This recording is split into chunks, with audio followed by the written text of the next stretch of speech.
Spooky Tips for Kids, a Parent's Guide. Halloween is a fun and exciting time for children, but as parents, it's important to prioritize their safety. Today, we will share some valuable tips to ensure your child's Halloween candy is safe to devour. First, let's talk about inspecting the treats.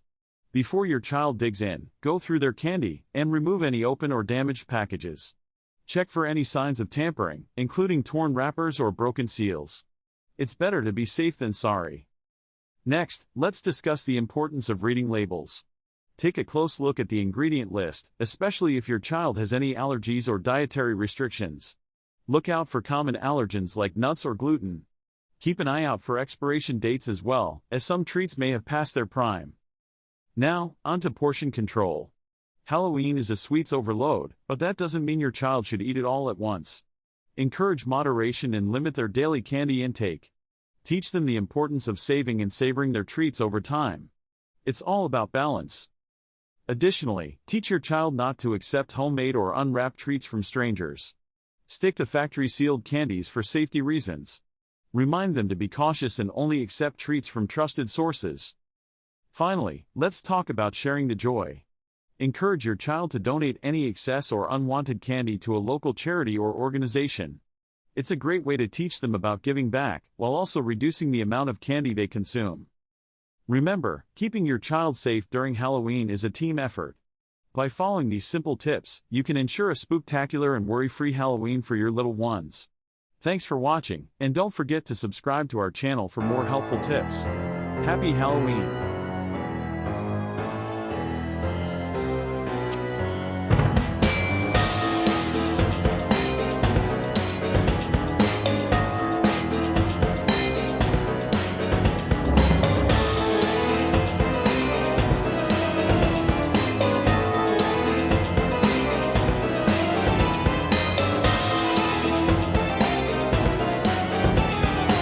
Welcome to Pumpkin Pals, the curious and spooky tale of carving jack-o'-lanterns. Today, we'll dive into the fascinating world of pumpkins and uncover the mystery behind why we carve them. So, let's get started.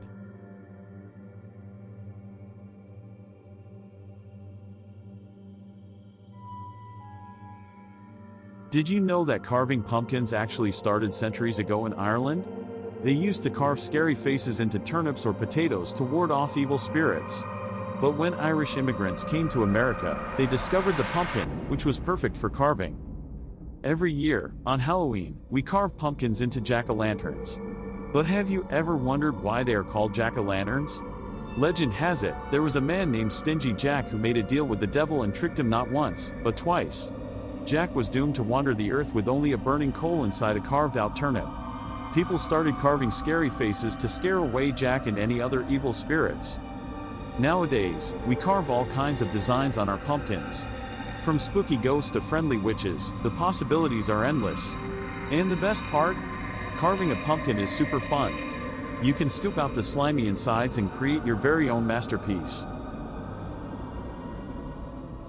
Did you know that pre-drawing on pumpkins can enhance your carving experience? When it comes to pumpkin carving, most people dive right in with a knife, but taking the time to pre-draw your design can make a world of difference. There are a few reasons why pre-drawing is a step worth taking. First, it allows you to plan and visualize your design before making any irreversible cuts. You can experiment with different shapes and patterns, ensuring that your final carving will be exactly what you envisioned. Pre-drawing also helps you create more intricate and detailed designs. By mapping out your design beforehand, you can take the time to sketch out every intricate detail, making your carving truly exceptional. Another benefit of pre-drawing is that it allows you to make adjustments easily. If you're not satisfied with how a certain element looks, you can easily erase it and try again. This saves both time and frustration, ensuring that your carving turns out just the way you want it. So, next time you're ready to embark on a pumpkin carving adventure, take a few moments to pre-draw your design. You'll be amazed at the difference it makes in the level of artistry you can achieve. If you've ever wondered about the perfect age to carve a pumpkin or not, the ideal age to start pumpkin carving is around 3 to 5 years old. At this age, kids are beginning to develop their fine motor skills. Carving a pumpkin provides them with the perfect opportunity to practice using their hands and fingers, enhancing their coordination and dexterity. As children grow older, around 7 to 9 years old, they become more independent and can handle more complex carving tasks. They start to explore their creativity, making each pumpkin uniquely their own. During the teenage years, around 13 to 15 years old, carving pumpkins becomes a great way to let their artistic skills shine. They can create intricate and detailed designs that showcase their growing talent. And let's not forget about adults. Carving pumpkins can be enjoyed by people of all ages. It's a great way to bring friends and family together, creating lasting memories and having loads of fun. So, whether you're young or young at heart, pumpkin carving is an activity that transcends age. Now that you know the perfect age to carve a pumpkin, why not gather your loved ones and have a pumpkin carving party? Why do pumpkins symbolize Halloween? Well, it's because they are in season during this time of year. Plus, their bright orange color adds to the festive spirit. So, when you see a flickering jack-o'-lantern on a porch, it means that house is ready for trick-or-treaters. So, the next time you carve a pumpkin, remember the ancient tradition and the spooky tale of jack-o'-lanterns. Let your creativity shine and scare away those pesky spirits. Thanks for watching, and don't forget to subscribe to our channel for more exciting adventures with Pumpkin Pals.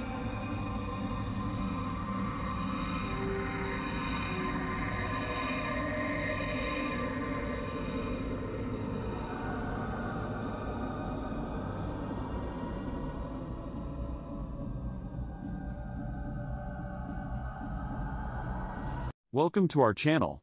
In this video, we will show you how to make perfect homemade biscuits with our step-by-step guide. So let's get started.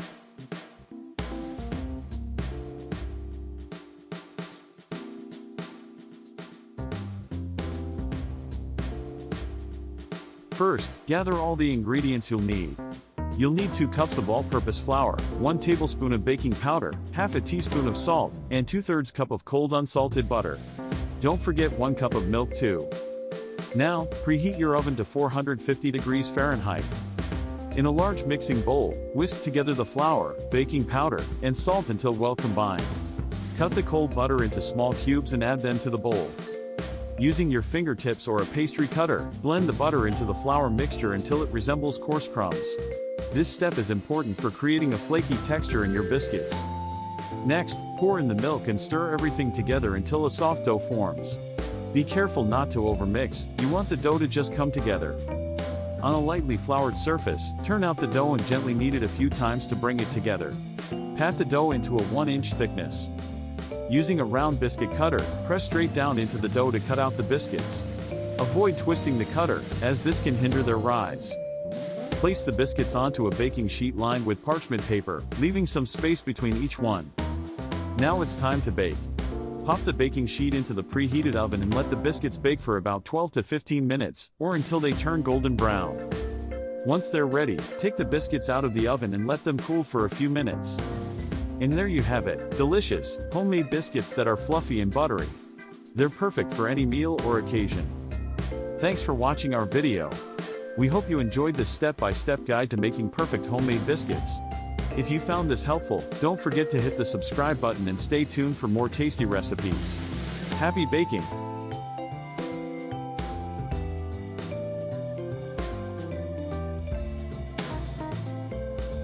Nobody ever helps me into carriages, or over mud puddles, or gives me any best place.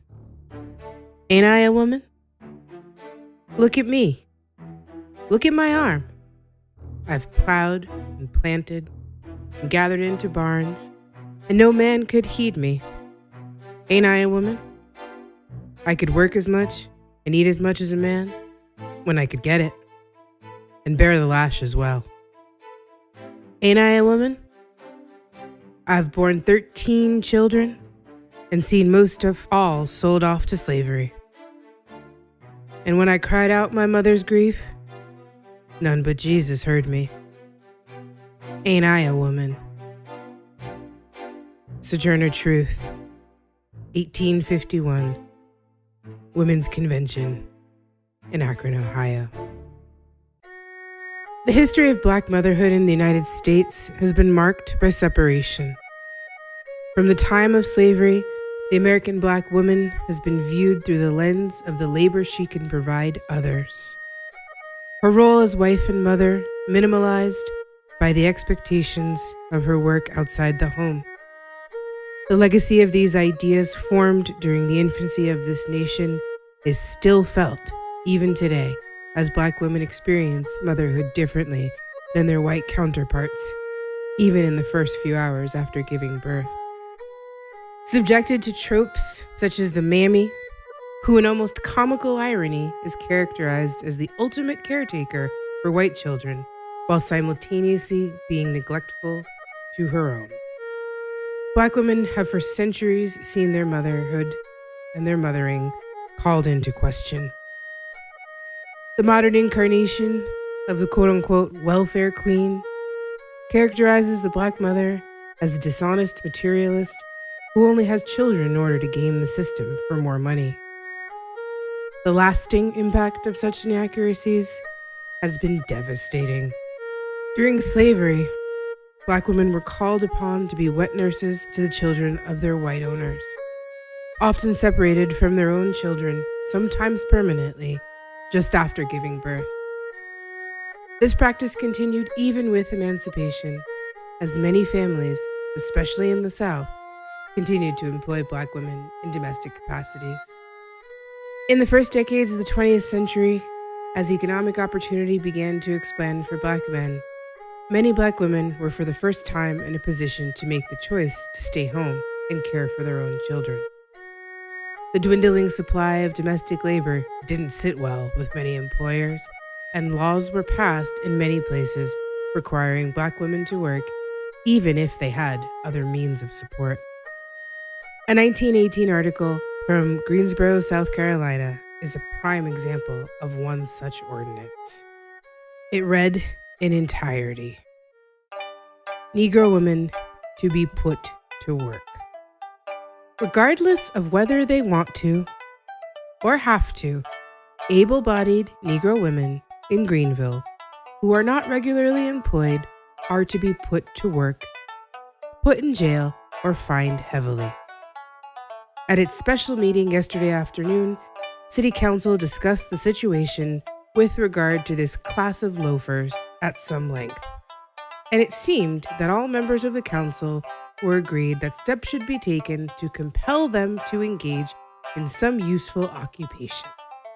It was decided that an ordinance similar to the one now in force requiring all able-bodied men to work at least 5 days a week should be passed with regard to these women.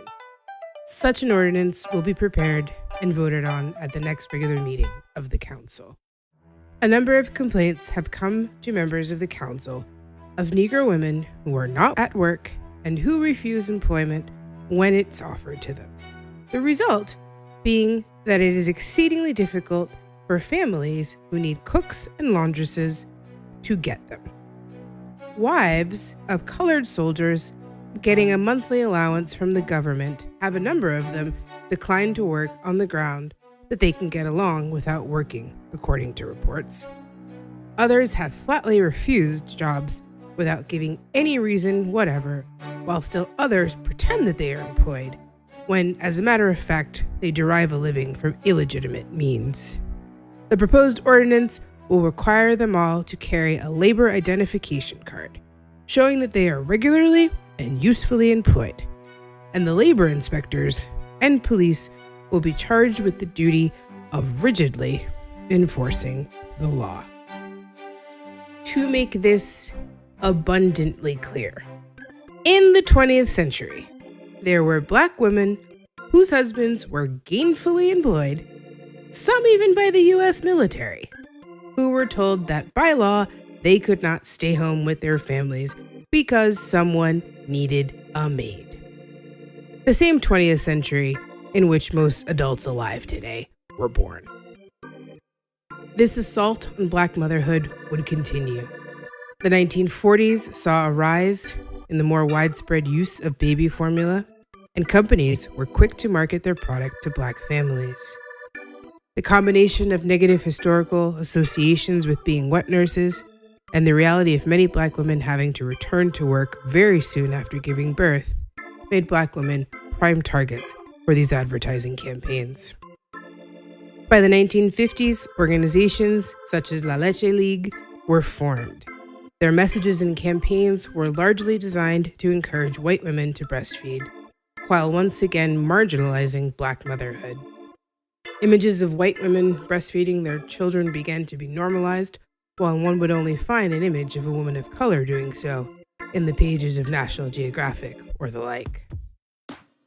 The Special Supplemental Nutrition Program for Women, Infants, and Children, also known as WIC, was launched in 1974. Women participating in these programs were more often than not encouraged to use formula, and to this day, Black women remain overrepresented in its participants. Historical wealth and wage gaps between races and genders leave Black women on average in the lowest income brackets. They are employed at a higher rate than any other group in the service industry, working jobs that often offer no maternity leave and almost certainly no accommodation for nursing mothers. A 2016 study found that Black mothers were 9 times as likely to be given formula than white mothers during their postpartum hospital stays. Other studies highlighted implicit bias on the part of lactation consultants who reported spending less time with Black mothers based on the false belief that they would, quote, not breastfeed anyways. Centuries of structural racism, societal norms, and implicit bias have led to the grim reality that as a group, Black babies have the highest infant mortality rate in the United States, with preterm birth also being a determining factor in the disparity of these rates. The survival of preterm infants is exponentially increased when they are given human milk and also time and contact with their parents. Yet, even today, having the opportunity to offer this care to their own children is still not possible for many Black mothers. It's high time we examine the root causes of such disparities and do the collective work of learning from the mistakes of the past in order to shape a better future for Black mothers and their children.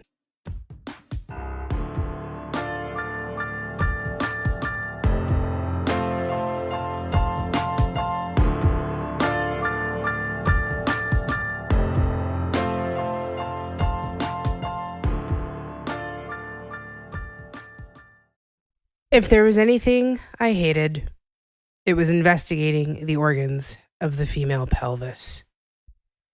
J. Marion Sims, the father of modern gynecology.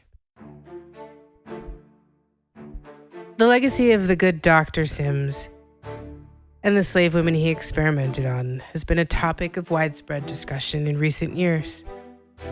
Yet the true legacy of his work, still in practice, is all too often swept under the rug. Much like his infamous statue, which, to be clear, was not actually destroyed upon removal from Central Park, but quietly moved to the cemetery in Brooklyn, where he is laid to rest. There is a tendency in our discussion of the past to relegate the sins of these historical boogeymen to a bygone era.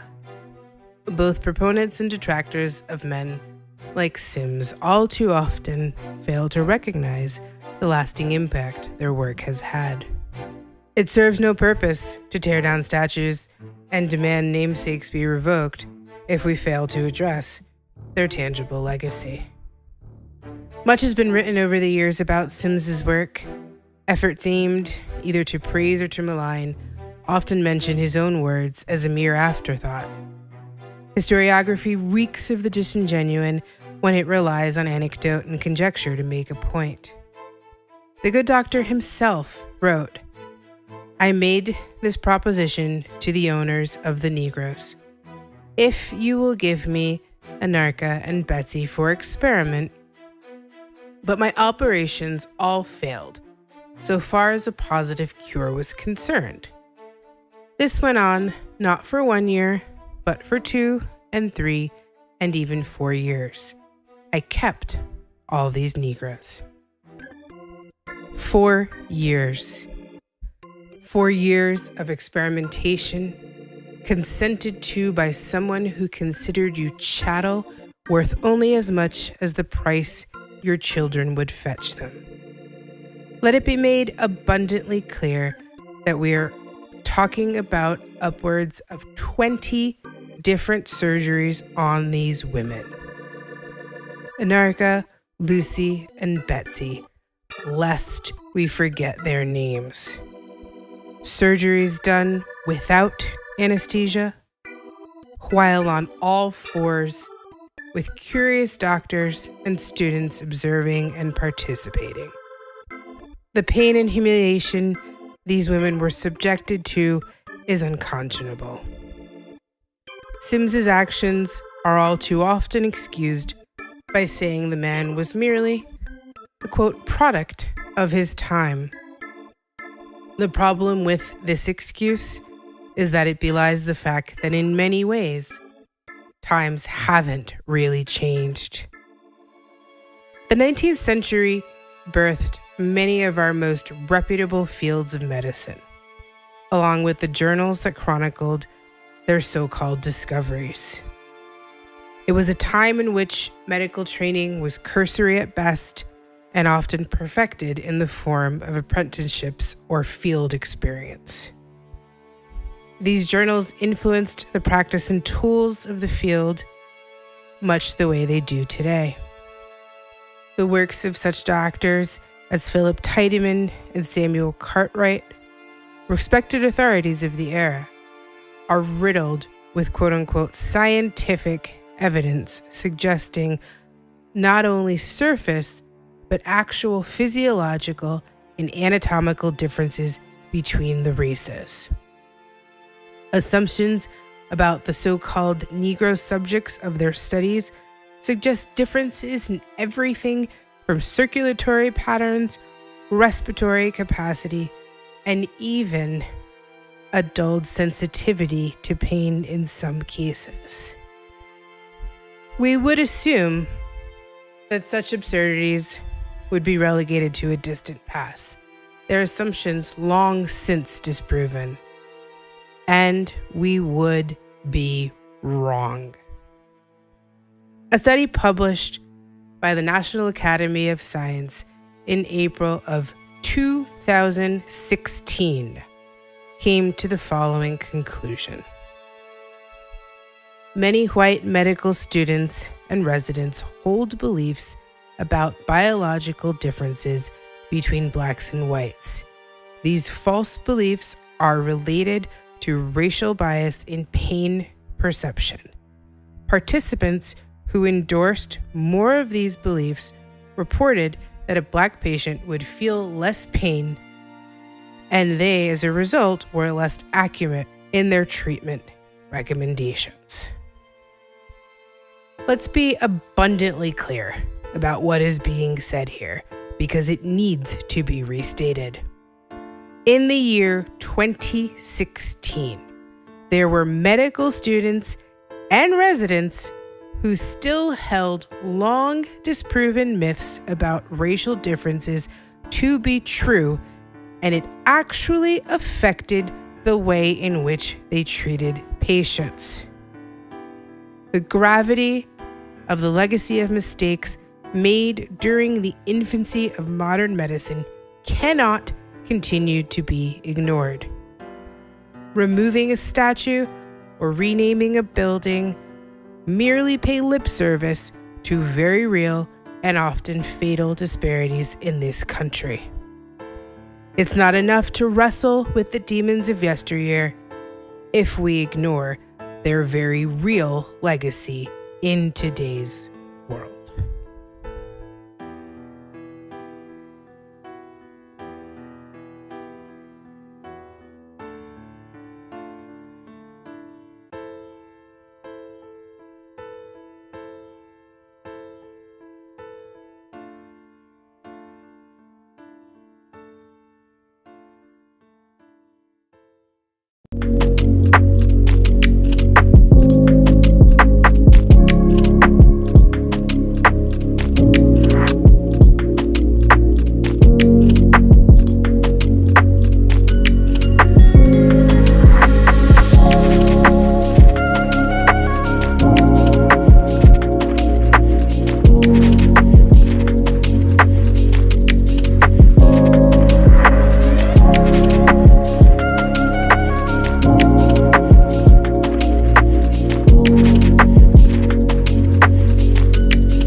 Hi, my name is Nicole, and I'm a new mom. When I was pregnant... Hi, my name is Nicole, and I'm a new mom. When I was pregnant, I learned that more C-sections are being performed in hospitals than ever before, even if the mom and baby are healthy. This worried me, so I decided to educate myself. I learned many things I could do to avoid having a C-section I didn't medically need. I learned how to talk to my doctor about what I wanted for me and my baby, and I brought a friend to my doctor's appointment in case I was too nervous and needed support. I told my doctor I wanted to avoid a C-section unless it was absolutely necessary. When I got to the hospital, I told my nurse too, and she was really helpful during labor. I know there are many things in life I can't control, but I believe it's better to do what I can to make a difference, especially when it comes to my baby. Remember, your voice matters.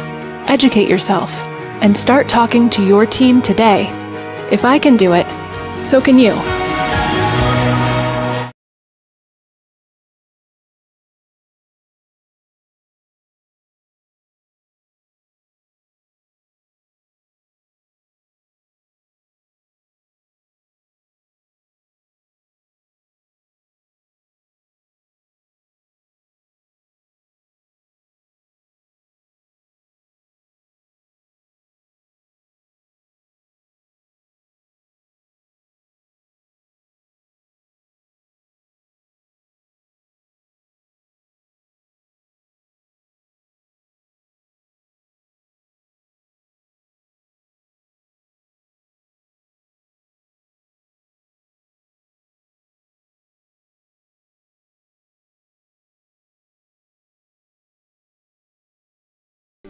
And I'm a labor and delivery nurse.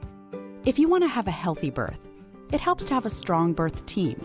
That team includes your doctor and your family, of course. But there are 4 other people you should know about: the labor and delivery nurse, a nurse midwife, a doula, and a childbirth educator. It's not likely you would have all of these people helping you, but you should know who they are. I'm a labor and delivery nurse, a special kind of nurse who works with moms and doctors during childbirth. We're one of the first people you meet once you arrive at the hospital. Labor and delivery nurses monitor and support moms and babies during labor and give moms medicine if needed. After the baby is born, we help moms with breastfeeding and look out for complications. A nurse midwife is a nurse who has advanced training to care for moms during pregnancy, labor, and they can help you deliver your baby if it seems that labor and delivery will go smoothly. Nurse midwives are really good at helping moms avoid C-sections and other medical interventions unless they are absolutely needed. In the hospital, nurse midwives work as a team with doctors. They'll call the doctor if the birth becomes complicated. A doula is different from a doctor, nurse, or midwife. They're like having your own personal coach who stays with you all through your labor and birth. They provide emotional support and help with things like moving, breathing, and relaxing so your labor goes more smoothly. They'll show your partner how to support you in labor and can even help you at home after your baby is born with things like breastfeeding. Some hospitals give you the option of having a doula, but more often, you'll have to hire a doula yourself if you want the extra support. Lastly, it's super important to be as prepared as possible for your birth. If you're expecting a baby, consider taking a childbirth education class. Childbirth educators empower expected parents with knowledge and skills so they feel more confident about the process of having a baby. This is really important. Your birth matters, and your birth team matters. Start building your team today.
I'm a neonatologist in Boston. RSV is a virus that causes a respiratory illness or kind of like a cold. So RSV varies a little bit. If I was to get RSV, I probably wouldn't be able to tell the difference between having a regular cold and having RSV. For a baby who gets RSV, they get what they call bronchiolitis, and usually that presents as a kid having a difficult time breathing. Usually you see their little ribs popping in and out as they're trying to breathe. You see their little noses flaring as they're trying to breathe. Sometimes they turn blue because they're not getting enough oxygen. They tend to have a lot of secretions like coming from their nose and a cough. And so it can be pretty significant and it can change really quickly. They can go from being a little happy to suddenly being like really having a really hard time struggling to breathe. Some communities are going to be at higher risk because the population is more dense, meaning there's more people living together under certain square footage. There's often more children who often tend to pass respiratory illnesses among themselves. You see these families out of nowhere, they get this like right hook that kind of knocks them out. And these people are just devastated by this happening to them. And they're like, how much can this kid take? How much can our family take? It's incredibly hard. If you're starting to see signs of breathing difficulties, don't wait. This is something that you want to take pretty seriously.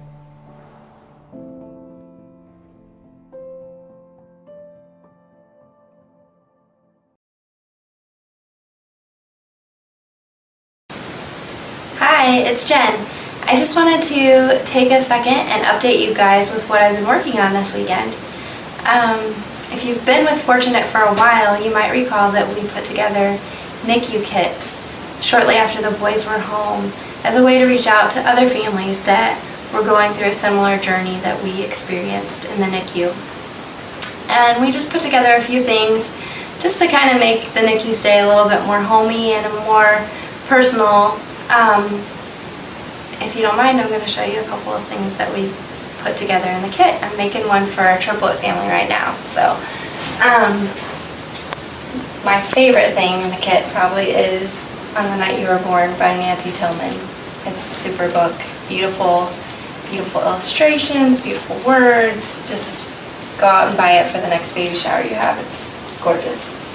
The next thing we have is like a NICU journal so that you can leave this with the nurse's station, and they can jot down some things that may have happened while you were gone.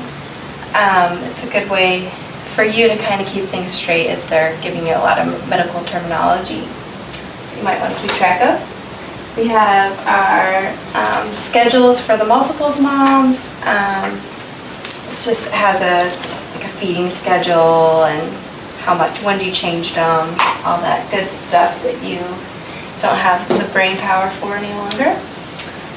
Some lotion because you're washing your hands constantly in the NICU and it leaves your hands nice and dry and chapped. We've got disposable cameras to put in close to each of the kids' isolates, so that the nurses can take pictures while you're away and you don't feel like you're missing out on as much. Got preemie sized blankets. Just again, another handmade touch. It's kind of nice for that. Chapstick, gum, snacks. It's just been fun to put it together, and we really hope that it can be a blessing to somebody else.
Good morning or afternoon, everyone. This is your host, Ashley Randolph, with the Ashley Randolph Show. I am here with another wonderful episode. Today, I have Dr. Natasha. Doesn't that sound so lovely? Dr. Natasha, she's wonderful. I'm so grateful to have her here, not only just for our families, but even for our healthcare professionals. So she's amazing. Dr. Natasha, thank you for being here with us. I would love for you to introduce yourself, a little bit about what you do, and then we're going to get started in this conversation that I've been dying to have with you. You're on mute, Dr. Natasha. Thank you so much for the invite. I am delighted to be here. I'm always delighted to have conversations with people who are doing dynamic work such as yours, right? So I, as Ashley, I am Dr. Natasha Wright. Dr. Tasha, that's it for short. I am a licensed clinical social worker. I am also a transformational coach. I work primarily with women in both arenas. I also run a group practice focusing on wellness for women. Yeah, right. So my days are spent servicing women and helping women navigate life in all areas of transition and maybe some hardships and struggles, but really being a sacred and safe place for women. I'm a mom of 2 little boys. Well, not little boys. One's 22. So, right. And the other's 14, so I don't think he would think he was little either. Yeah, they're not little no more. Them your big boys now. Right, because I'm like, my little boys. Well, I guess they ain't. So that's me. In a nutshell, I reside in Connecticut. Ooh, nice fun fact. I'm across the way. Okay. I put myself on mute when you introduced yourself because you just have so much that's so good about what you do that I didn't want any interruptions in the background. Okay. Everyone, she does a lot of amazing work. I am so grateful to have her here, even if it was for 5 minutes. I mean, anything that she can give any of us is going to be of value. Dr. Natasha, or Dr. Tasha, I'm sorry. Whichever one, as long as it's not Dr. Wright, it feels so formal. I'm the same way. So I tell all my interns and staff, just please call me Ashley. I can't do President Ashley. I know that's my title, but it's okay. Okay, so I'm a mom with 3 kids. Okay, so like you got 2 grown boys. I call my son, he's about to be 12. He's way bigger than me. So I'm like, okay, you my grown boy now. I got 3 kids. I have 2 nonprofits that I'm running. I have all these different titles as well that I have to juggle every day. I probably work 7 days a week, but I'm working on getting that down to 5 days a week. Hello. It's been 8 years. I think I deserve that. What tips do you have someone like me, even if they don't have a lot of titles like me, but maybe just their day-to-day life of going to work and taking care of the kids is a lot. So what advice do you have for us? To start off, let me say blanketed, whether it's entrepreneurship, regular 9 to 5, the children. I don't care if you're a housewife, like there's a plethora of things to do.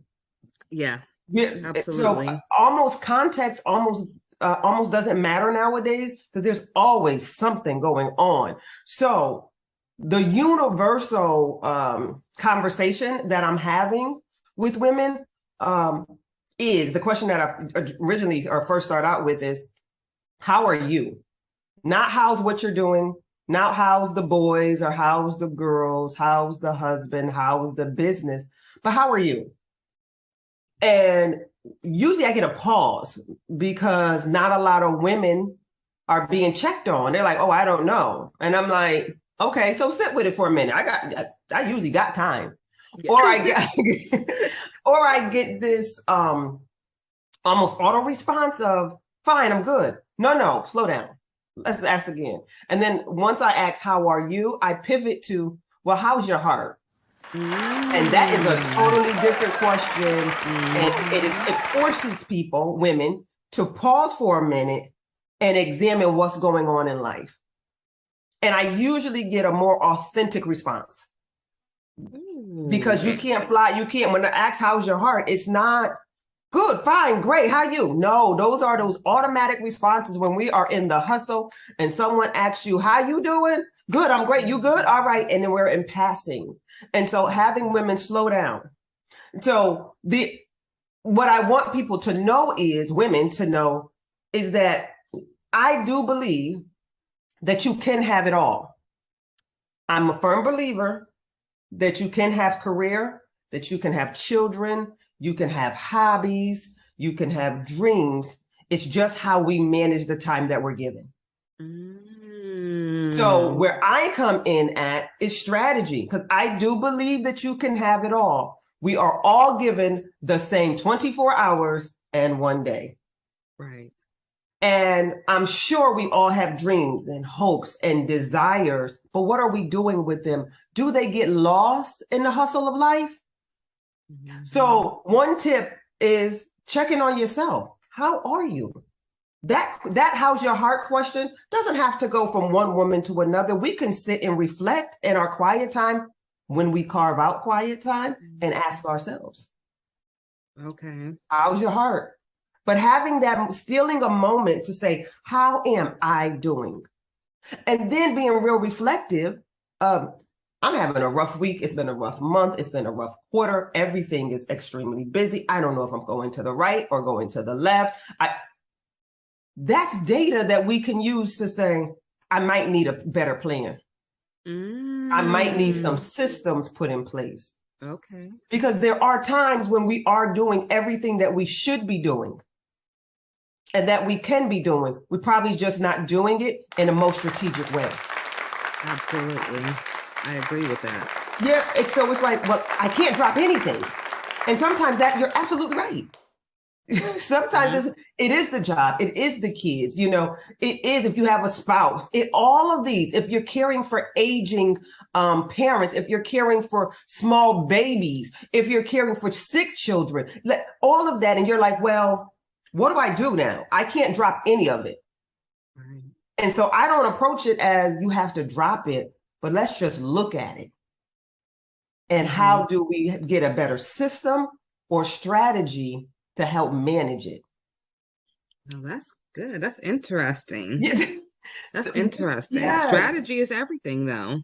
I always say that I'm like, we need a strategy to do this thing. So if you want it all, you got it all. Because the way that I look at it also is most women, me, and I always come from the context of women because that's who I deal with. Yeah. So men, I'm not being exclusive or excluding you all, but I always naturally flows are the women. That we can have it all, and just how do we have it all, right? It's that how to. So, and I believe that women are so gifted that there is usually a call, a urge, a mandate to do multiple things. And then instead of running from it, how do we lean into it with better systems and strategies to get it done, where we're not worn out and weary at the end of the day, at the end of the month, at the end of the quarter? And so that's where I come in as a thinking and thought partner. Right. Like, this is what I'm doing, or this is what I want to do. How do I make this happen and still live a healthy, aligned life? And I'm strategic, I'm strategy. So I'm like, okay, let's write it all out. Now let's go to work. Yeah. Oh, I like that. Let's go to work. Yeah. I have a question for you.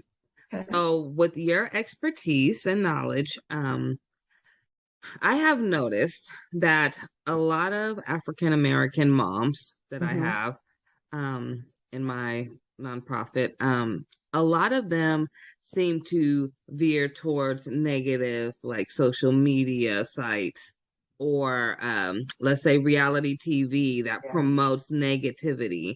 And I always hear, well, I'm able to look at somebody else having a hard time, and for a minute, it takes me away from mine. Now, is that something that you would recommend, or like me? I'm sorry, I watch Christmas movies all year long because it brings me instant joy. Like it could Yes. be May, and if I watch it in 10 minutes, I'm instantly happy. I try not to stay on those negative pages or sites as much. What do you recommend? I'm with you. So I do not recommend watching these toxic shows, unhealthy. I do understand that some women find comfort in the craziness because one, they're able to detach from what's going on in their life. And then they're able, it's like mindless TV. Right. And but it's planting seeds. So as mindless as you want it to be, it's planting seeds, right? So for me, I like to tell the women that I work with, what's your intake? And then they be like, my intake, what do you mean? What are you seeing? What are you listening to? What is your intake of information? What are you watching? What podcasts or songs are you listening to? They have unconscious effects on your behaviors. I said so. Yeah, I totally. That's why I'm like, turn the TV off. So I'm not a big promoter of watching television. Now, I do love a good movie. I do love sometimes mindlessly watching TV, but I only allow myself to watch TV on the weekends. I do not watch TV. I watch TV from Friday afternoon, because that's when my workday finishes, to Monday night. Sunday night. Monday through Friday early afternoon, my TV does not come on. Wow. Okay, so I always have my TV on, but I'm hardly ever watching it though. But it is always on.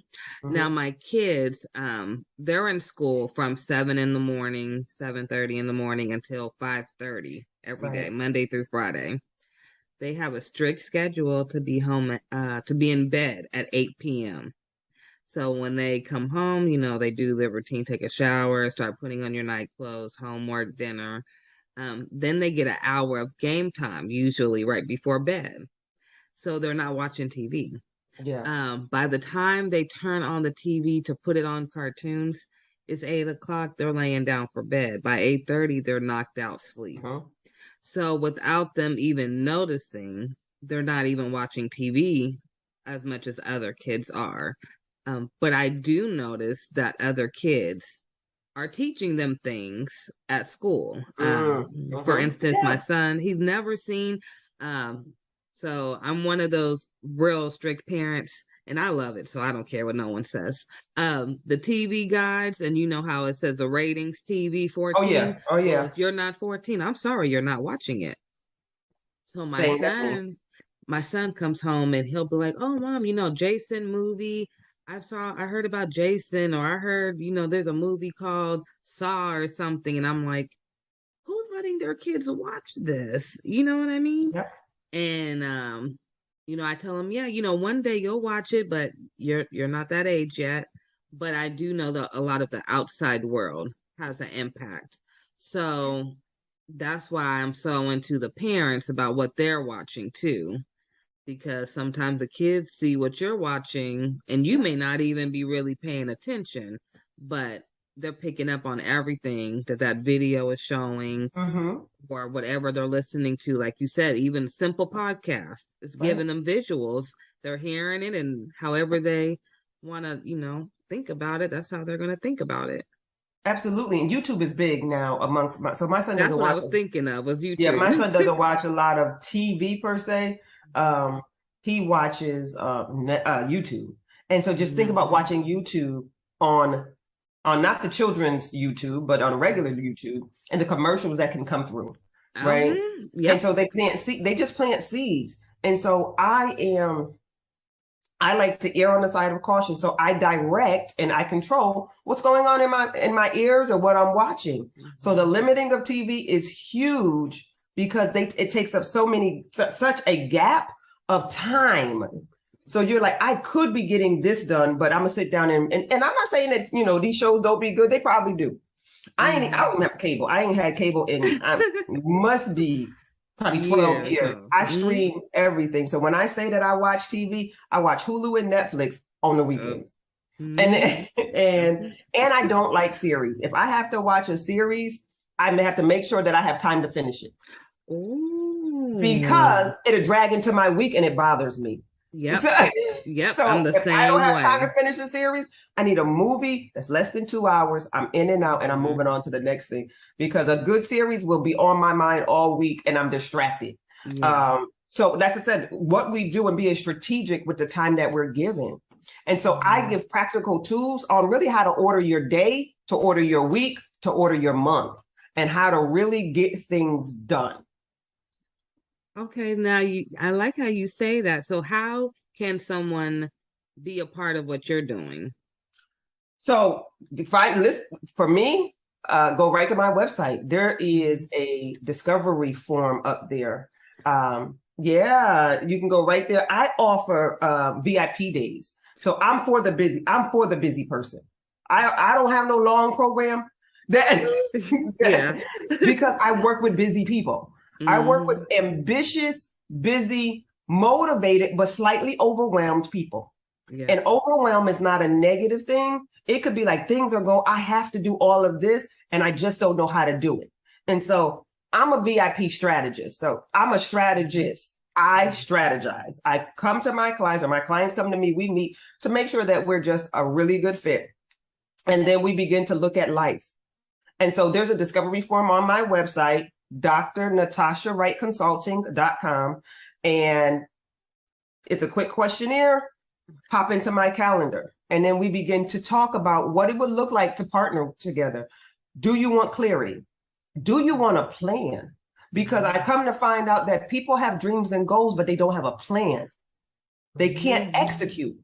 So the the goals remain so abstract that nothing's getting done. And to me, the dream and the goal, it's just something that's hidden and probably latent in your heart because there's no strategy to go along with it. And because we're busy, ambitious women, got a lot of hats going on here, right? That we don't even have time to think. So I am that thought partner to help you think and strategize. So working with me, I work in 3-month increments. So in those 3 months, at the end of a VIP day, you leave with a tactical strategy to execute for the next 3 months. Ooh, I like that. This is for the ambitious people that know they have something, they know they're ready, they just can't think. It's the first step. You hear so much. People don't know just the first step. Just show me the first step and I got it. And I make it clear. They actually leave with a tangible document that's like, listen, this is what you do next. This is how you do. And I'm there and I offer support for 30 days post the VIP day. And by the time you execute this 12 weeks, you'll come back to me for another VIP day because we're going to the next thing. Ooh, y'all take advantage of them VIP days. Yes. Okay. And the VIP days looks like me. It's either one-on-one, depending on how it's scheduled, or with a small group. No more than 4 because we're executing because you get me that day and I'm thinking and rolling. Yeah. And we're executing. Getting to work. And that's what I always say, I'm for the hungry. Ooh, I come for the hungry. I like that. Because I'm ready to feed. And if you're not hungry, I'm going to do nothing but give you a stomach ache. Ooh. Because I'm going to have an opposite effect. I'm going to aggravate everything in you. So if you're not hungry and ready to go, then I'm not for you. Nope.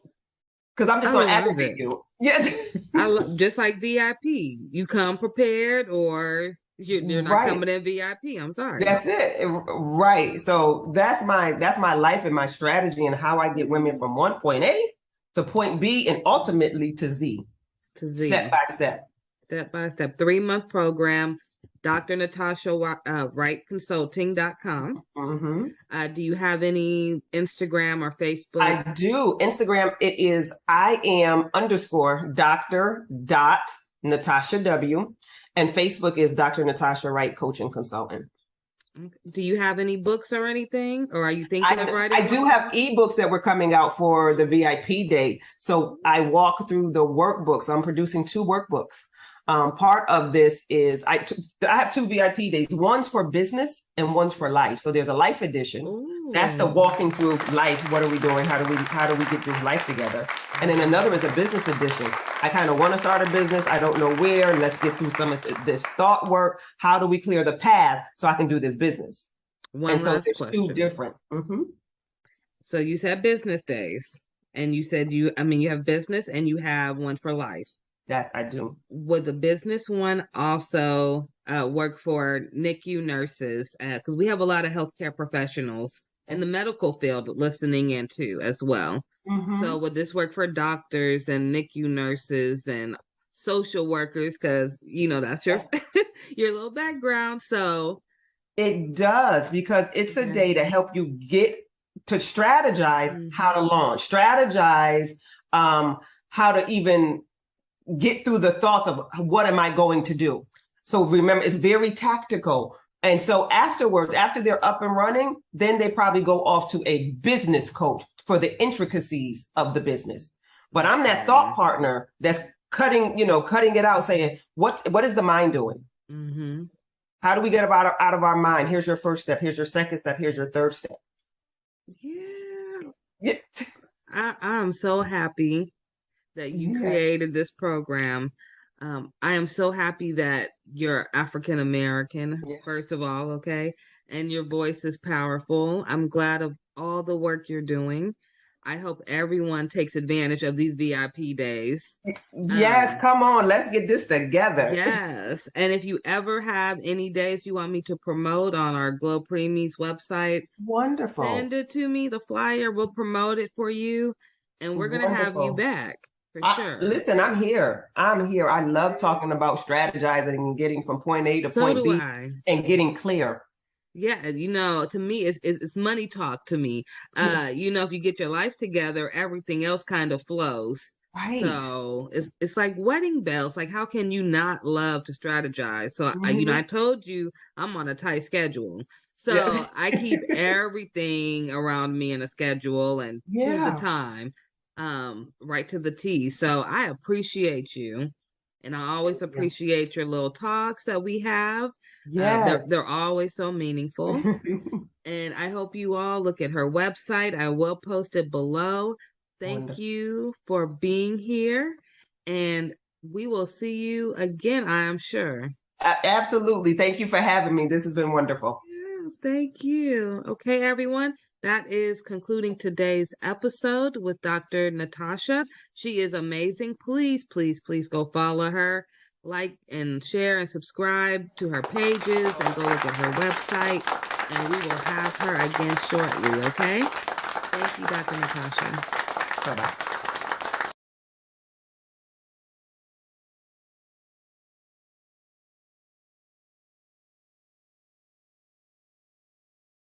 Human milk is the natural food for newborns.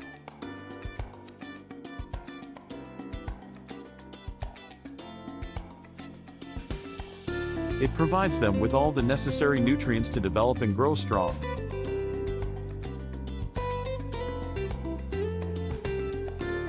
However, not all mothers can produce enough milk for their babies. This is where human milk donation comes in.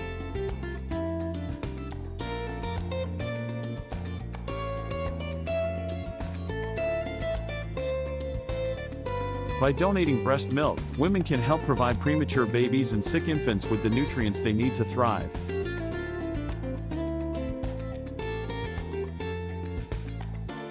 And just like blood and organ donation, there are human milk banks that collect, pasteurize, and distribute the donated milk to babies in need. Donating breast milk is a selfless act that can make a significant impact. And it's not just babies who benefit from it. Breast milk is also used to help people with digestive problems, immune deficiencies, and other medical conditions.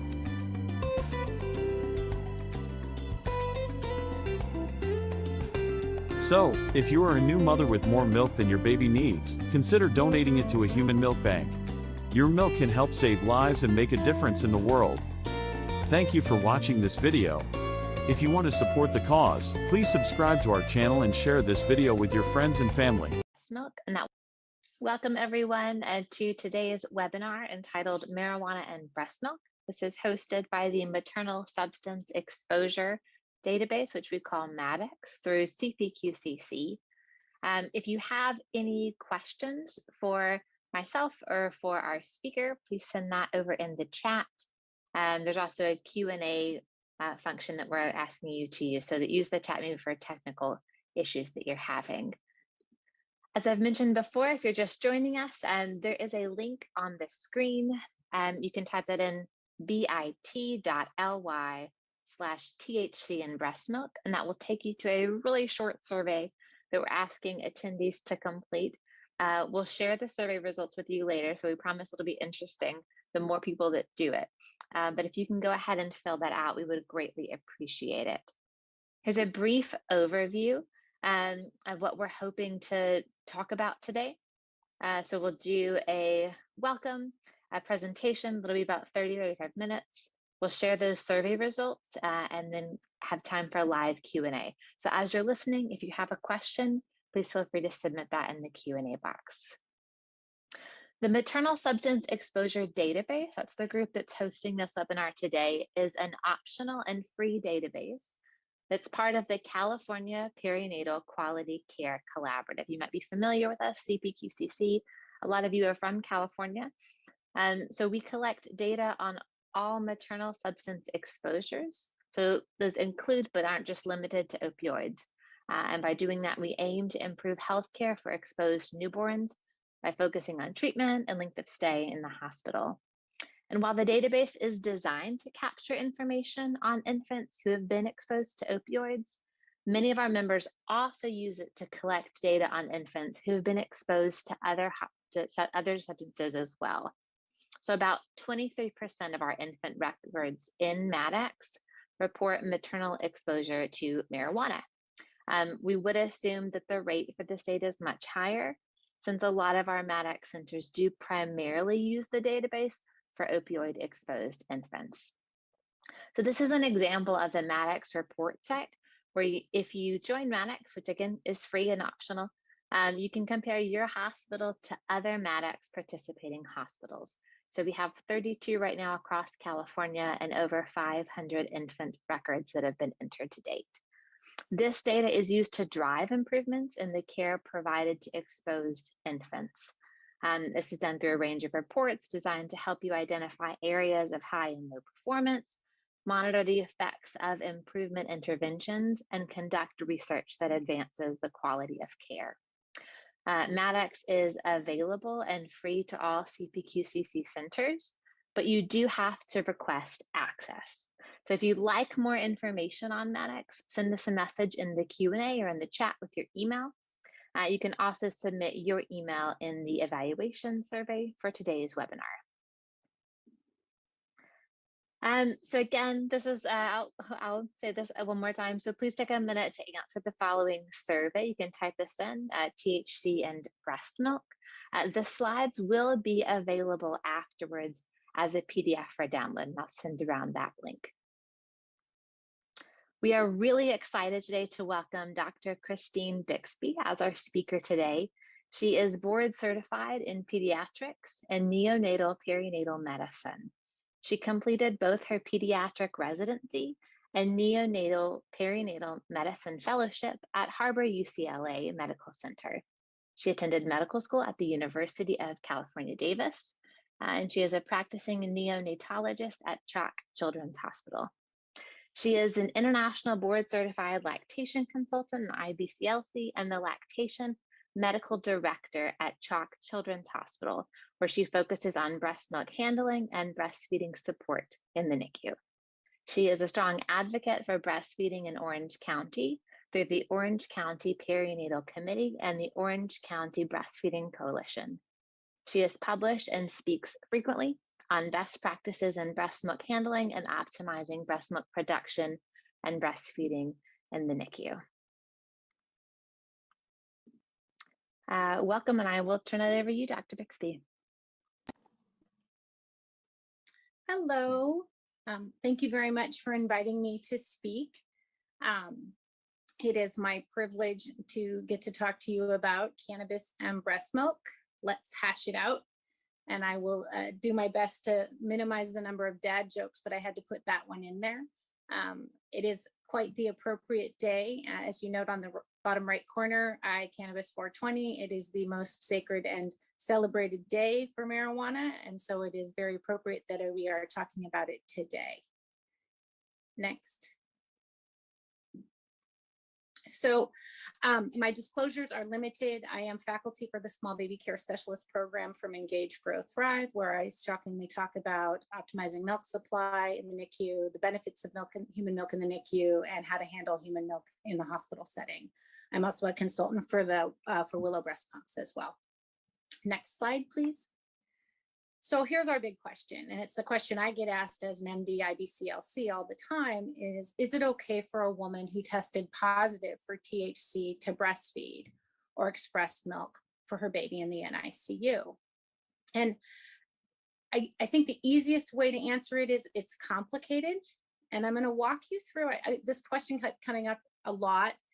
In 2018, I decided to deep dive into the data to be able to come up with a comprehensive understanding of what is known and what isn't, and also to be able to give my colleagues and our group, of which is a number of NICUs, some education and knowledge and maybe a consistent message around the concept of THC and breast milk.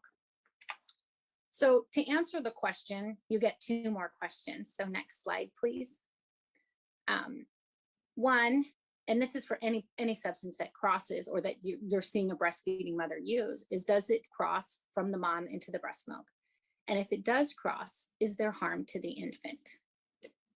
So we're going to go after the next question, the first question, which is, what is cannabis? And cannabis is a plant, as you see it on the right up corner. It's Cannabis sativa. It has over 150 known compounds. It has increasing potency over the decades and by location.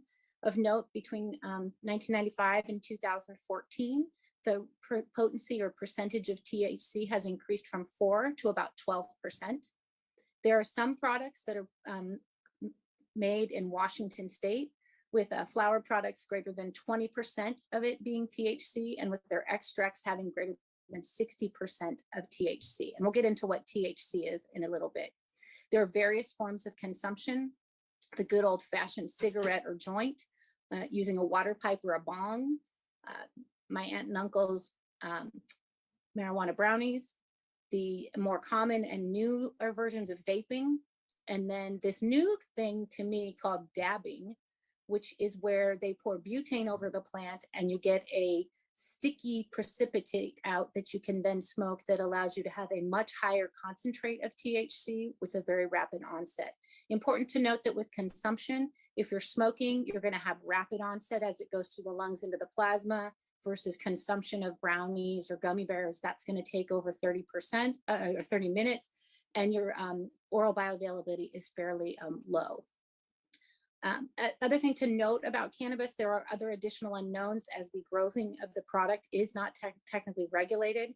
So there is potential for lead, mold, pesticides, rodenticides, herbicides, and fertilizers in the product, and we don't know what they are. Next slide. So two components of cannabis that everybody is very known in common colloquialism is CBD or cannabidiol, which is a phytocannabinoid that's extracted from the cannabis plant and then diluted with the carrier oil, usually a coconut oil. Not a lot is known about CBD. It's felt to be less psychoactive. And I'm not going to talk a lot about CBD at this point in time because of the lack of significant data. The big thing that we're going to talk about is THC, or delta-9 tetrahydrocannabinol, and I'm not going to say that word again. We're going to call it THC going forward. And it is the most psychoactive component in marijuana. It has a very large volume of distribution, and it enters the plasma compartment almost instantly from the lungs and then redistributes to highly vascularized tissues such as the brain and the liver. It's highly lipophilic, so it likes to store in fat and can be there for weeks to months. And important to note, the half-life of THC is fairly long. In infrequent users, it's 20 to 36 hours. And in chronic users, it can be about 4 days. We'll talk about further data that's come out just in the last few months about even a longer half-life. Of note, it is present in an exhaled breath for 2 to 4 hours after one cigarette. And I think this is an important thing for those of us in the newborn intensive care unit where we're putting babies skin to skin appropriately for moms to smell the environment around their babies so they can have that IgA exchange into their breast milk. But it's important to encourage moms, if they are going to be using cannabis, to do that after they've done their skin to skin and to maximize the time from smoking to when they actually do skin to skin with their infant in the NICU. Next slide, please. So where does THC function? And THC functions in a lot of places. And I think the big area that everybody likes to talk about and where we have some information and some data in both human and animal is the endocannabinoid system. And I will admit that when I heard endocannabinoid system, I think I've heard of that, but it was not a strong system that I remembered from medical school, but it kind of works everywhere. So THC functions with the endocannabinoid system as an agonist to the cannabinoid receptors, where it impacts neuronal cell migration, proliferation, and differentiation, which impacts attention, cognition, memory, emotion, movement, and the peripheral immune system. So in particular, it's hitting in these executive function areas. And we'll see that as we go through some of the data that I'm going to highlight. THC also functions within the dopamine, opioid, GABA, glutamate, and serotonin associated symptoms, so kind of everywhere. But these are areas where you're looking at reward centers and emotional regulation as well. And then it's also seen to promote corticotropin secretion and preventing the secretion of gonadotropins, TSH, prolactin, one of our big breastfeeding hormones, and growth hormone, where there is some data on fetal exposure with concern for growth restriction, which I do not have time to go through at this time. Next slide, please. This is just a quick review of the uses for cannabis. I'm not going to read through it for you. Of note, recreationally has become a very important and significant area of cannabis use in the current times. Next, please. So let's talk about THC and breast milk. And so we're going to now get into the weeds of, does it transfer or not? So what factors increase the likelihood of passage into breast milk? And it's important to note that certain things pass very easily and others do not. You have a low molecular weight, so less than 300 Dalton, and marijuana in particular is a 314 Dalton chemical, so it would pass in that regard. Low protein binding facilitates transfer, although THC is more commonly protein bound. Weakly basic, being lipid soluble, which we know THC is very fat soluble, that's that lipophilic. High oral bioavailability. THC is about 4 to 12%, so that's not on the high side, but there is some oral absorption. And that's where we get into that question of, if it gets into the milk, is it enough that it is actually causing getting to the baby? And we'll talk about that in further slides. And do we get a high maternal blood level? I would argue that in some of these situations where mom is smoking something with a 60% THC, we could see very significant maternal blood levels, or if she's a chronic user and has significant stores, and we'll go over some of that data. And then is there a long half-life? And like we talked about, 36 hours, 4 days, that's a pretty long half-life. So there is good argument that THC could pass into breast milk. So this is a review from Moore in 2017, looking at data, looking at THC transferring into breast milk. And then does that breast milk, once it gets into the milk, actually result in positive findings of THC in the infant? And this is a 3-page slide. I'm not going to show you it all for the sake of time. The other 2 slides are mostly animal data. So if you want to explore that, you can look, pull up this paper. It's quite easy to find. The red boxes are pointing out some of the interesting things. And when we talk about it over the past many years, the argument was that it's an 8-to-1 and that you get an 8 times dose of THC in the infant relative to the maternal plasma level or the milk level. So this first paper, the Perez, Reyes, and Wall paper, which is from very recently, called 1982. I was 10 years old almost. So it's been a while. It's old data and it's small data. It's 2 women. one woman who used every day for 7 months and breastfed, and they did demonstrate that there was marijuana in the breast milk. The other one is the reason why we had this 8-fold increase in THC that got everybody very concerned. And this was a mother who smoked marijuana 7 times a day for 8 months. And in this sample, we did see that there was 8 times more THC in the breast milk than the blood plasma of the mother. And that we were actually concentrating THC in the milk, and it made for significant concern. And that, are we giving a really high dose of THC to babies? And then they did evaluate the baby's stool and found that there were metabolites that showed that the baby actually was receiving the THC and metabolizing it and excreting metabolites. No, it wasn't just metabolite because it was in the breast milk itself. So that paper told us that THC can cross, and it's potentially crossing at a very high concentration, and it's sequestering in the milk, which made things very concerning.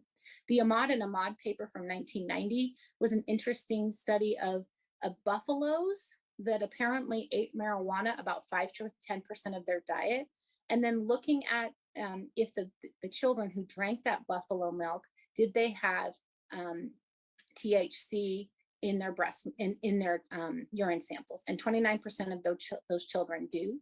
So the argument there was that yes, you did even have it from animal milk exposure. You can see THC. Next slide, please.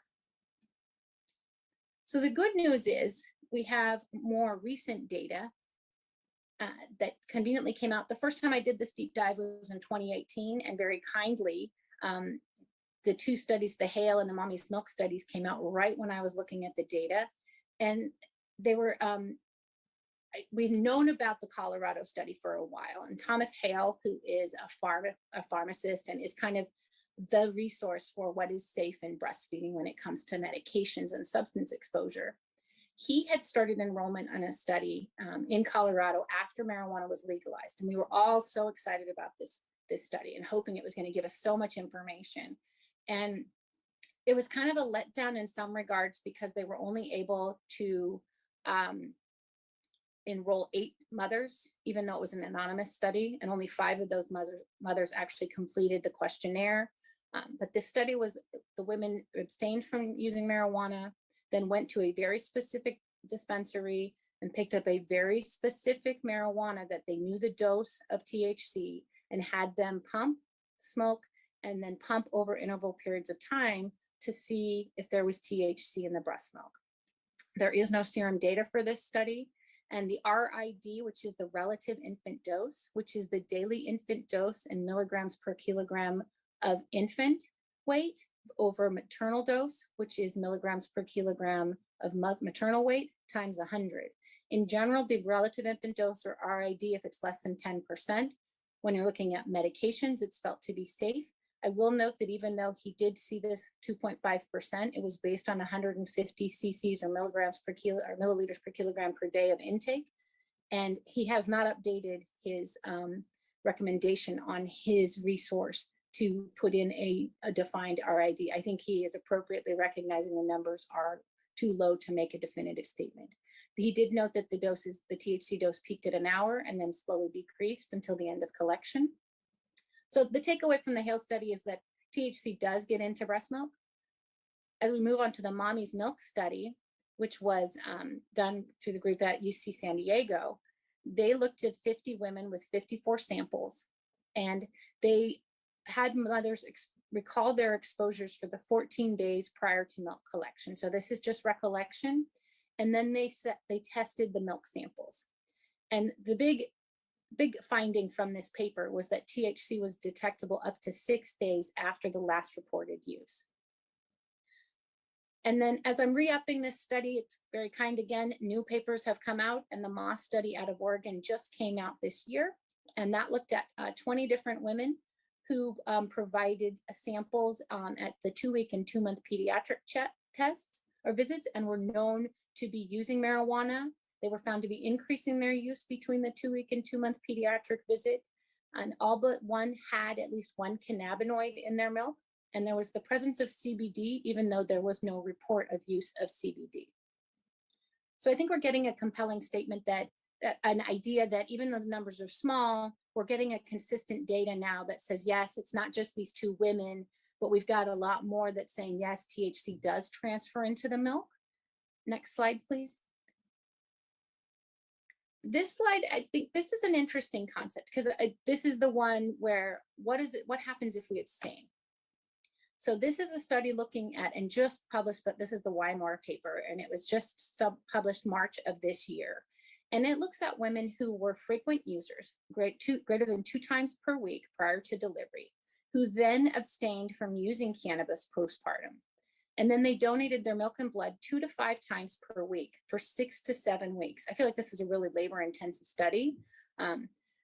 But what they found was that the maximum milk THC levels were 2.8 to 26, and the elimination half-life from milk averaged 17 days.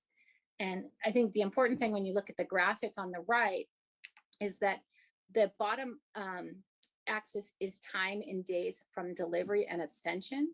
And what you're seeing is you still have a milk level of THC at 40 plus days. And this is something that I don't think any of us expected. It's something that we were concerned maybe there. Now, these are fairly heavy users, but it is something that we need to take into account as we evaluate our concerns in regards to THC in the breast milk. So next slide, please. I think we've answered the question, does THC cross from the mother into the breast milk? Absolutely.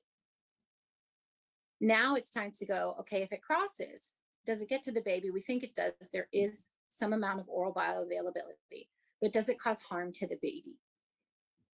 Next slide.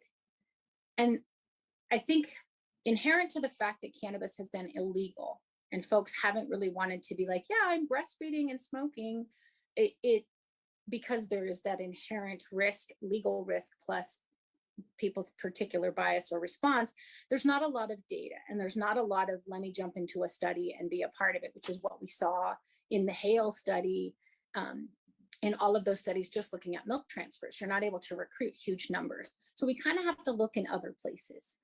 And so I'm going to start with looking at what is known about cannabis exposure in the teen brain, and then look at some of the data in pregnancy and utero, which often spills over into postpartum exposure and breastfeeding. And then get into what we do know about breastfeeding cannabis, what little outcome data there is, what the current recommendations are, and then we'll get into the NICU patient and look at our approach at Chalk Children's.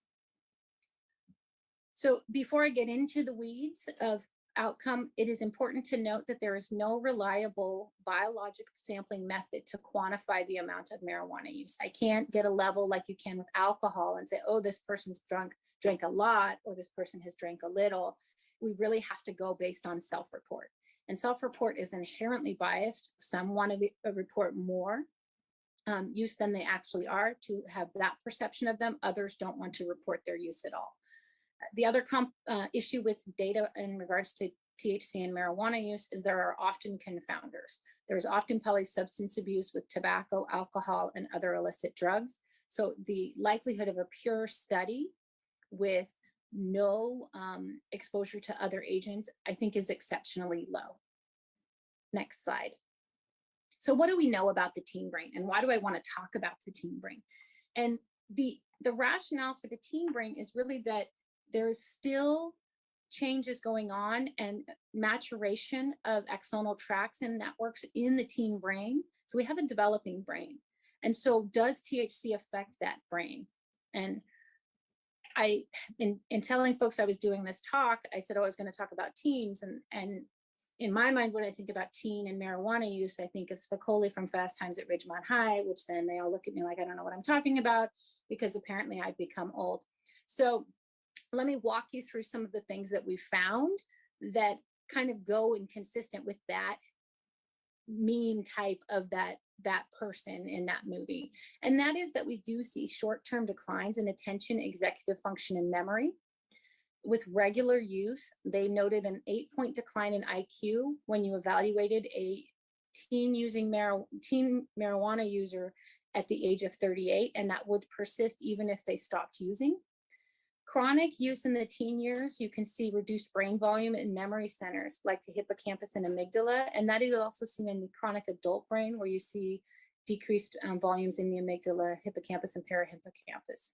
Chronic users also, when you do functional MRI, show impaired axonal connectivity in the white matter, and that is worsened if they have earlier age of onset of use. So we do see attention, executive function, and memory affected by their exposure to marijuana, as well as changes within the brain itself. Next slide, please. So what is known in pregnancy in utero? And I'm going to start with the animal data, and then we'll move into the human data.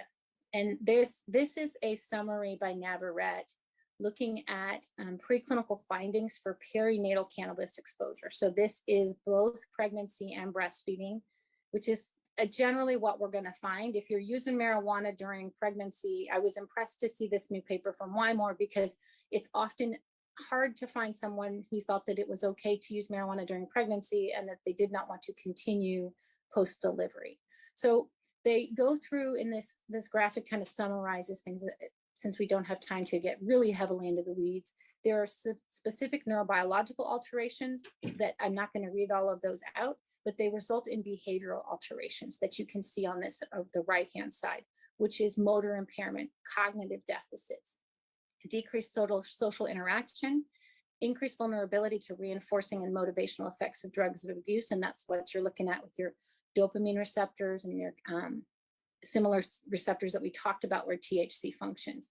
And so this is kind of, we're going to start seeing this theme. We see cognitive deficits in the teen, and now we're seeing it in the rat that's exposed.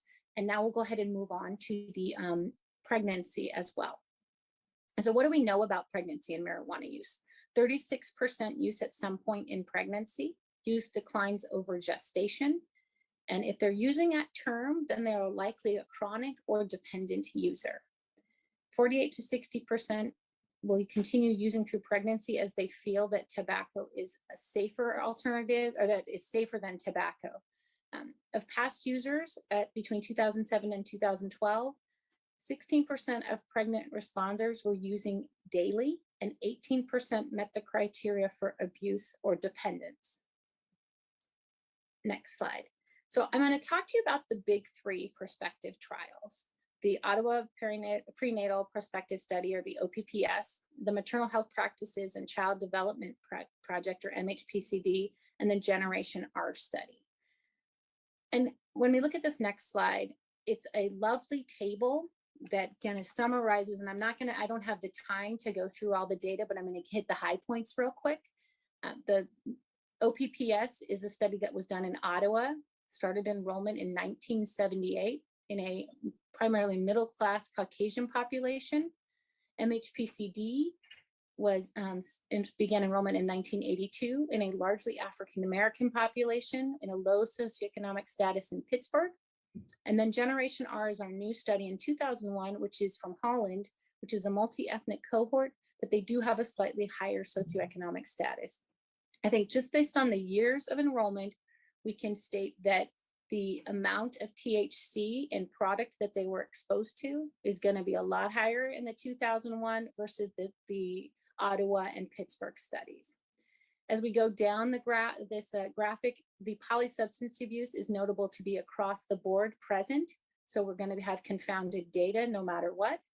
And then we will look and see retention is actually, I think, impressive, 63% all the way to 22 years. And then even looking at 80% to 22 years on the Pittsburgh study. The Generation R study is still following up, and they have the 6-year data that they've published, and that has exceeded 80% for retention rate. As we move into the outcomes on the next slide, we'll see that one, there's some trend unclear about preterm delivery and birth weight. And that, I think, is still teasing itself out in the literature. And we really need to jump down into the preschool, school age to start looking and seeing what they saw as a trend. And it's important to note that they're seeing similar things, especially between the two studies in the 70s and 80s. In the preschool population, we're seeing verbal and memory performance as affected. And then when we move into school age, we're seeing attention, impulse control, hyperactivity, visual reasoning issues, executive function problems, language comprehension, reading, spelling, and academic achievement. So we're seeing issues that are going to show up more about 8 to 10 years of age. And it's that reading, writing, academic performance, which is a significant issue. Now, could that be confounded by the polysubstance abuse? Absolutely. When we move into the teen and young adult period, we see persistence of some of this higher level executive functioning, visual cognitive functioning, academic achievement, particularly in reading. And then as we move to the very bottom, we're going to see issues with smoking, early substance abuse, chemical dependence.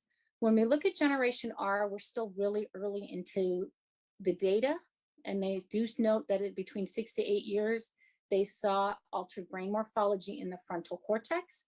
And I think we're still, this one, the jury's out yet. We've got to give them the time to follow over time in order to give us the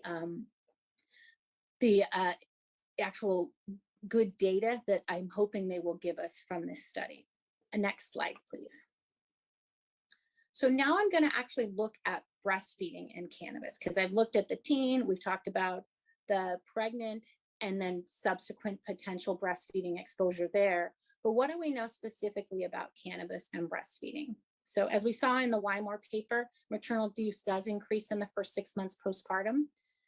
What also is important to note that THC and cannabis absolutely has a potential for affecting lactation, as we see a decrease in prolactin levels and a decrease in the oxytocin levels. These are the two big hormones of breastfeeding. Prolactin is your make and milk hormone, and oxytocin is your letdown hormone. And if we're seeing those, there would be concern if those are lower that it would impact your breast milk production and your ability to maintain a milk supply. So what we do know is that women who smoke cannabis, it does not affect whether they will initiate breastfeeding. They have the same initiation rates as the general population. But when studied at a greater than or equal to 9-week postpartum, you see a statistical decrease in breastfeeding if mom is using marijuana. And it's unclear if that is due to the decrease in the hormones, which one could argue it could be, or if it's due to other things such as social stigma, etc. Next slide. When we get into the weeds of the logistics of breastfeeding and THC, it is important to note, especially if mom is smoking her marijuana, that there is an independent twofold increased risk for sudden infant death syndrome. And I think that's an important point. It's not part of smoking cigarettes. So cigarettes we know has an increased SID rate. This is on top of that. And so it is very important, I think, to educate mothers that they should smoke outside if they're going to do it, to minimize that risk. When we look at the data on breastfeeding and THC, there are no isolated studies without in utero exposure. So the data is never going to really be pure. We're going to have to deal with the fact that it's likely we're going to have a prenatal, postnatal exposure between the prenatal exposure in utero and the breastfeeding exposure. And the evidence that we have, which is very small currently, on the effects of THC on infant development is sparse and conflicting. And I'm going to run you through that now. Two papers that are referenced, if you look at any review, LactMed, et cetera, you're going to see these papers referenced. But again, this is data that's not too recent. The tennis paper was from 1985.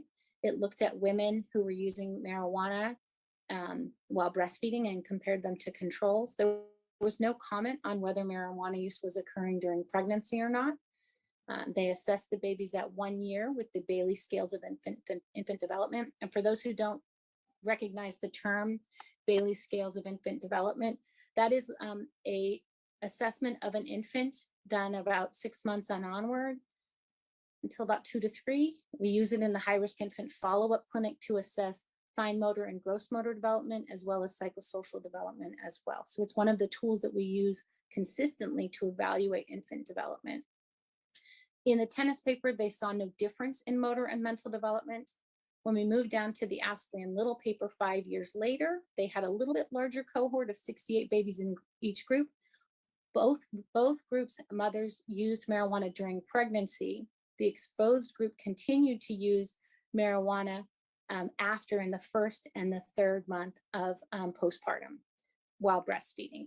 They assessed at 1 year of age using the Bailey scales of infant development.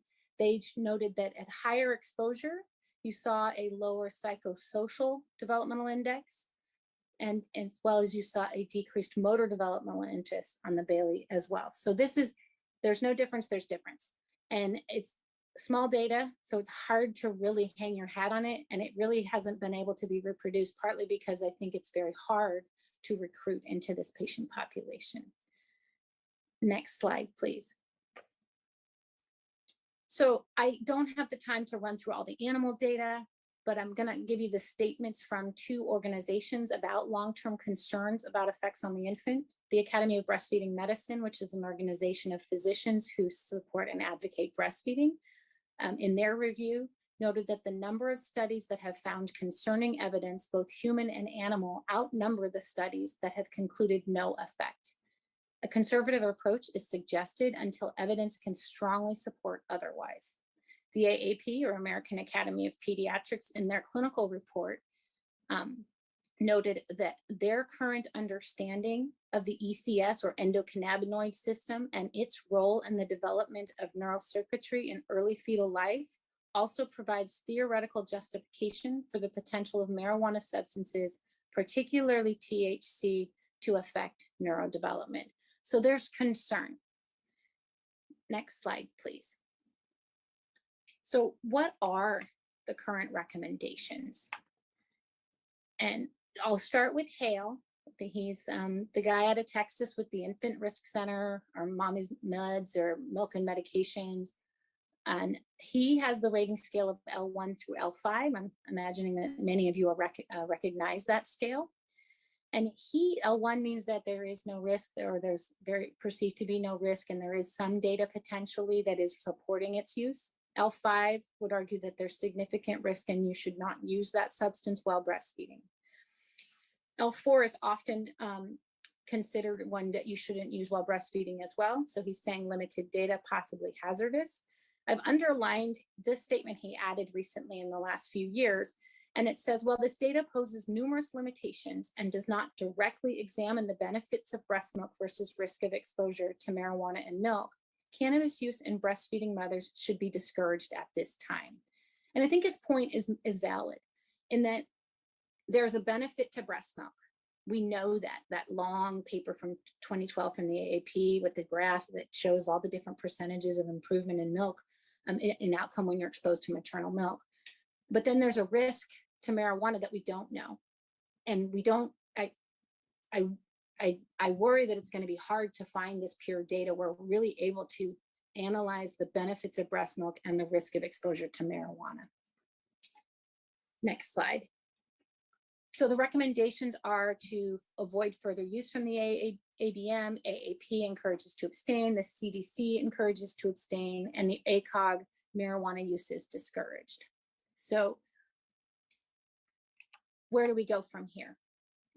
In summary, we know THC crosses into breast milk. There's concern for marijuana exposure in all ages, particularly in the developing brain, but the data are imperfect.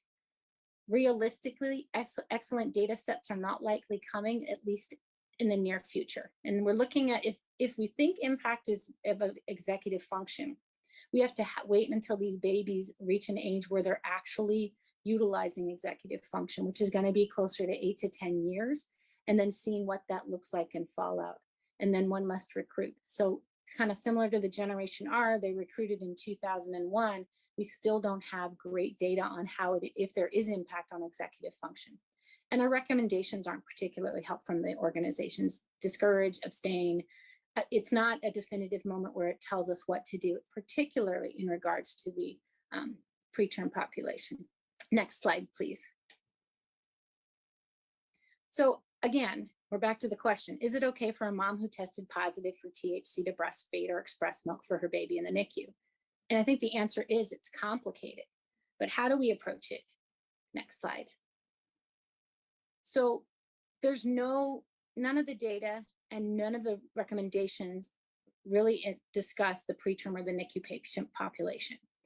And I think it's important to note that most of our infants who are admitted to the newborn intensive care unit have an inherent risk of neurodevelopmental delay due to their underlying diagnosis and subsequent need for neonatal care. The AAP, of course, supports human milk in the preterm and NICU population, but has not given us any guidance on how to address marijuana-using mothers in the NICU. Next slide. So how do we develop a recommendation in the NICU? And I do think it is each unit, because the data isn't definitive, there's a lot of concern, but it's important that we look at what the patient is bringing to us and what we have as options as we evaluate our potential recommendation in our unit. So first, how frequently is mom using? When was her last use? Is there polysubstance abuse? Is there maternal willingness to discontinue use? Is there an ability to develop a trusting and therapeutic relationship? Is there availability and reliability of donor human milk? And what's your NEC risk in your unit, particularly when dealing with your higher NEC risk populations? Next slide, please. So there's 3 possible approaches. And I think that you could argue, based on what your availability of and ability to answer the questions previously, how to approach it. So number 1, you could just say, you know what, we're going to use breast milk for all marijuana users and go with the belief that breast milk is really going to mitigate any potential risk that we don't know is coming from use of marijuana and getting into the breast milk. We could also, the second approach would be to pump to establish supply while mom abstains and utilize donor milk until some time that the THC level in milk may theoretically be low to 0.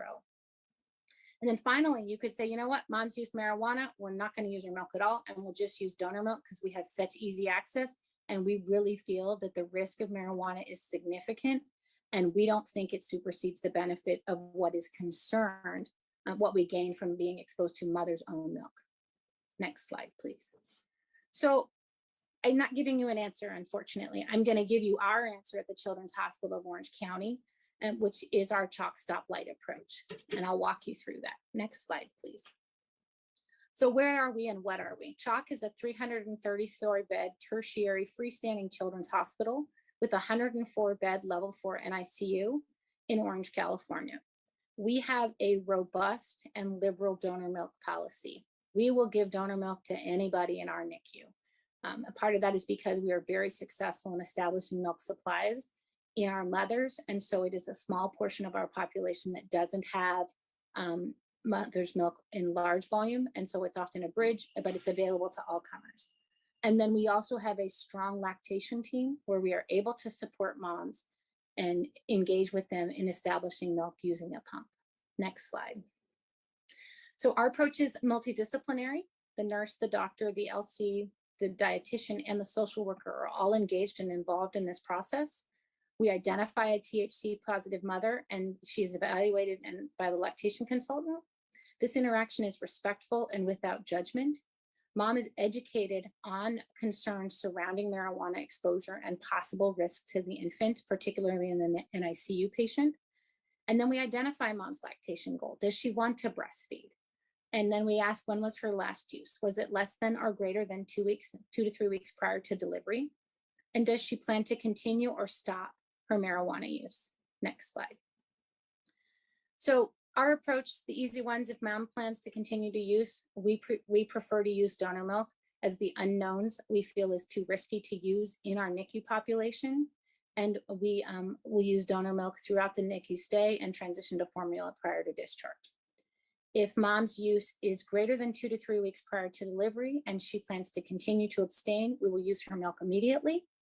If mom's in that middle zone of having used within 2 to 3 weeks, but she does take the education and she does plan to stop using, we choose to go with using donor milk for the first 2 to 3 weeks, have mom pump and fertilize. I don't think one should ever dump human milk, so I do have them fertilize a plant.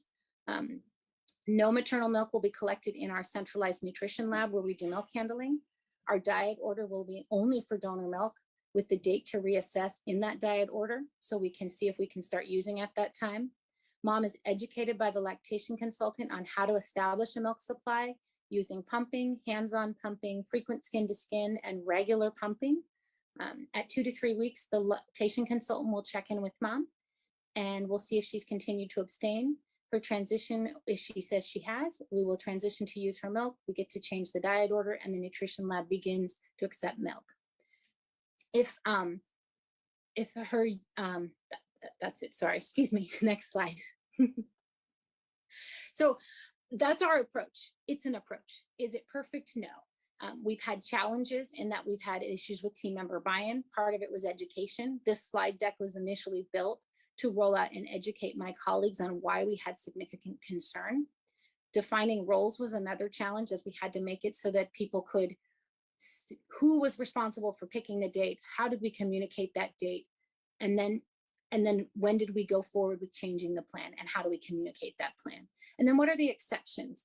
And the exception's always there, and it's a challenge and a success. And the mom who's got a trisomy 18 who wants to do palliative care, we're going to let her use her milk in our unit, and we don't want to confuse the message, so we message around that exception correctly. Our successes are we've been able to generate and develop a consistent message, and then when we get to change the diet order to use breast milk, and then again, that exception where we're able to message appropriately that we're making an exception because it's the right thing for this family. Next slide. This is a visual of our algorithm. The middle is the cannabis. Below the dotted line specifically defines whose role the doctor, the LC, or the nutrition lab, and what they do in each setting. I'm not going to go through it for the sake of time since I'm already gone over. And next slide. I think we are done. I think we just have references and cute pictures of my breastfed babies, because we always have to end with breastfed babies. So I thank you for your attention, and I look forward to our discussion. Thank you so much. So I'm going to actually start with Q&A and give people, we've had almost 150 responses on the survey, which is great. So I'll give you just another, like a minute to do that. If you haven't, the link is there on the screen. But to kick off our Q&A, and there are a lot of them, so I'm just sort of choosing ones that we haven't really addressed yet in the conversation. What are the legal ramifications around this topic? So some things that were brought up. If you withhold the mother's breast milk, is that a problem? Or what if there are adverse effects for the infant from using breast milk that has THC in it? What about CPS involvement? Yeah, could you speak to that a bit? Yeah. I've had this come up from colleagues saying, well, you know, the recommendation, do we have legal exposure because we refuse to use the mother's milk? And I've actually even run it by our risk folks to just make sure that we don't have legal exposure, because it seems to make sense that if we're going with the conservative baby's best interest, and because the recommendations are abstain, discourage, basically do not use, we are okay with following those guidelines, and it is there is no risk from a legal standpoint from their perspective to use donor milk and not use the mother's milk, which makes sense if you think about alcohol. You're not supposed to, you know, really shouldn't, but you're discouraged to not use a ton of alcohol during breastfeeding. If I have a mom who's a severe alcoholic, I'm not going to use her milk as well. And when we look at things like allowing moms to use, I think the important thing is that if your unit needs to proceed in that fashion because you have you don't have availability of donor milk and you have a 24-weeker and a high neck rate, you're probably going to choose to use that milk. You're going to educate the mom extensively saying we need to use your milk to decrease the risk of death or severe complication from necrotizing enterocolitis, but we really think you need to stop, and here's the reason why. So I think as long as you disclose and educate, I don't think there would be liability from allowing use if your unit is in the situation where it makes more sense to do that. Referring to CPS, I think, tends to be more social work and unit practice. I think that there's often, if there's use, that referral will happen, often more just to check into to whether there's a file on the family and to make sure that it has been communicated if there's concern. It's often more than just the THC use alone that gets a call to CPS. Thanks. A couple questions about CBD oil. You mentioned that at the beginning. Do we know anything about CBD in breast milk? Not really. And I think part of it is we're still getting just the minimal teeny amount of THC data. So my hope is that we will see that coming, as CBD has become a very popular product that people are using for almost anything at this point in time. I think it is important to note in my review of all the literature, and I will say this talk was very narrowed down. I could have gone on for 4 hours. So there are things that I didn't go into, but in looking at CBD, oftentimes when you look at the product of CBD, it's still, even though they're trying to purify it out, there still is THC in that product. It may be a small amount, it may be more depending on how pure, how good their process is, but inherently there is THC with the potential to test positive as well. A couple questions about the mom, and if she stated that she is abstaining or planning to abstain, do you take her at her word, or do you do some sort of toxicology test? Thank you. I was running out of time, so I kind of glossed through that. I do not. In our group, we do not, because we believe in developing, the multidisciplinary team believes in developing that therapeutic relationship. And so we work actively with moms and say, you know, we develop that relationship. The LC is working with that mom to establish and maintain the milk supply until we're ready to use. And it's an eye-to-eye conversation of, okay, have you stopped? Remember, we talked about the risks. Are we good to go? I do find that oftentimes moms that are not able to abstain, the nurses already have their antenna up, and if you respectfully question them on it, they'll own up to it and say, you know what, I couldn't abstain. And oftentimes they based on their aversion to risk, will stop pumping because they can't stop using or utilizing the marijuana. I think this is part of it, goes along with it. Do you have parents sign an informed consent to use their breast milk if the mother is using marijuana? Since we don't use mom's breast milk when we believe there's a significant amount of marijuana, we do not. I'm not a fan of signing consent, the whole consent for formula and the term population as well. I feel like it's more respectful that we have an educated conversation and have that trusting therapeutic relationship. When you pull out a form that says you sign this saying that I told you you're going to hurt your baby using your milk, I think it undermines the whole process of being in the newborn intensive care unit and supporting both the baby and the family. And oftentimes when you advocate and say, this is what's best for the baby, most people will say, you know, unless they're chemically dependent, they're going to go, okay, wait, I don't want to take cough medicine. I don't drink coffee when I'm pregnant and breastfeeding. And so I think it can often, if you explain that there's concern and data, the problem that we suffer with, which I didn't talk about, was this perception of safety, because legal is safe. And that is a component that we do have to address by educating them on what is known and what is concerning about THC exposure and the developing brain. Thanks. For moms with chronic use, should the breast milk be restricted for 2 to 4 weeks? Is that based off the half-life of the data? No, this actually was when we made it, and we were actually going to be, I have a meeting coming up in the next few weeks to look at that Why More paper that just came out in March. When we picked 2 to 3 weeks, we knew that users often have positive urine upwards of 4 weeks. And because of the sequestering in the fat, we picked 2 to 3 weeks because we felt that it was going to lower the amount of THC, but was a reasonable time that we wouldn't lose mom's pumping. And for anybody who's pumped, if you're pumping only, it is not a rewarding experience. And yes, we have moms that have to do that because they're in the NICU, but if you're pumping and then your milk's being sprinkled on a plant instead of being given to your baby, it is not a rewarding experience, and it is not going to be something you want to do for a prolonged period of time.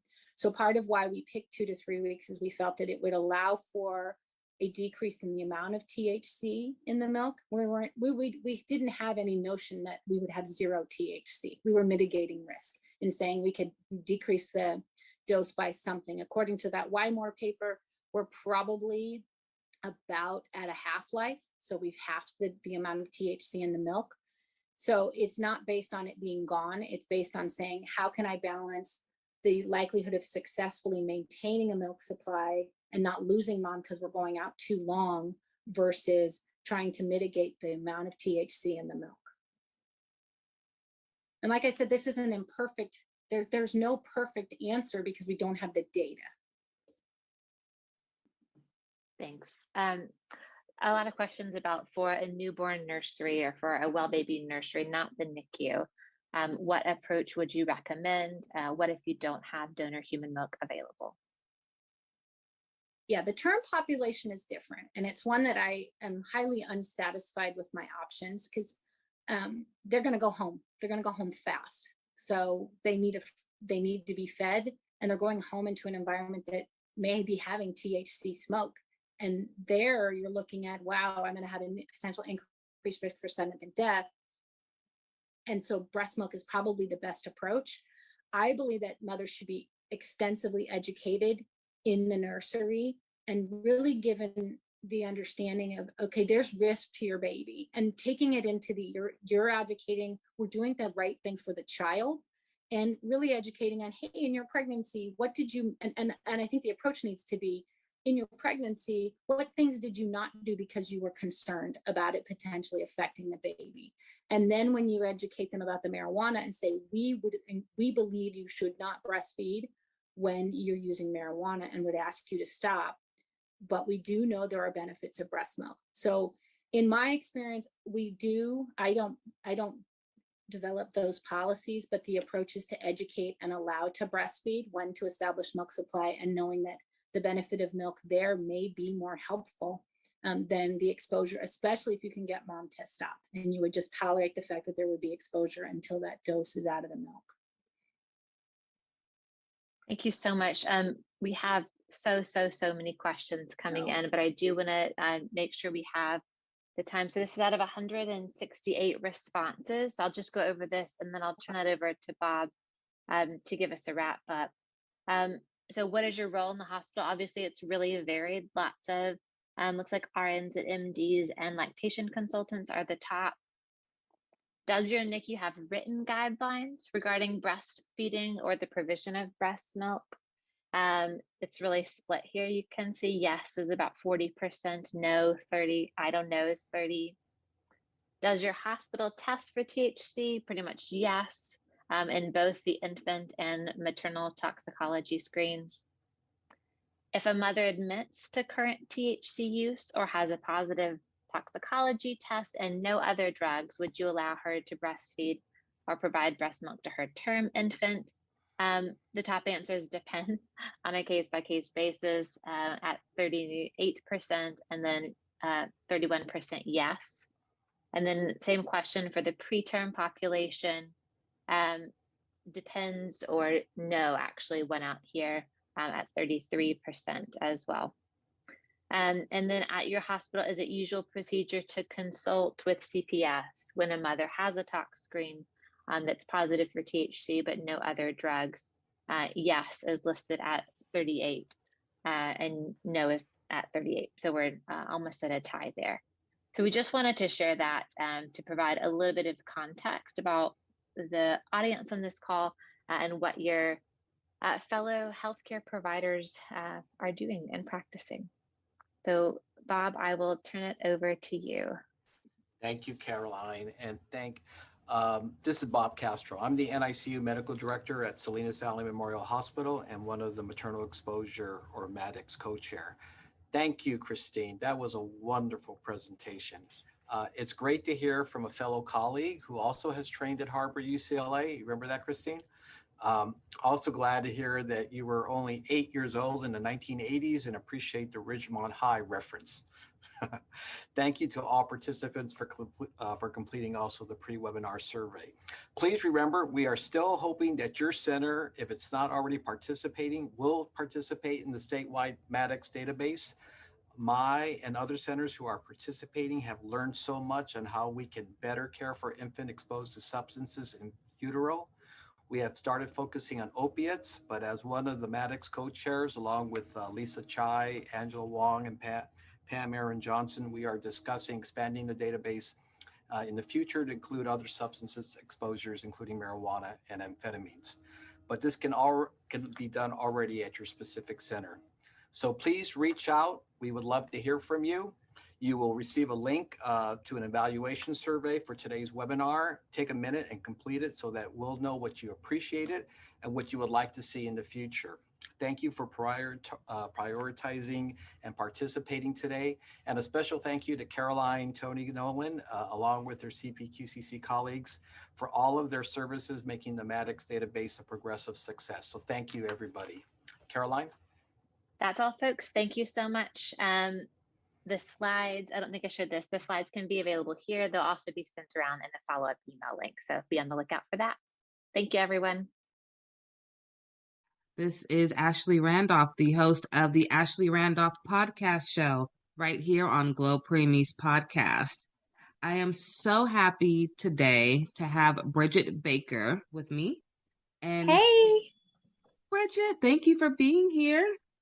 Yeah, we are so excited. We've really been looking forward to this. Yes. I cannot tell you how many times I have gone over topics like the one we're going to go over today. In case you guys are wondering, she is from Booked, Bagged, and Tagged. And not only is that a great podcast, but they're all about crime stories and safe havens for babies. And I mean, you guys are going to love them just as much as I do.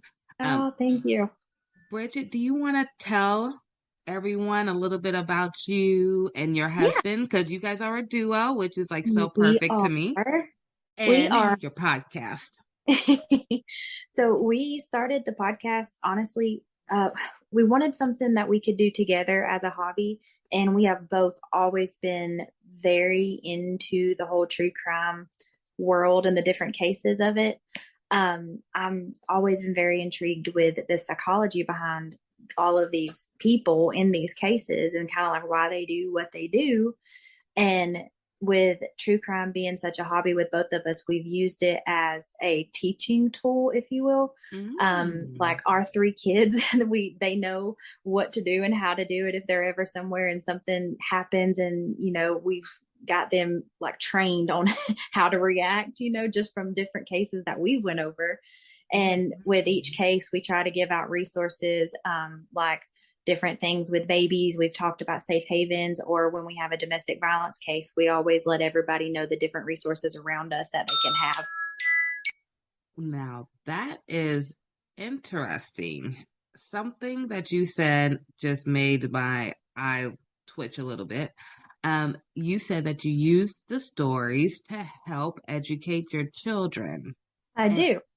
That is something that you don't usually hear, but that is actually a great way if you really think about it. So that's actually a good tip. And it's really about the perspective. It is. And I mean, you have to keep in mind, like we have two younger ones and then we have an 11-year-old. We do not tell them all the scary things that can happen. But with each case that we've done, I've learned something from that in ways of just like, say, we're out in town and I've listened to a case before. I'm like, okay, well, I know that if, A, B, or C happens, this is how I can react. And so I've made sure that even our youngest knows their address. They know our full names, not that we're just mommy and daddy. And they can, do what they can tell somebody what they need to tell them if they're ever in a situation to where we're not there. So we've used that to just make sure that, we are keeping our kids as safe as we possibly can, because I mean, it's 2022. This world it's a lot now. Yes. Way different than 10 years ago or 20 years ago, I will say. Absolutely. Now, that actually brings into our topic today. So we're going to talk about safe havens. And I know that that's something that is truly, truly, really close to your heart. Do you want to go ahead and lead the conversation on that? Yeah. So every state, it's a little different, but for the most part, the idea is the same. So what they do is a safe haven is basically a place to where you can take your baby, and it's where, like, because there were so many people out there who were abandoning their babies and something would happen to the baby, or people who didn't know they had other options. So we made up these safe haven laws. So like in Georgia, where we are, you have up until the baby is 30 days old, and you can take the baby to like a medical facility, a fire station, a police station, and you don't have to show proof of identity. You don't have to show any addresses, and you can leave the baby there, and you will not be asked any questions. Nothing will happen to you. You're basically surrendering your parental rights when you hand it over by saying, I can't do this, here's the baby. And that is the safest, alternative to leaving the baby somewhere, or, in some of the cases I've looked at where it just goes the worst possible scenario. Right, right. So the key word I heard you say was you will not get in trouble. No, you will not. Like I said, in Georgia, you can take the baby to a safe haven up until it is 30 days old. And then after that, you can still take the baby, but you would probably be asked to show some form of identity. In Georgia anyway. Now I think there was Tennessee. I think they had one that was a little longer, a time frame, but it's just a way of saying like, okay, let us help you. This is the best thing that we can possibly do for you and this child. No questions asked, basically. Right. I love that. No questions asked. We're here for the baby. Now, Yes. as far as let's say a mom drops off her baby and about maybe a month or two goes by and she decides she wants her baby back. Do you have any resources or educational tips or anything you can give to those parents? In that situation, what happens when you surrender your baby? Basically, you're saying, I cannot be this child's legal guardian anymore. So it is a form of you handing over your guardianship or parental rights. Now, to get that baby back, you would have to work with family services and things of that nature, just because, you did surrender your parental rights with it. Right. I'm not saying that it's impossible, but you probably it would take some time for you to get the baby back if that's what happened. Okay, so thank you for that. For any parents who do have that in mind, just keep that in the back. It's not hard. Well, it's not a hard no, but it will be a fight. Yeah, it's just but like they said, they won't have what's best options. for the baby. Yes. Right, the baby's in mind. Thank you for sharing that. As far as are there safe havens in every state, or are you not sure? I'm not 100% sure. I do want to say there's some form of a safe haven law in every state. Okay. I know that I think it was in 2020, there were 4,422 babies that were saved that year, which was almost tripled from, a few years ago. So it's something that sadly it is working.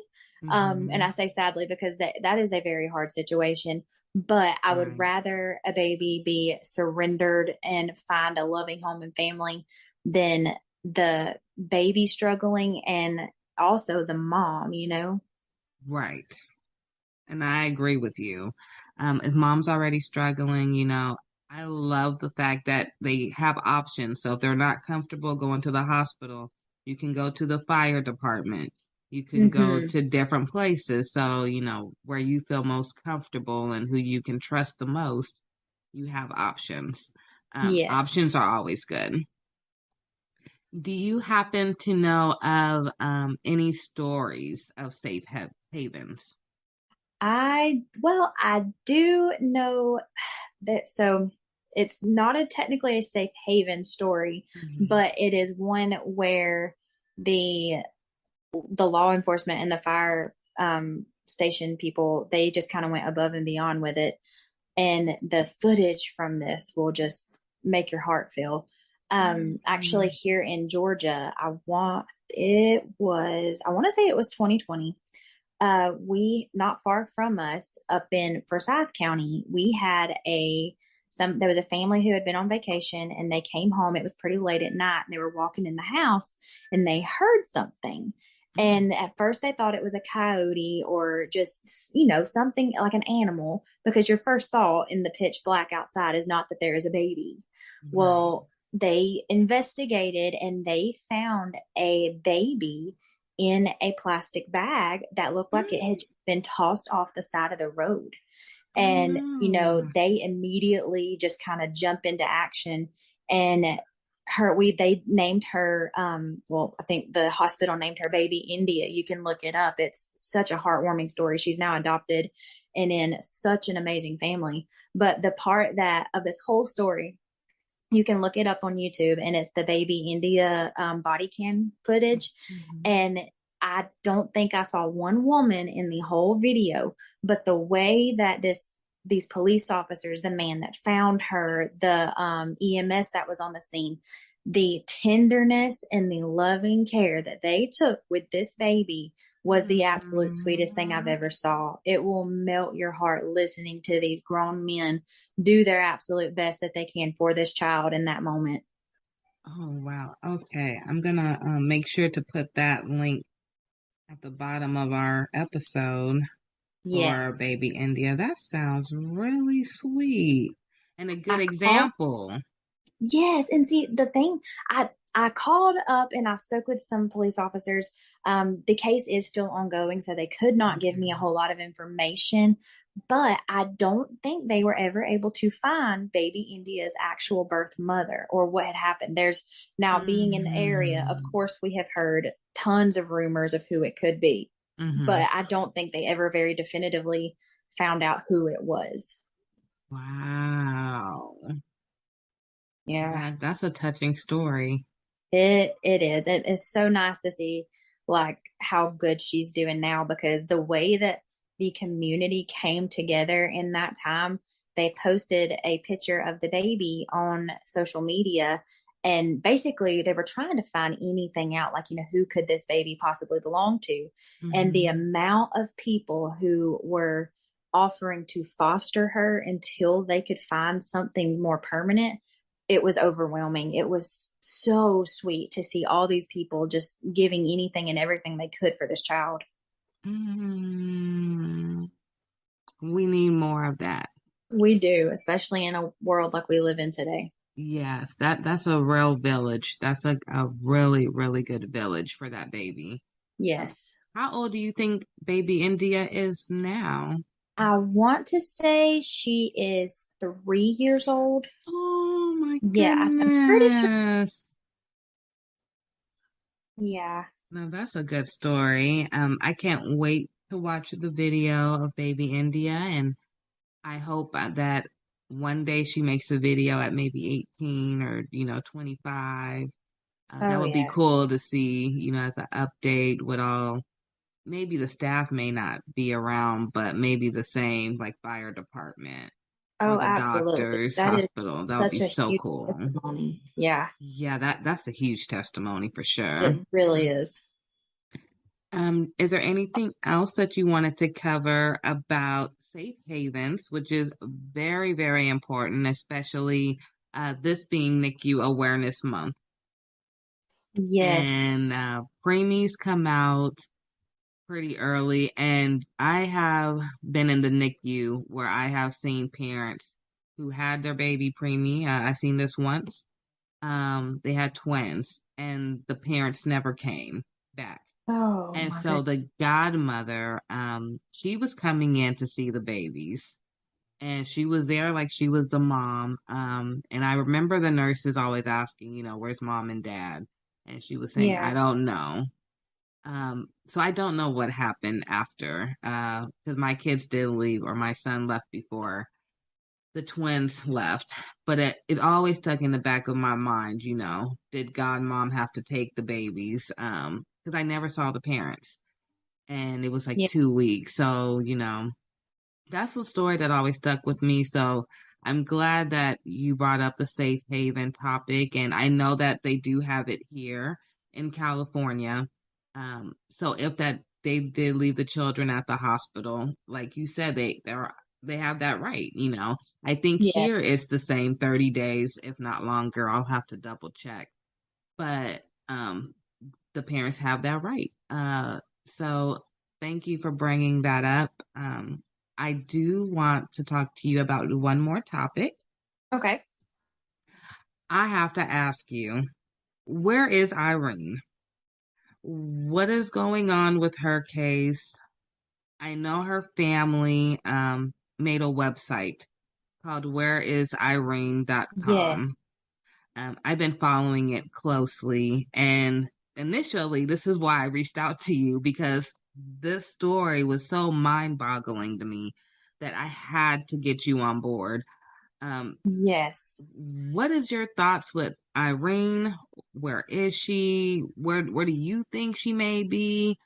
Just tell me your thoughts and let's jump into this convo.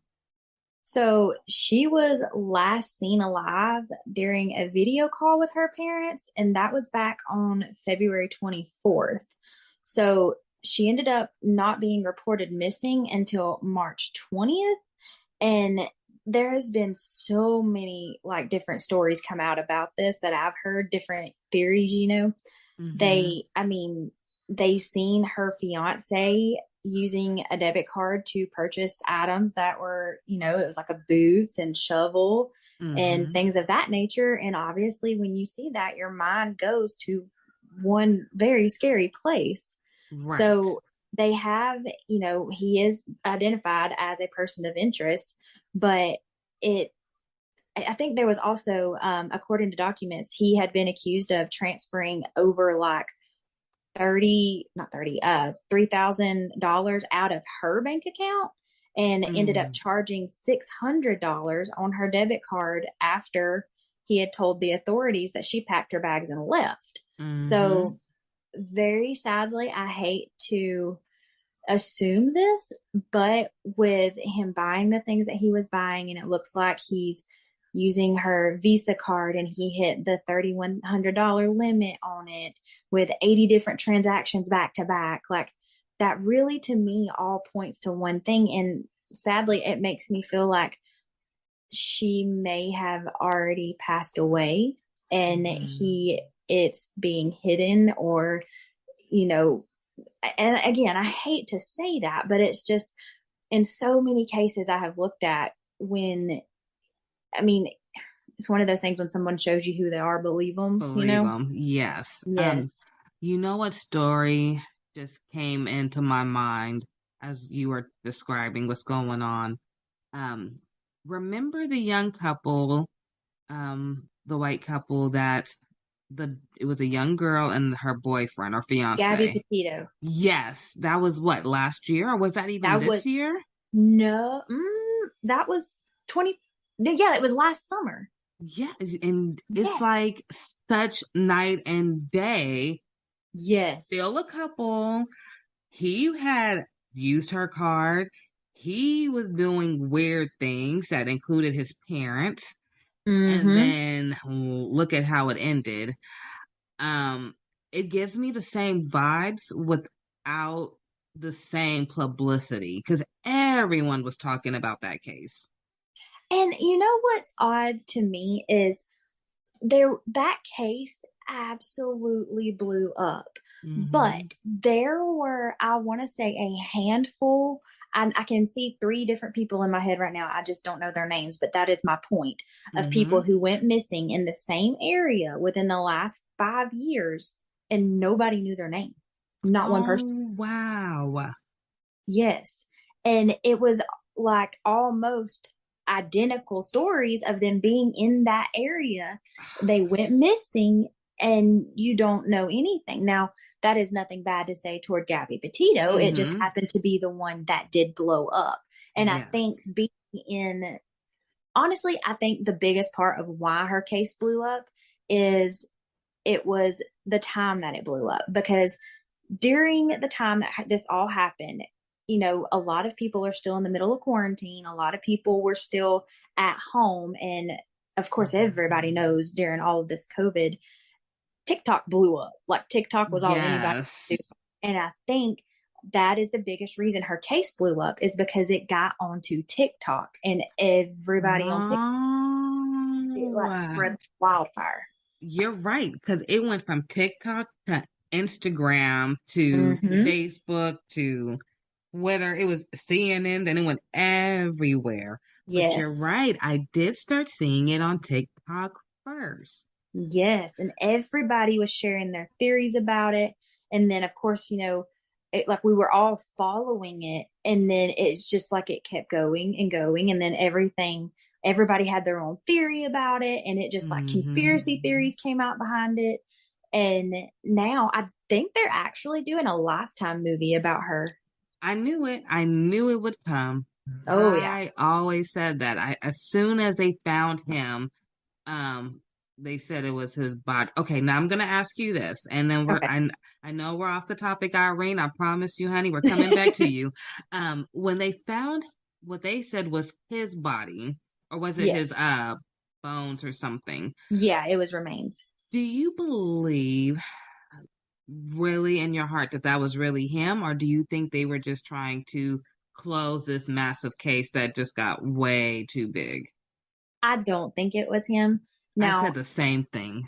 It's the rate of decomposition, even with him being in Florida where he was found in the swamp.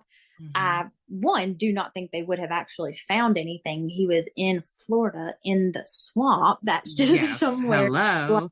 Like you're not gonna find like the elements and the wildlife down there is unlike anything else, I really don't. And also they found skeletal remains, and he returned home on September 1st of 2020, and then he goes missing, and I think they found him on September 9th. And he had just went missing on September 1st.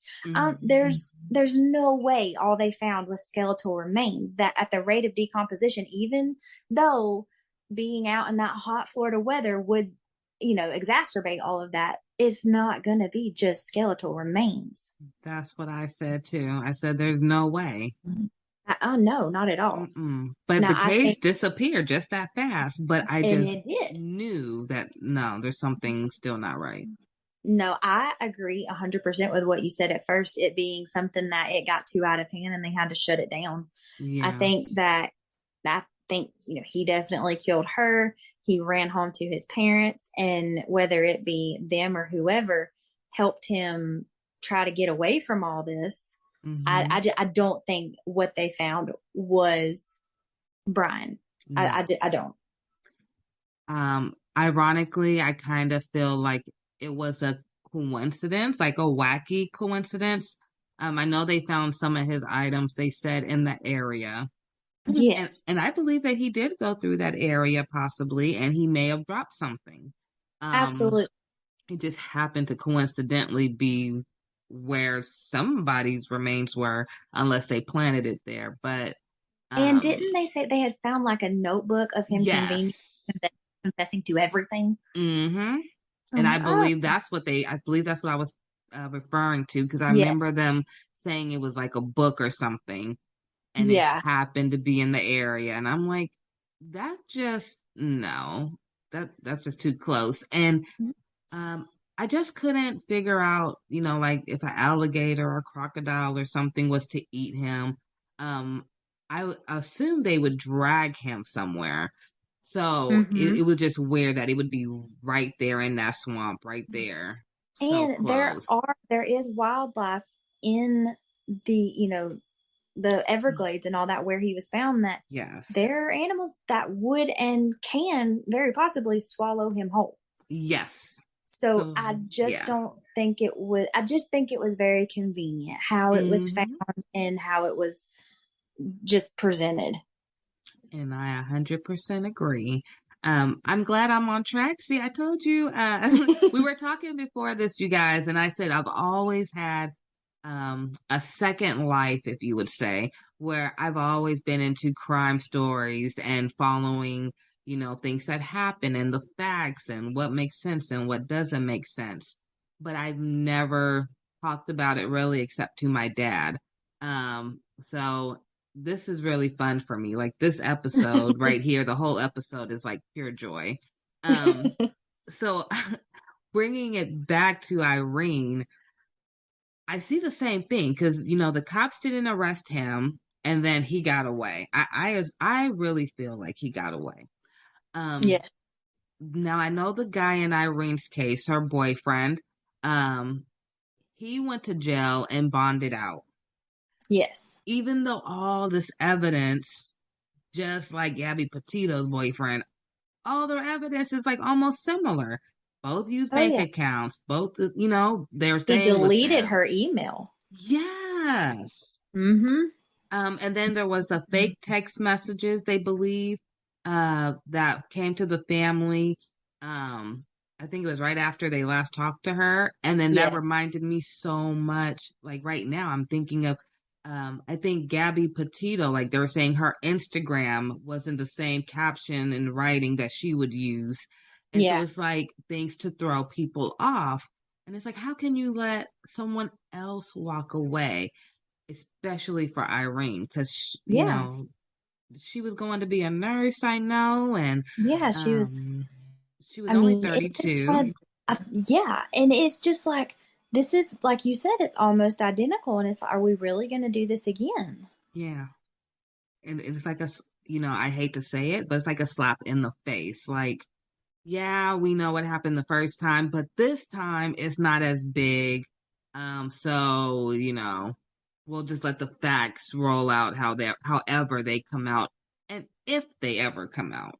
Mm-hmm. Um, Now, something in me tells me that she may be somewhere close to where they lived. I don't know Yeah. why.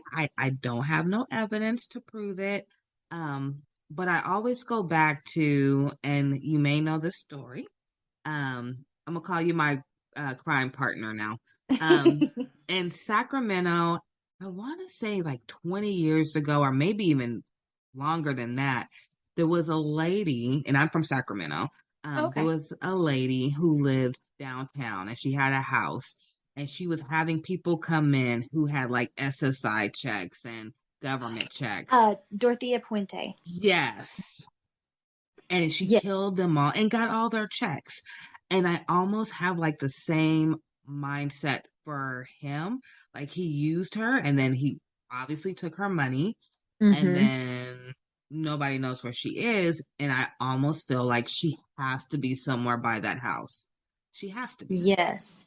I mean, in Dorothea Puente's case, it's funny. We actually did a case on her recently. So this is very fresh in my mind. You got to send me that link so I could post that too. I will. Like all of her, well, most of her victims after they were killed were just in her backyard, Yes. So it was, I mean, very close. And it's not like he has really ran. I mean, I agree. I feel like he's very close, or she is very close to where they are. Yeah. I just have that real strong feeling. Because he bought the boots. I know he bought a shovel. Yes. There was nothing hinting at the fact that I saw, maybe you did, like any extra gas to carry with him. So like no gas cans or anything. Because I Yeah. assume if you're driving with a dead, deceased body, that you wouldn't be stopping at gas stations to refill. Um, I just, there was like not a lot of planning, obviously, Mm-hmm. but it had to be somewhere close to him. And I know they live in, I believe was it Wyoming or Idaho? Wyoming is where they were staying. Yes. Now, Wyoming has a lot of wooded area, I believe. A lot of Yeah. wooded area. So she could be there. I just really hate that she's been missing for so long, and I really feel for her family. That's the thing. I mean, in any situation, it is absolutely devastating, but I feel like not getting the closure in the end is what hurts the most because it's like, okay, I'm obviously grieving because this person is not with me, but am I grieving their death or am I grieving just their disappearance? Like, how long do you hold out hope? Yes. Oh, yeah. That's so true because you're grieving, but you don't know what you're grieving for. Mm-hmm. And that alone has to be giving them nightmares. Yes. And I know that they were talking about like neighbors had told police that they noticed him burning a 55-gallon drum that he had purchased the day of that final video. Yes. So the shovel, the boots, him burning something in this 55-gallon drum. And it was the same day that it was that February 24th that she had talked to her mom and dad. So, I mean, it really makes you think like, okay, was she killed that day? And that was him disposing of the remains. Because now I'm on her website that her family created for her, and they said she was 5'1", 89 pounds. Very, very petite. So she definitely could have been in that size of a 55-gallon. I think she would be able to fit in that if. Absolutely. No, I did not know that part. Yeah.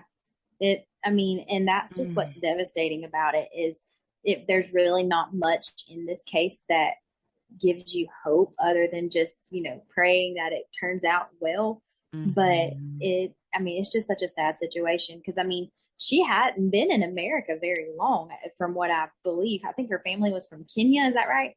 Yes. And they said she came May 2019. Yes, that's right. So she hasn't even been here long. No. And what all of the things are saying is, so she met this man on Craigslist. So there really there's no telling what he had told her beforehand. And she meets this man. And then, what kind of nightmare was she living before this happened, Yes. Okay, so let's see. Looking at the timeline now. Let's see. So, she moved. See, I see it now. February 24th. Nate buys a 55-gallon drum. March 3rd, some unusual texts were sent from her phone. That's what I was saying was so similar to the Gabby Petito case. March 8th, her WhatsApp account is deleted. Oh, that's ironic. Oh, yeah. March 10th, her phone number is deleted. Oh, my goodness. And then the 20th, they file a missing persons report. Yeah, they had 24 search warrants, but they really just didn't see much. Other than they found that he was charging all kind of stuff to her accounts. He had deleted her email, her WhatsApp app, and all of those things. But it was like in the Mary Catherine Higdon case, in the Casey Anthony case, it puts you in that mindset of both of those women. It's very obvious that they probably did it, but you could not charge them with murder or whatever beyond a reasonable doubt. Like I can I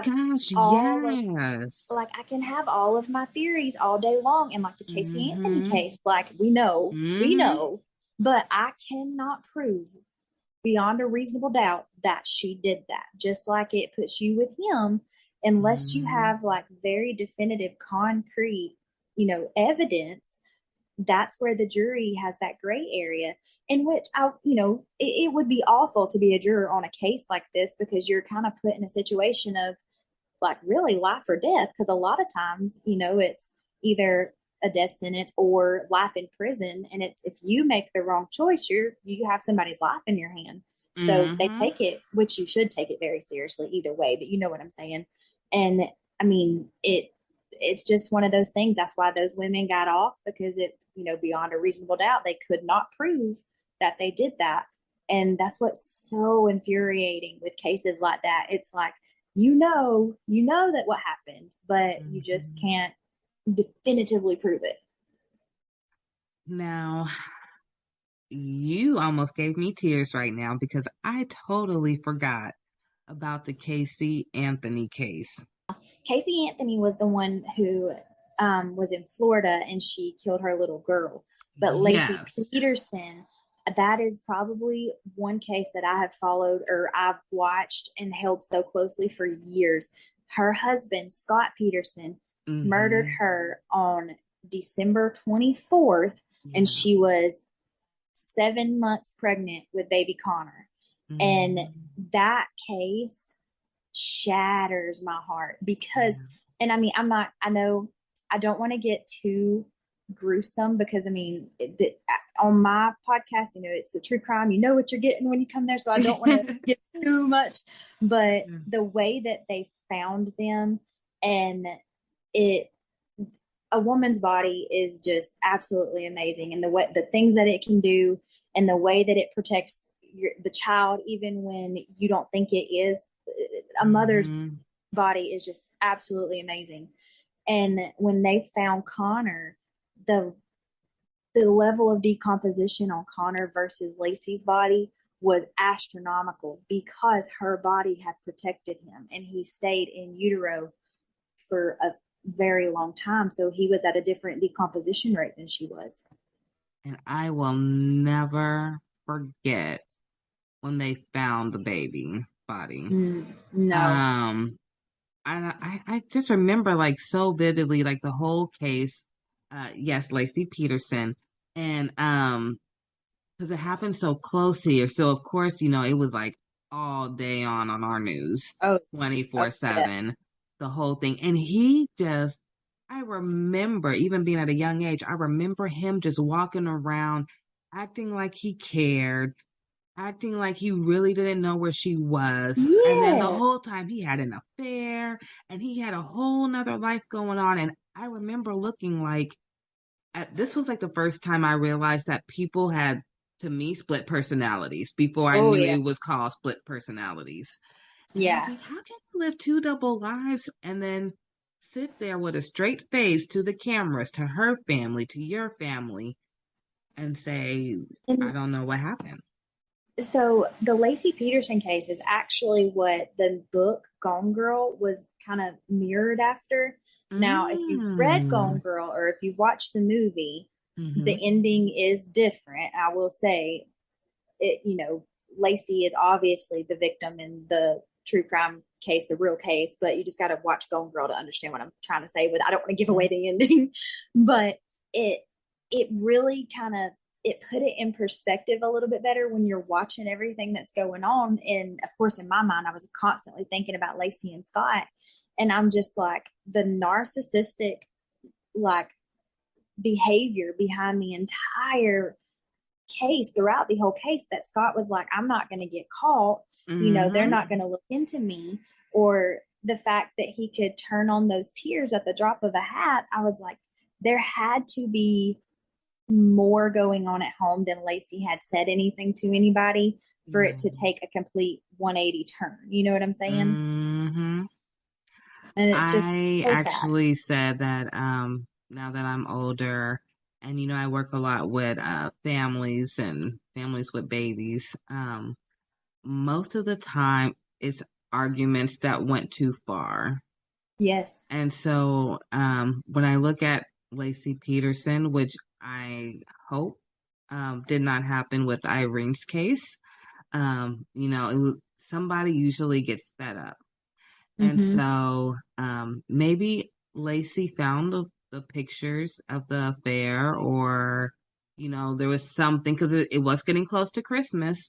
Yeah. Maybe she found a gift for the other woman and she went bonkers, or some money was taken out and she saw it was at a store that he shouldn't have been shopping at. Anything. And that whole scenario right there is exactly what happened in the Chris Watts case, where she kind of found out she was pregnant, and she found out about him having an affair while she was away, and he killed her pregnant with their son Nico, and then he killed their two babies. And they were, I remember, 2 and 4, 3 and 4, something like that. And there's a video of the youngest one singing that Coco Melon song about my daddy is a hero, and knowing how their lives ended. It's so, I don't understand. Like, something that, I know beyond a shadow of a doubt that I was put on this earth to be a mom. I have I'm just a motherly spirit. I've raised my siblings and our 3 boys. And, you know, that's why I think I've held the baby cases and the cases with these children so closely, because I don't understand the kind of person who could do that. But I read somewhere, what was it? I can't remember who said it, but they said something along the lines of, I don't understand how somebody could do this to a child. And the police officer turned around and said to them, you know, as long as I've done this, I've had people ask that question.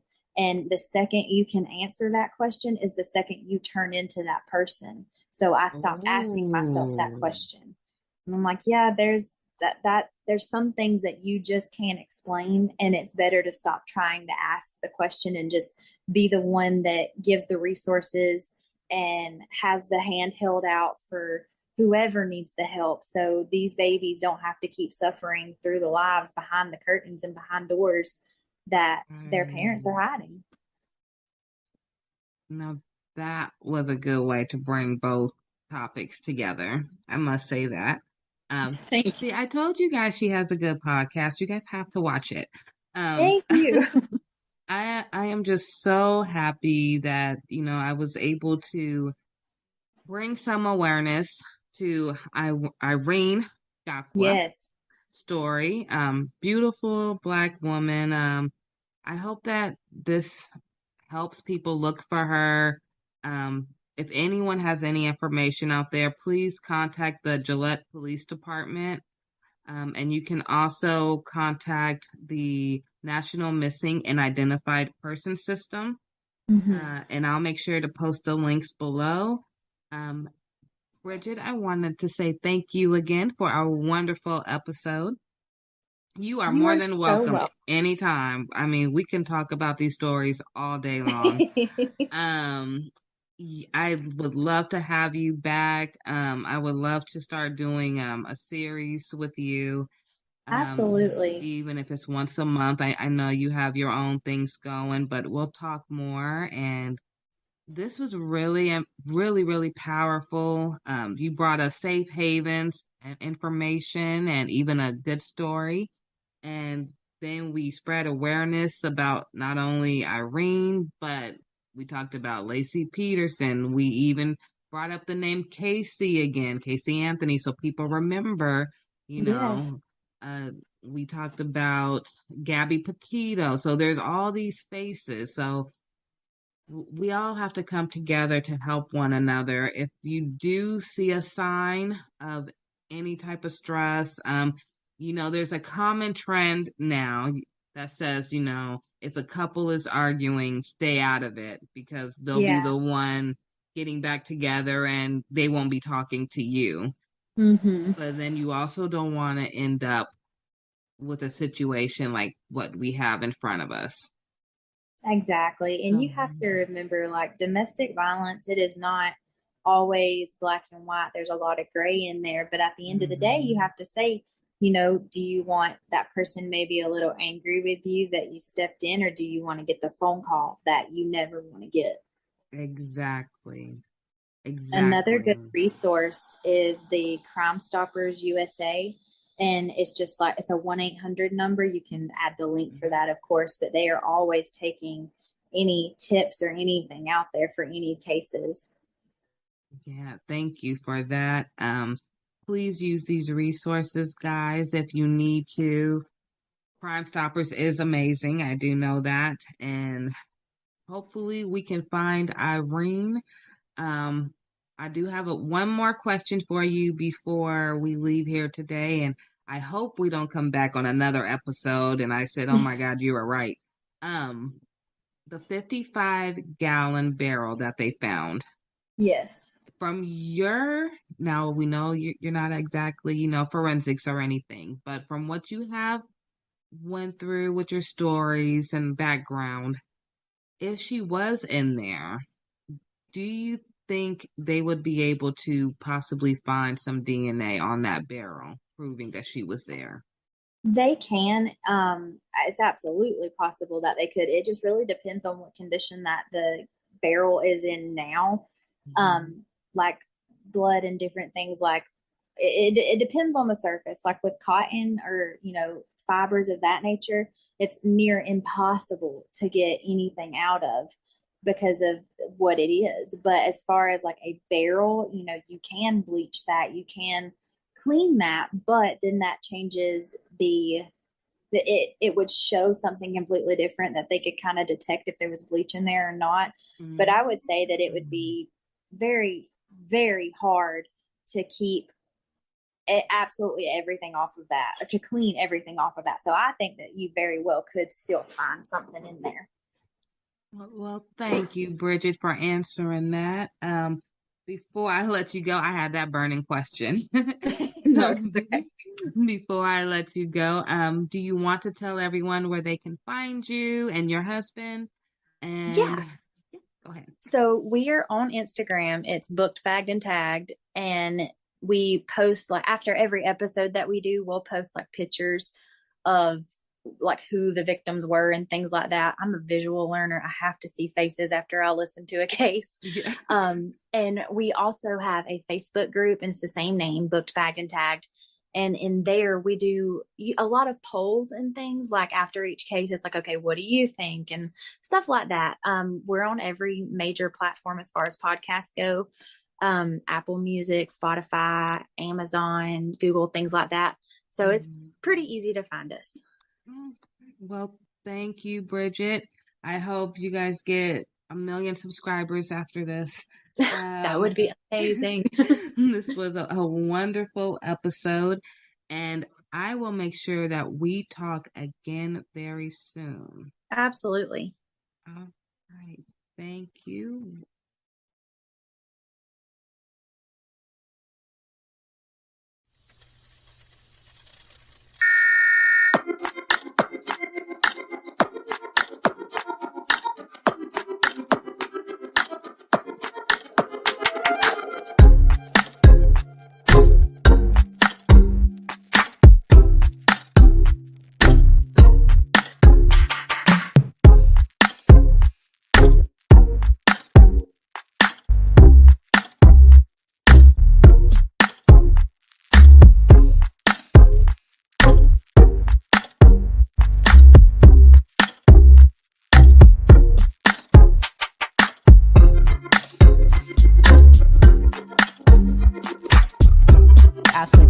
Founder of GLO Preemies and co-founder of Alliance for Black NICU Families. Welcome to AM Buffalo, ladies. Ashley and Beth, thank you so much for joining me on this great day to talk about Ashley Randolph. Join us now. Ashley Randolph, founder of GLO Preemies and co-founder.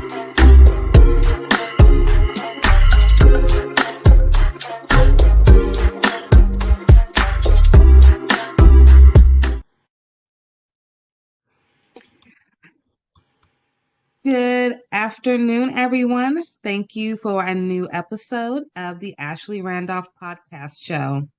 Today, I am so excited because I have someone very special for a very special topic that you guys have been kind of seeing me talk about on TikTok lately. So today, I have Don Mann, but if you research him and look him up, I want you guys to make sure to put Don W. Mann. Very, very important. He's a very important man. And what he's here today for is very important. So I want you to make sure you find him after. Mr. Don, thank you so much for being here. Thanks for the invite. I feel humbled and honored to be here. I'm excited. You know what's more exciting to me is when you came today and you had your shirt that matched your background. I just love that. I love the quote. You saw I put it on the flyer, known, needed, loved. I mean, it's 3 words that really any kid needs or any parent would love to hear, even from their own families. Yeah, it's foundational, and it's really simple, but it's not easy to discover and own in yourself. So yeah, that's part of my story, and that's I love it. So now that you brought that up, you have me curious. All right. Can you tell us your story? Well, so I think like most people, we just try to live life. We wake up and we go with the flow. And so I grew up in the Midwest, was born in the Midwest. And then we moved to Florida, South Florida, when I was 8. Those are tough years of transition, because that's when you're trying to build out your friendship base, and you're learning your social and emotional skills. So when I got uprooted at those times, it was tough. So when I moved to Florida, I never felt like I fit anywhere. So I was just like an island. The friends I had, I really didn't trust. It was just somebody to be around and something to do. And then fast forward to the age of 23, I moved back to Missouri and went to the police academy. So I became a police officer, and I did that for about 10 years full time, and then 5 years as reserve. About middle 30s, I decided to join the Federal National Disaster Medical Team as a security specialist. So we enjoyed deployments to Hurricane Katrina, some of those responses. So it was very interesting to be part of that. And, I had the great American dream. I wanted to get a great job, a great car, a great home, 2.3 kids, and live happily ever after, right? But it's nice to want that, but you have to know how to get it. So I didn't know how to get it. So as much as you want and you don't know how to, that creates a roadblock. So fast forward to 2011, I was in my fourth failing marriage. That's a heavy burden. And I had gone through a child custody issue. So when I got divorced from my first wife, she lived in the same state as me. And now that I'm in my fourth failing marriage, she petitioned to take the kids halfway across the country to Georgia. So I didn't want to be a part-time dad when we got divorced, and I definitely didn't want to be a part-time dad. Right. Yeah, I love my kids. I had a strong heart for my kids. Yeah. And then, it seemed like I fought hard. In hindsight, I wish I wouldn't have. Crazy, I know. But I'll never forget the day I was sitting on the couch and my attorney called me, and he said, "Don, I'm sorry, the judge is going to let her take them." And I was devastated. That was a sadness and a depression that I had no idea how to heal or how to work through, how to just deal with it. It was that. I changed. That was the day I began to change and then start to spiral down because of those big emotions I didn't know how to deal with. I didn't know how I became the person that I was. I just knew I didn't want to be that guy anymore. So I left full-time law enforcement and became a full-time security director. So it's on the outside, life seemed great. I was living the social media life. It looked great on the outside. Yeah. But on the inside, I was broken. I didn't know who I was. I didn't know what I was supposed to be doing. I just knew that what I was doing, I wasn't doing well. And so I ended up getting fired from my job at the hospital. And but my wife was great. She put me through real estate school. Wow. So I became a realtor. I had a lot of drive, a lot of grit. I always wanted to be successful. But it was something in my past that's always held me back. I became a realtor in 2008, 2009 here in Springfield, Missouri. I won a Rookie of the Year award. But in the background, again, it looked great outside.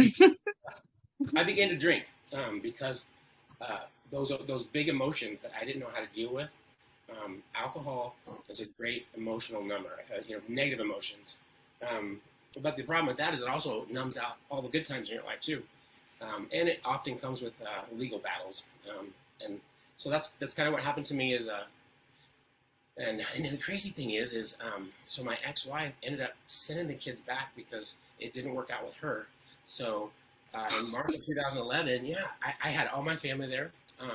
I was making great money as a realtor. We had a 5-bedroom, 3-bath house with an in-ground pool. I just bought my wife a Mercedes. So on the outside, it looked like it was perfect. But on the inside, I was so tore up and so lost and broken. And I was March 9th. I was driving home in her Mercedes. And I was drinking and I sideswiped a wooden fence. And when I got home, I looked at the damage and that was the day that things got really dark. I just took this analysis of, you're a horrible father, you're a horrible husband, you can't keep a job, you're drunk, and the world would be better off without you. And so I was convinced. So I went inside and I grabbed my service weapon that was meant to protect me, and I shot myself at point blank range in the stomach, and I tried to take my life that day. Only by a miracle did I survive. I will say I'm glad that you did survive. I am too. You know, it's and because this is Mental Health Awareness Month, I wanted to add this little parting here. Yeah. I think it's important for people that are experiencing depression and maybe suicidal ideations and thinking about suicide and thinking that that's the only way out.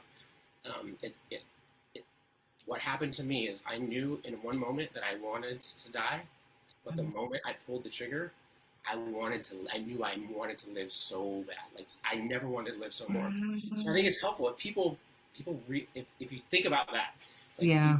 You don't really want to die. You just want the pain to stop, and that's where I was. But then it was fear. You know, it was like I may have just taken my own life, and I didn't want to. Right, right. And I love that you said that, because there was so much going on the inside that a lot of people didn't even really see what was going on. But like you said, you had this 5-bedroom house, you had the Mercedes, you had everything, but it wasn't what you needed to fulfill you. And, when you said, wait a minute, after everything, it was a fear. You didn't really want to do it. It was just, you just wanted the pain to stop. Yeah. I found myself in a deep, dark place, and I didn't like it. I didn't know how to get any other way out. It seems like the only answer, but it's not. It's not. And the answer comes in hope. And I can share that a little bit later about the power of hope. Even in our darkest moments, we just get a little bit of hope. We can find the strength and the courage to go forward. I don't remember much after I shot myself. I got life flighted to a hospital here in town, and I woke up a week later in the ICU. And the emergency physician came in and he said, I thought you'd be dead on my table when they brought you in. He said, but I cut you open. He said, I looked for damage. He said, you nicked your bowel. I had to cut out about 6 inches. You'll have a colostomy for about a year. It'll be reversed and you'll be fine. And so I was like, wow, that's crazy. And then he starts to walk out of the room, and he stops and he turns around and he says, what I don't get is how a 9mm bullet that travels over 1,000 feet per second travels less than 4 inches and stops right before it hits your spine. No. Yeah. So being in law enforcement, I knew that 9mm bullets are made for penetration. They can penetrate up to 14 inches of solid plywood. So that was the day that God said, hey, I'm real. This is me. This is who I am. I had no doubt that I was here for a reason. Yeah. It's funny that the first picture that popped into my mind on that hospital bed that day was I used to see a little picture of an old dirty little girl in a dirty dress, but underneath it said, God don't make no junk. Wow. I was like, you know what? That's true. That's true. So, see, and it's moments like that you can't deny that he was there. Yeah. Can I tell you my little miracle story? Absolutely. I didn't even tell you about this. Yeah, I love that story. My little miracle story is with my second child. I was in Houston, Texas. I'll fast forward all the bad stuff, but the doctor who I had in Houston, she told me she was a new doctor and that her mom was already an OBGYN. So I was comfortable with her. Yeah. So when it came to my delivery, of course, all my kids were premature. My daughter was born and she had her cord wrapped around her neck. Oh, yeah. But the doctor was so calm. She never even I didn't know until my daughter was like 4 years old that had happened to her. My husband had to tell me, like no one told me. She just said, oh, stop pushing. And I just stopped. And it was like a real calm in the room. I felt no anxiety at all. My baby came out and everything. Everything was fine. Of course, she went to the NICU. I went back to thank the doctor. Nobody at the hospital knew who the doctor was that delivered my baby. They have no idea who she was. They said the only thing that was on the papers was that the general MD for the day was on the paperwork. They have no idea who it was. Wow. That's when we can't explain something that's good, we just gotta give You just can't explain it. And I started Glo Preemies right after that. I said, you know, God, what do you want me to do? I don't know. I had just stopped going to college, so I was going to Xavier and Tulane at the same time. And I just didn't know what to do. I had my second preemie, and then it just came to me, God, little ones. And Glo Preemie's been with me ever since. I love that. That is so Such a great cool. story. Such a great story. And all significant lives that I know of Yeah. are foundational on amazing God stories. So when you got out the ICU and you got out, what was the first thing you did when you walked out them doors knowing you just had a miracle? Well, probably not what most people would do. I went and got a drink. Wow. You would That's think, honestly though. yeah, you would think that that God showing up in my life like that would have like smacked me into reality, right? And just chase your purpose. No, I still had all that unhealed, unfaced internal pain, emotional wounds. And the crazy thing about pain and emotional wounds, we try to beach ball it. We try to stuff it. You know, it's kind of like stuffing a beach ball under the water. Sooner or later, it's going to pop back up. Well, that's what our emotions do. When we stuff them, I say they go into the pit of our stomach and they lift weights. And then when they come out like, Urgh. And so, yeah, the pain came out. And so I had to go, or I felt like I had to go and drink. So I continued to drink for a few months. And then, well, it was actually a couple of years. Then December 28th, 2013, I was driving home from a bar, intoxicated, and I rear-ended a pickup truck of firefighters at low speed. Nobody got hurt, thank God. Okay, good goodness. But I got arrested in the same jurisdiction where I used to be a deputy sheriff. Oh, no.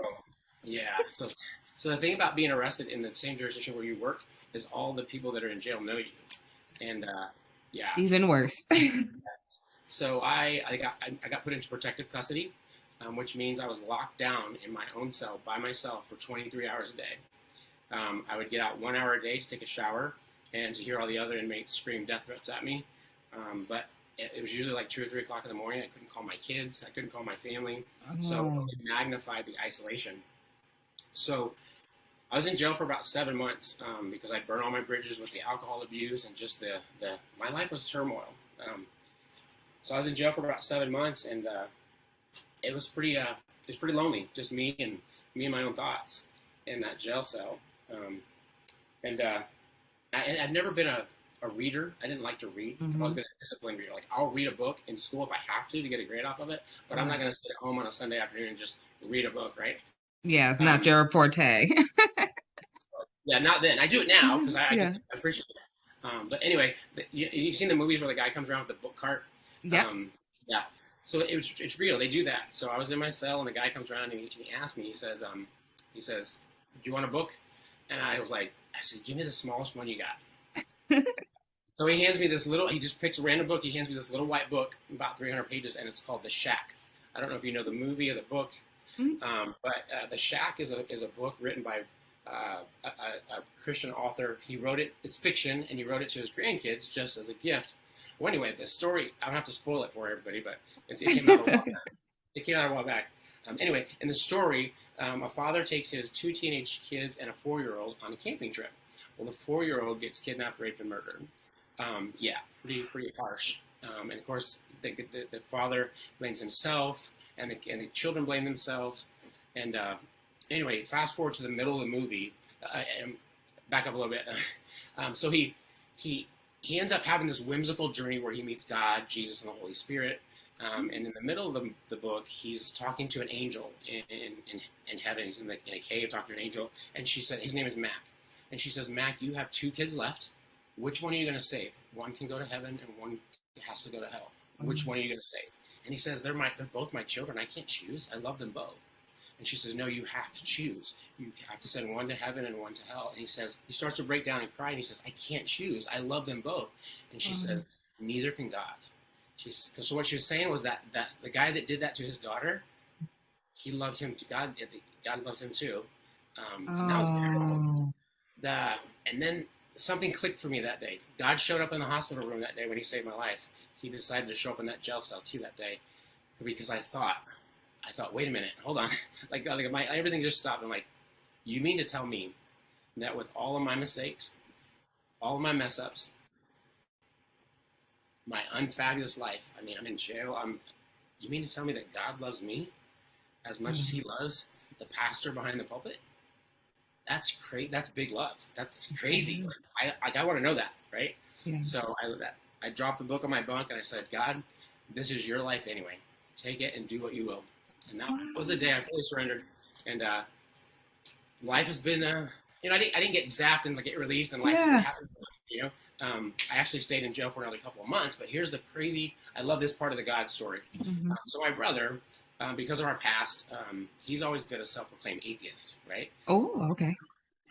So I'm in my jail cell one day, and the jailer comes by and he says, "Man, get your stuff. You're bonding out." And I was like, "Who's posting my bond, right?" Because I burn all my bridges. I said, "Who's posting my bond?" He said, "Your brother's posting your bond." Yeah. And so I get out in the truck and I said, "Why did you post my bond?" And he says, "It's a loan. You're paying it back." And that's all he's ever said. So I love that God can work in and through people that claim not to even believe in him or have met him yet. So, I had to put it myself on mute because I was making so many noises. Yeah. So after all that time, your brother finally came through for you. And it was like you seeing these little miracles almost that were happening for you out of nowhere. Yeah. Yes. After the little small book. Yep. Yeah. It's like God will he used that little book to show me how big he was and how much he loved me, how much he wanted me and his family, right? So there was that spark of hope that I needed. A little mustard seed of hope, literally. But then, you know, life is hard. We go from, and in that moment, I went from feeling great and feeling amazed, feeling like I had a zest for life, to I had nowhere to go. I got out of jail, but I had nowhere to go. I couldn't go to my family. Oh my gosh, yeah. So I ended up, I had my brother drop me off at a homeless shelter in Springfield, Missouri. And so I lived in a homeless shelter for 4 months until I was able to get a job and get back on my feet. But it was just one foot in front of the other. Just the determination to know that that I'm here for a purpose. I may not know it right now, but it's going to get revealed not by staying where I'm at, but by taking one step at a time and trusting God to get me there. So, and that became the journey of finding out if I'm known, if I'm needed, and if I'm loved. So, okay. So I have a question. So you're at this part of your journey. Okay. Now I have to know, were you talking to your kids at this point? Because I know a lot has happened to you. It's like a year now, maybe. Yeah. So so I had 2 older kids and then 2 younger kids. So the older one, my oldest daughter was probably 14 when I attempted to end my life. And I remember about a week before that, because I drank all the time because I was in pain all the time. Not an excuse. That was just where I was at. But I'll never forget her little face. She looked at me with tears and she says, "Daddy, you chose alcohol over us." And even though that wasn't that wasn't the truth. That was her truth. That was her reality. And I had that hurt. That cut deep, right? So yeah, my kids, they knew they wanted Dad, but Dad was just not part of their everyday lives because I didn't even know who I was and what my role in life was. So yeah. What a strong story you have. Yeah, and you'll get people that tell you.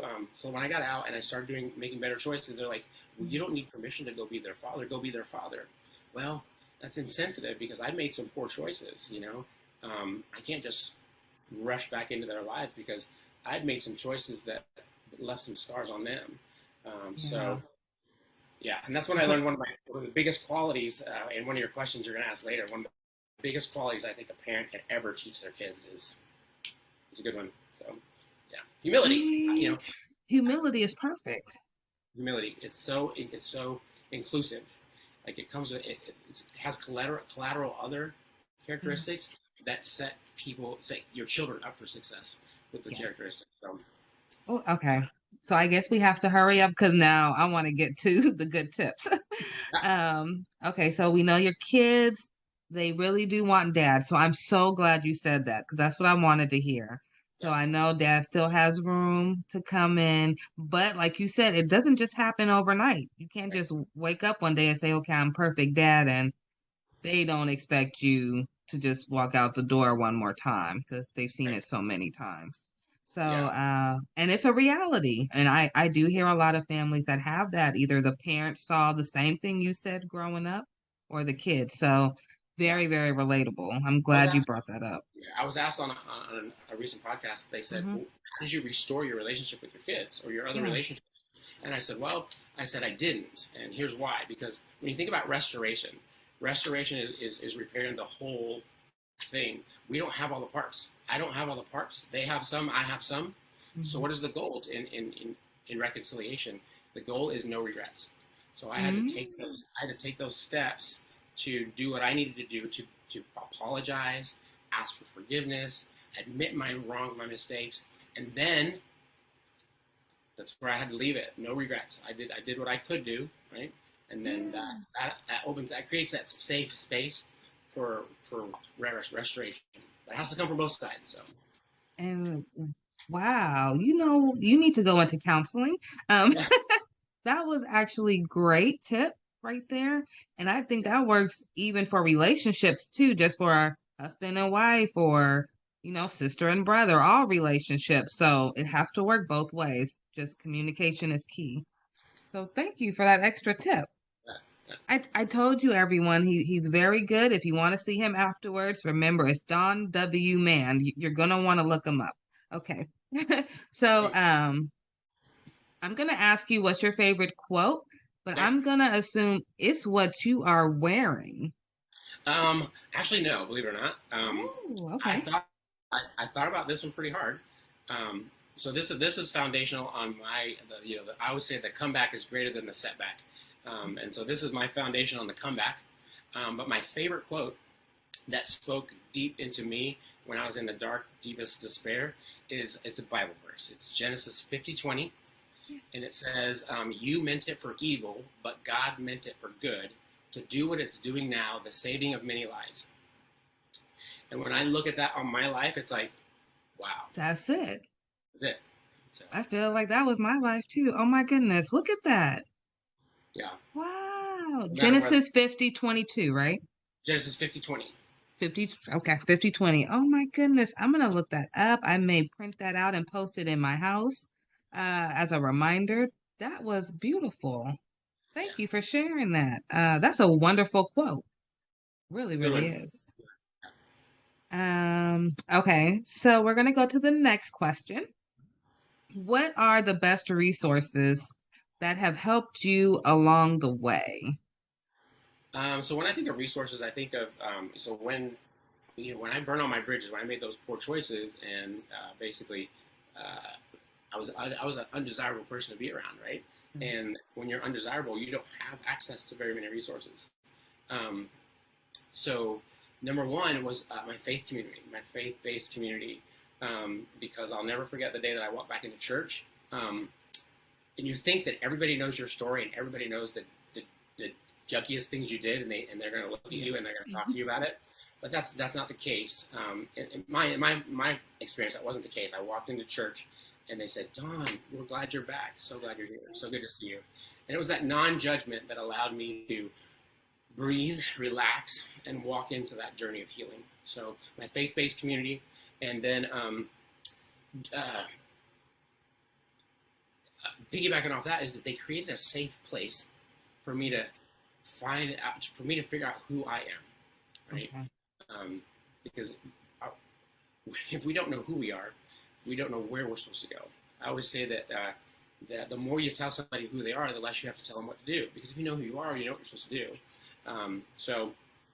And then the other great resource was family. And it was kind of flip-flop for me. So right now, it's the good times, it's the joy, it's the intention, it's the investment. Back then, it was the challenges and the hardships that I had to endure with them. And how was that a beneficial resource? Because I believe that some of our greatest blessings are on the other side of our greatest challenges.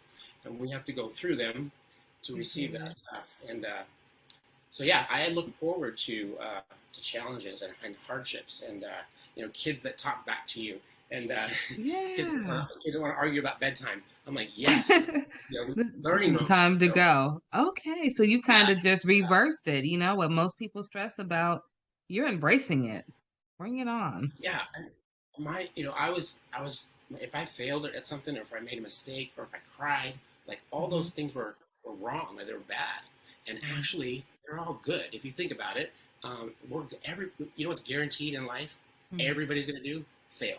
Everybody. That's true. Sooner or later you're gonna fail at something. So instead of finding yourself in the middle of failure and decided to take a heavy weight of a loss or something negative, no, fail. I think Will Smith said it. Fail forward, right? Find out. Don't ask yourself, why is this happening to me? Ask yourself, what am I supposed to learn from this? If you reframe it, there's no such thing as a loss and failure. It's just a learning. And it's going to work perfect. Yeah. I love that.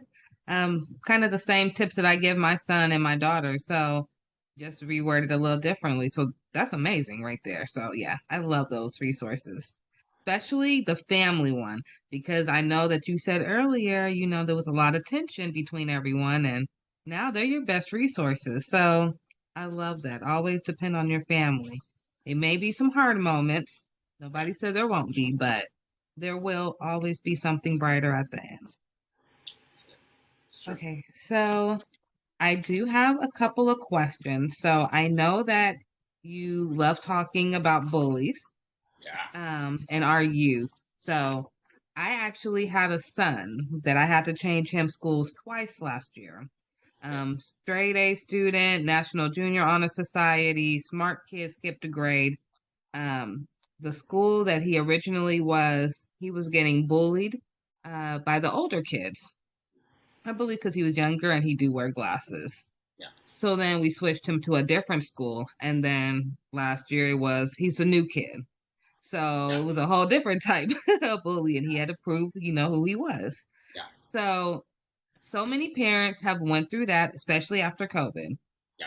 What tips can you provide to help empower our youth, and any tips for parents on handling bullying? Okay. So initially, this is going to sound like a very unpopular opinion. But if you notice, a lot of parents whose child has become a victim of bullying, they want the school to do something. They want the bully to change. They want the bully's parents to change. And it comes back to a very basic psychological exercise. What is your circle of control? We can't control the school. We can't control the bully. We can't control the bully's parents. So what do? It's not a hopeless situation, right? We empower our kids to be bully-proof. What does that mean? It sounds like a great claim, right? Well, I think it is a great claim, and it started for me way back in high school. I knew this kid named David Williams, and this kid was untouchable. Like, somebody would come up to him, and they would just, try to make fun of him or bully him, and he was just like, what? It was just untouchable. Like, he would step into his truth. If they picked on him for had a bad hair day or something, he'd be like, yeah, so? Okay. But, yeah, he just owned his truth, right? And I'm like, wait a minute, that makes a ton of sense. So fast forward to last year, my son is 11, and he just got braces. Well, he has to get a slide. It's called a slide on the top of his mouth. Yeah. Well, he came over one weekend, and he had his new slide in. He had the worst lisp ever. He was just he was talking. And so, we do what people do, not thinking about it, and I just started making fun of him, just a joke with him, because I hope that he knows that I love him. Well, he got really bummed out, really down about it. And so I recognized the parenting moment. And so first I apologized. I was like, I'm sorry. I didn't mean to hurt your feelings. I said, but we've got to do something about this, because you're going to go to school tomorrow, and those kids are going to be all over you, dude. I said, so we need to start today to make you bully-proof. He's like, bully-proof? What do you mean? New concept, right? So I got a little a stack of Post-it notes, and so I started throwing them at him. Wad one up and throw it at him. And he said, stop. I throw it again. He goes, Dad, stop. I throw it again. He goes, cut it out. I'm serious. I throw it out again. He goes, I'm serious. This is really annoying. And I throw it out again. And finally he picked one up and he threw it back at me. And I was like, what? What'd you do? He's like, I threw it back at you. I was like, why did you do that? Because you were doing it to me. So no, you took what I was using as a weapon and you defended yourself with it. I said, if you do the same thing with your lisp, you go to school tomorrow and somebody says something about your lisp, you say, That's a horrible list. I don't even have to try to have mine, and it's a lot better than yours. Mm-hmm. You have them empower their situation with their truth. If it's acne, you can find a scenario that empowers them. If it's glasses, hey, at least I have 4 eyes. You only got 2. I can see a lot better than you. Adoption, I've heard kids getting made fun of because they're adopted. I just tell them to say, hey, at least your parents chose you. His got stuck with them. So there's always power. Okay. If you find your truth will set you free, and your truth is never bad. It can't be. It's never negative. Right? You walk in your truth. Your truth makes you bully proof. So that's, and at the end of it, bringing that full circle, my son went to school that week, and he came back, and I said, so how'd it go? And he said, Dad, nobody really bullied me at all. They just asked a couple of questions and left me alone. Why did that happen? Because he had the confidence. He was ready for it. He was ready for it. And that's what bullies do. Bullies are kids that don't feel great about themselves, and the only way they know, their default to make themselves feel good is to find a weakness in somebody else. Absolutely. So he went to school. There was no weakness. Like, he had that list, but he was ready for it. And bullies sense that there's no weakness, they're not going to come at him. So it's every situation is different, depending on what your kids are being made fun of for. But I think a good parent who really knows their kids can turn that truth into, let them walk it, let them own it, and let them use it. Don't let somebody else use it as a weapon against you, but use it as a defense. So if you're courageous enough to own your truth, nobody can bully you for that. So. Yeah, at all. Nobody can use you against you. Right. So. Yeah, and I got an example of that in my life too. With the alcohol and the DWIs that I had for my poor choices, I actually got a felony conviction, and for a long time, that was my label. Wow. And so I held myself back because of what I believed. I wouldn't apply for jobs that I wanted, and if you never ask, the answer is always no. Yeah. Until somebody was saying something, they were calling me a felon one day. I said, look, I'm not a felon. I committed a crime that's a felony. I have a felony conviction. That's not who I am. My value and my worth is not the sum total of my poor choices. So that's it. You're more than just a title. That's what I always say about myself too. Yeah. Labels. I don't like labels. No, I don't like labels either. I have to agree with you on that one. So I have a question for you. And I don't think you talked about this, but I wrote down, did DARE make a huge impact for you? So, I don't think I mentioned it, but when I was in law enforcement, I got training to be a DARE officer, and DARE stands for Drug Abuse Resistance Education. So I got certified, and I started the first DARE program in a little town called Sarcoxie, Missouri. It absolutely had an impact, and here's the impact it had. It started to bridge that gap between a 30-something-year-old man and 6th graders. Even though I'd been through it, I ran from it, so I didn't know what they were going through. And it also it helped me translate adult information into youth knowledge. So it was helpful in that area. It was definitely a foundation for a speaking career, for having a passion and a heart for youth. So absolutely. Do you think that it also helped you with your known needed loved? Because DARE, the acronyms, and they're so straight to the point. And so is like everything about you so far has been straight to the point almost. Yeah, I think the message that it sent me was, I went to school. I went to an adult training to teach kids how to stay off of drugs and alcohol. And then in my worst moments of life, I found myself neck deep in alcohol. So if I knew it, if I knew all that information, why didn't I apply it? Why didn't you apply it? It's not about knowledge.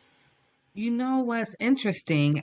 There was a nurse who wrote on, she was advocating on TikTok, and she said families need more in the NICU than just education, because everybody can get the education, but if they don't know what to do with it, then it's just wasted information. Yeah.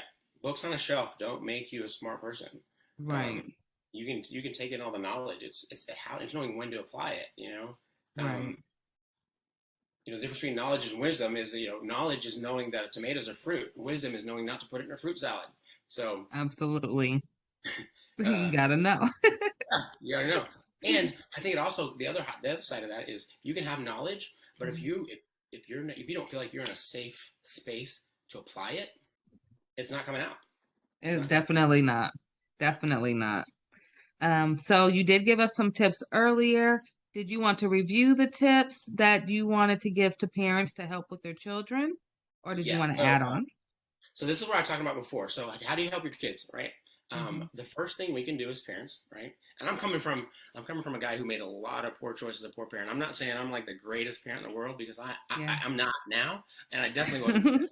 I made a lot of poor choices, but making those poor choices caused me to dive in harder and become better, not for me, but for them. That's what they deserve, right? Kids deserve that. They deserve the best chance. They deserve for us to set them up for success the best we can. So how do we do that? Well, the first thing we can do is we can become the best investigators we can of our kids. Yeah. Because we didn't create them. We didn't set them, on this path. They were created on purpose, with purpose, for purpose. We just have to help them figure out what that is, right? As much as I want my son to grow up to be a NFL football player, because that's what I wanted to do. If he doesn't want to do that, I'm not gonna force him into that and ruin his life, and take him away from his purpose. So become the best investigator you can of your kid, and be bold and be brave and be humble to walk that out with them. And then there's 4 nuggets that I think parents should help their kids learn and apply in their lives. So if you think about a race, we're all running a race, right?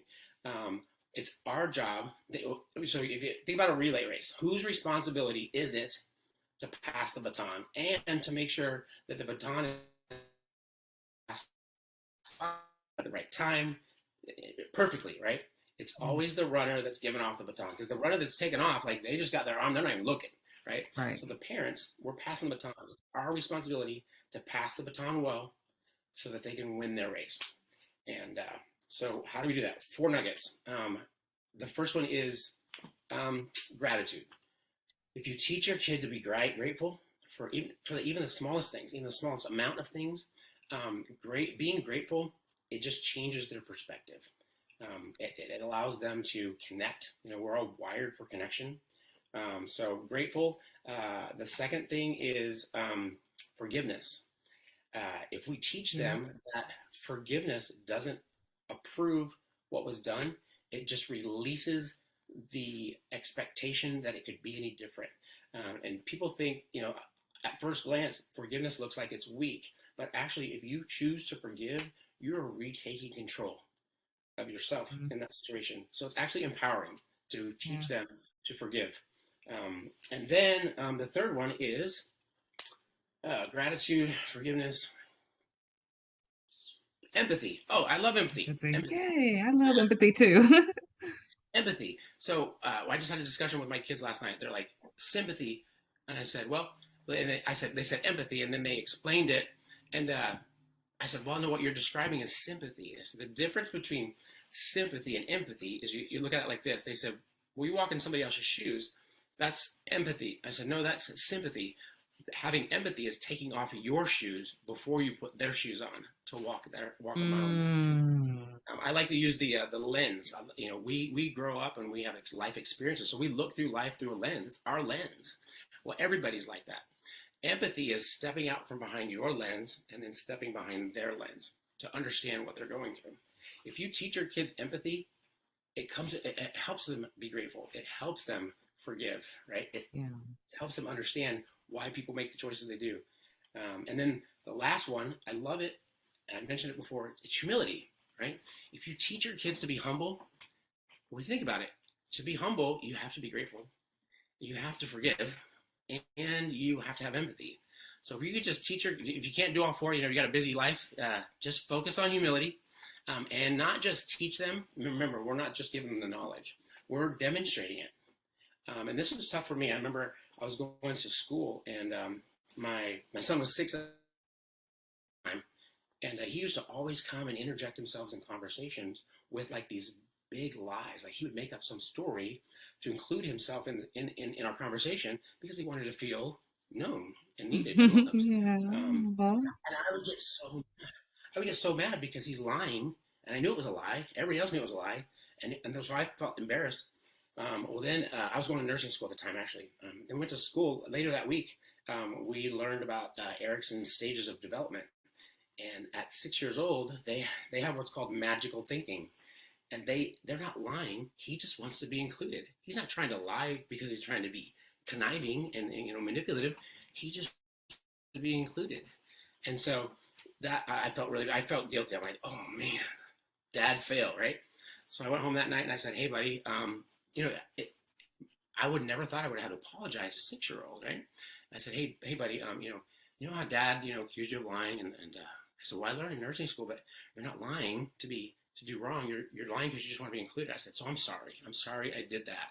And he's a 6-year-old. He's like, it's okay, Dad, don't worry about it. Yeah. That was a huge lesson for me. So what that taught me is, we all have failures, we all have mistakes. So if you're humble enough to admit your mistakes in front of your kids, that's setting them up for success. I know that we think that we have to be the perfect example so they can follow a perfect example, but that's just not real. That's not authentic. And I think your kids would rather want a parent that's real than a parent that's right. Just be real. If you make a mistake, own up to it. That's going to bring you closer. It's going to draw you closer together. Not have them look like you're weak. So, and it also helps them with accepting their own failures when it comes up, because they've already seen their parents go through a failure, maybe work their way out of it. Now it's not so stressful on them. Yes. Wow, good nuggets. I like those. Thank you. Very good. I hope all of you wrote that down. Those are very important. I'm going to leave with one more question. This is the most important question I have for you. Where can people find you? And I know you have something special coming up in the works. Do you mind telling us a little bit about it? You bet. So my website is it's DonWman, all lowercase.com.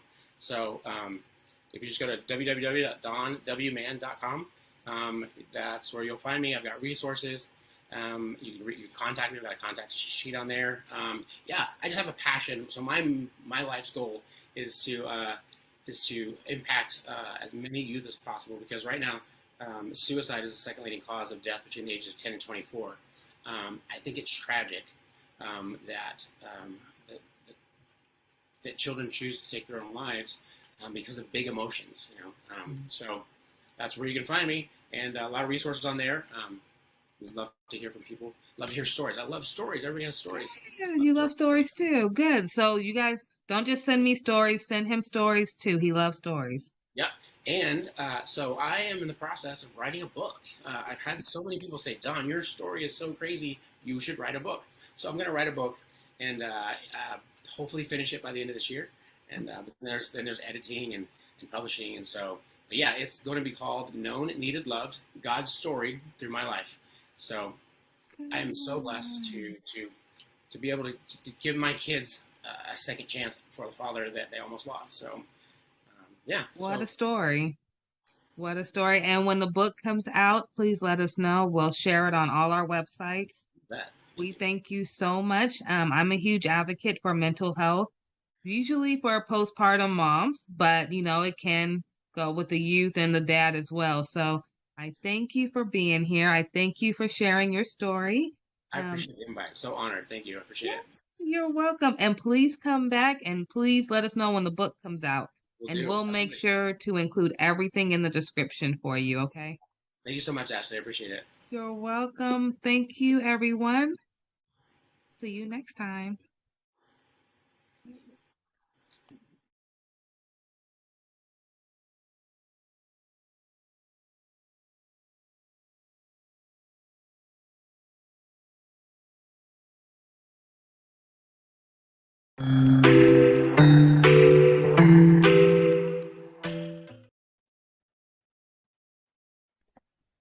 Hello, everyone. Welcome to another episode of the Ashley Randolph Podcast Show. I have a lovely guest today, and I'm so excited. I've been planning this for maybe 2 weeks now for Miss Marie Mosley. She is the author of Pretty Divorce, which is a very touchy topic, which I am absolutely so excited about sharing with you all. I know we do get some questions to our case managers about do they have any resources for when going through a divorce or how to find a lawyer and things like that. So this is a little educational for you guys. She'll tell you about her book, but most importantly, you have to hear her story. Thank you, Miss Marie, for joining us today. Thank you for having me. Yes, thank you. I can't tell you how excited I am to have you. I have been putting your flyers up for 2 weeks now and telling anyone who would listen to me to make sure they watch today. So, Okay. incredible story that you have. I want you to, if you don't mind, introduce yourself to the audience and let them know who you are. And please tell us about when your book will come out. If you want to start with that, and then we'll go to your backstory. I think that will be phenomenal. Okay, perfect. Yes, I am the author of Pretty Divorce, how to sever a toxic union and create an illuminated future. The book is on pre-order now. It's on pre-order, and you can order it if you want at theprettydivorce.com. And it should be in people's hands no later than next week. I'm finalizing everything and printing and getting them right out to everybody because it's been on pre-order for a little bit. So yeah, it's been a journey.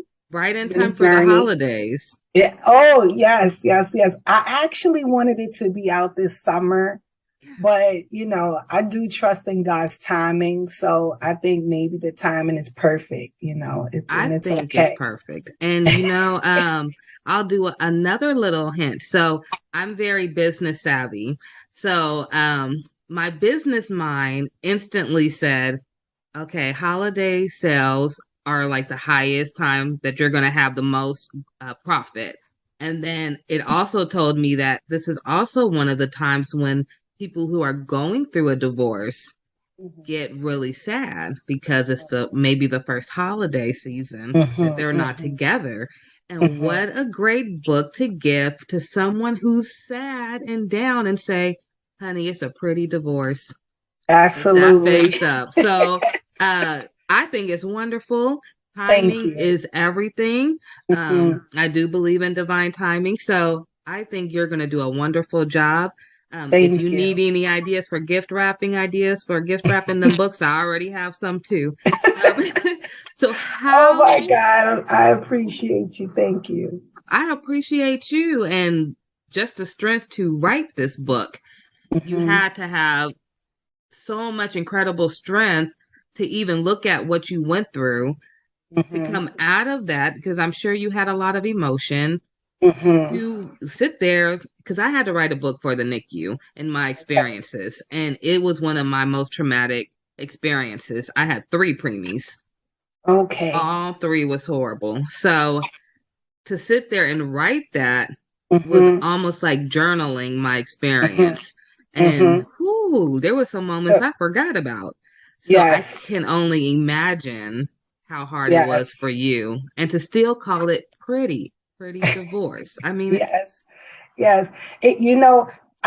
are the first person that understands exactly what I was going through. There were times when I had to put it down for a little while, and just go back, because it was almost like reliving everything over and over again. The editing, the going through it, the writing, it was really taking its toll sometime on me. And I began the process during, because let me go back. I want to say this part.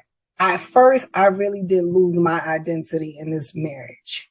And my story was wrapped around being teenage parents, that stayed together and kind of made something of themselves. All right. So that was my story. Like a fairy tale story. I didn't think about the toxicity. I just like, all right, we're together. You know, we have a story, because I've always wanted to be an author. I always knew that I was going to write my story. So, but it took me years to redevelop a new identity, my own identity, without separating apart from the relationship, you know, because we were together from the time I was 13 till I was 38. Yes. All of those years. All the major milestones. Major, the good 20s. Oh. Yes. So was it hard to go through your 20s in the book? Because I know you were looking like, these were my golden years. So the book tells you a lot, but I'm going to say this. And this is not a funny topic, but around about 16 or 17, I became suicidal. It had gotten that bad. It had gotten that bad. And I talk about it in the book. My girlfriend introduced me to her boyfriend's friend, and he kind of became an outlet. So yeah, I don't advocate side relationships. However, I have to say that my side relationship kind of saved my life. You know, so that moment it worked. Yeah. So my 20s were horrific at home, but they were glorious somewhere else. If that can, you know. So I don't know why, you guys. I'm sorry, but I have to say this. I am getting the song Khalees Milkshake Bring All the Boys to the Yard stuck in my head when she said, you know, it's like this at home, but outside. Oh my goodness. But it worked for you. You're still here. Absolutely. So, absolutely. Not advocating for it, but not at all. And I'm, you know, and I'm very, I don't take, because I was an educator for so many years working with kids, I would have a lot of children with suicide ideation, attempts, different things that I've gone through. So I don't take that lightly.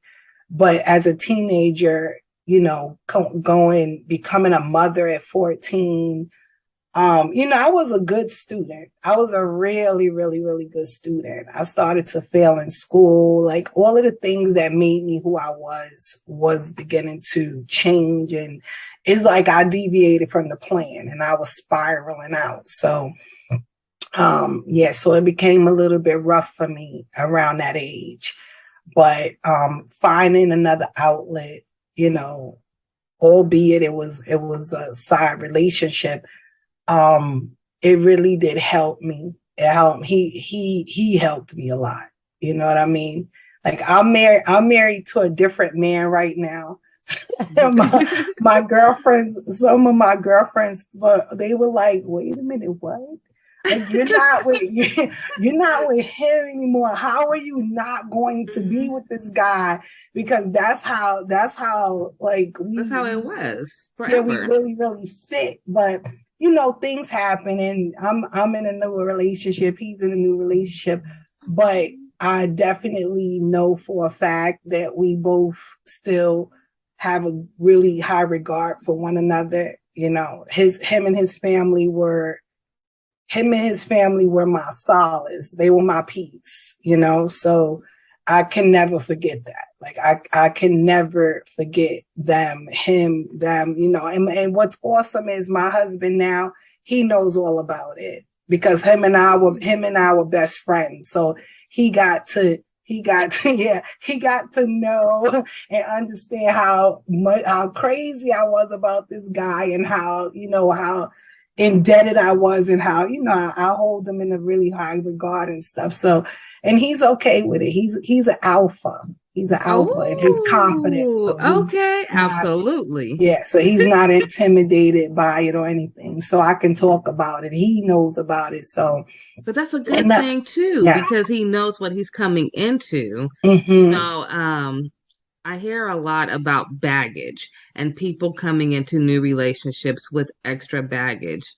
But for him, he already seen your baggage, so you're really not coming in with no baggage because you already knew each other. So that actually, do you think that you guys are more on like a soulmate type of plane now? Because my husband, let me be honest, now. because you know what, my husband was like, tell your story and be honest.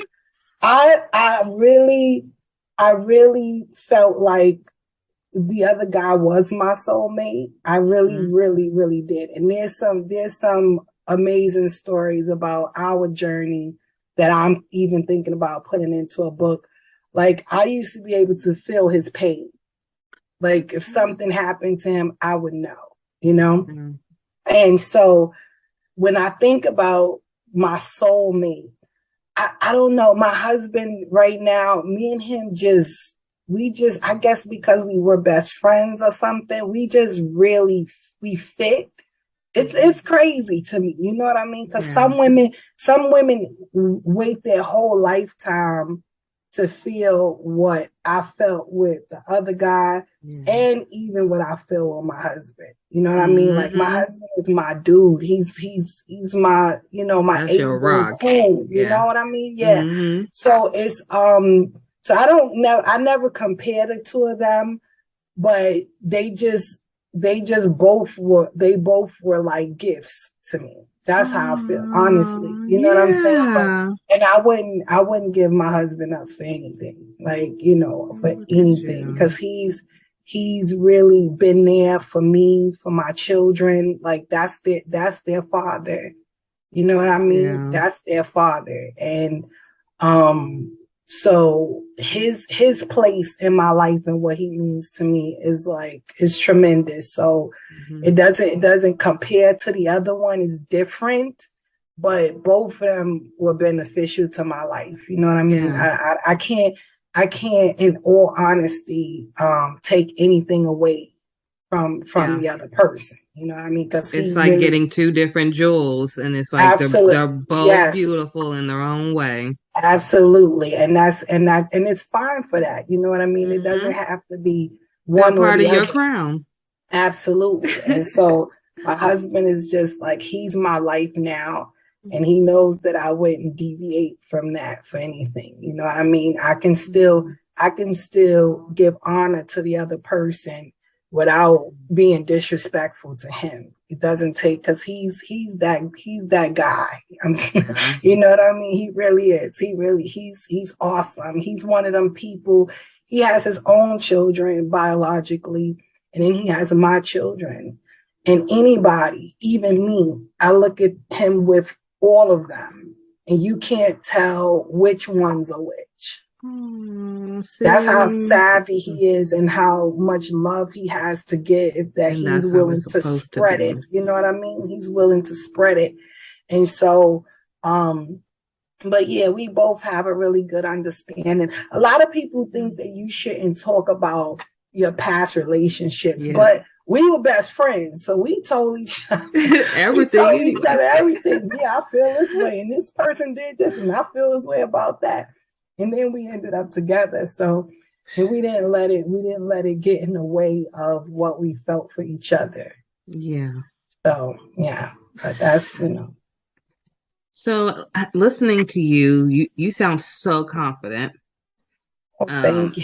I gotta know. I'm gonna tell you a little backstory about some of the women in my family. Okay. And why I found what you just said so powerful. Because you were able to divorce and find somebody else to make you happy. And you still are good. Your life is good. You don't have to dwell on the past, and you not at all. Someone that still matches you. So I have been with my husband. We've been together this month. On the 29th, we'll make officially 10 years. Okay. And we've been married for 6.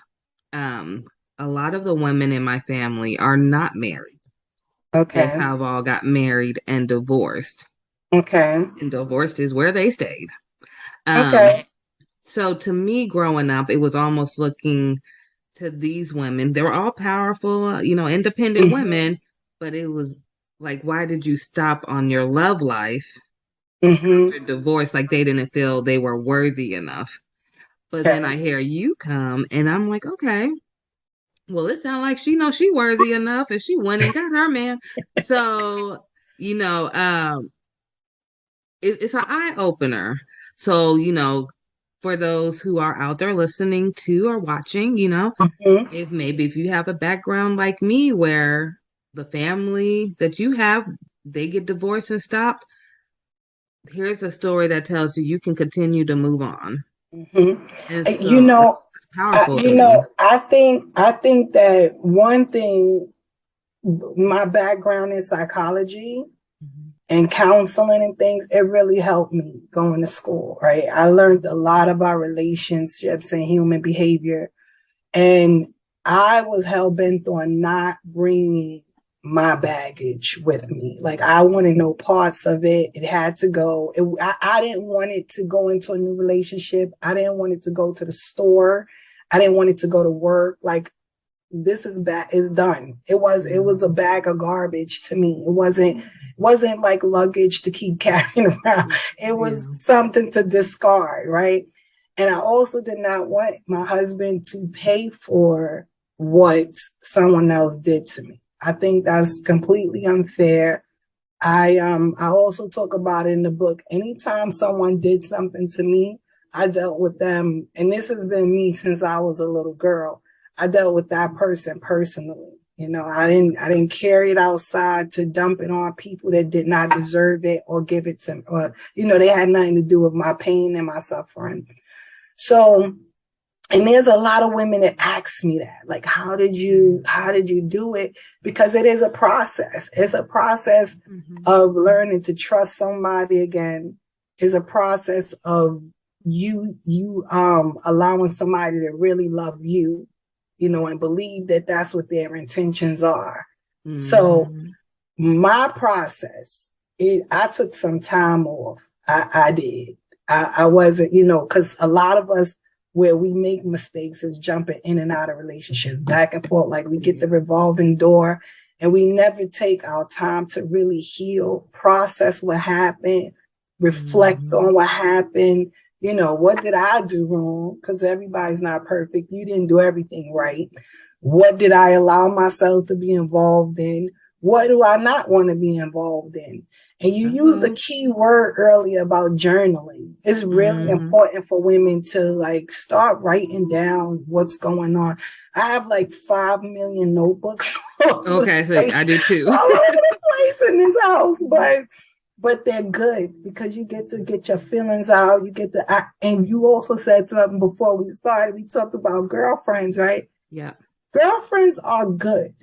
Their intentions are good.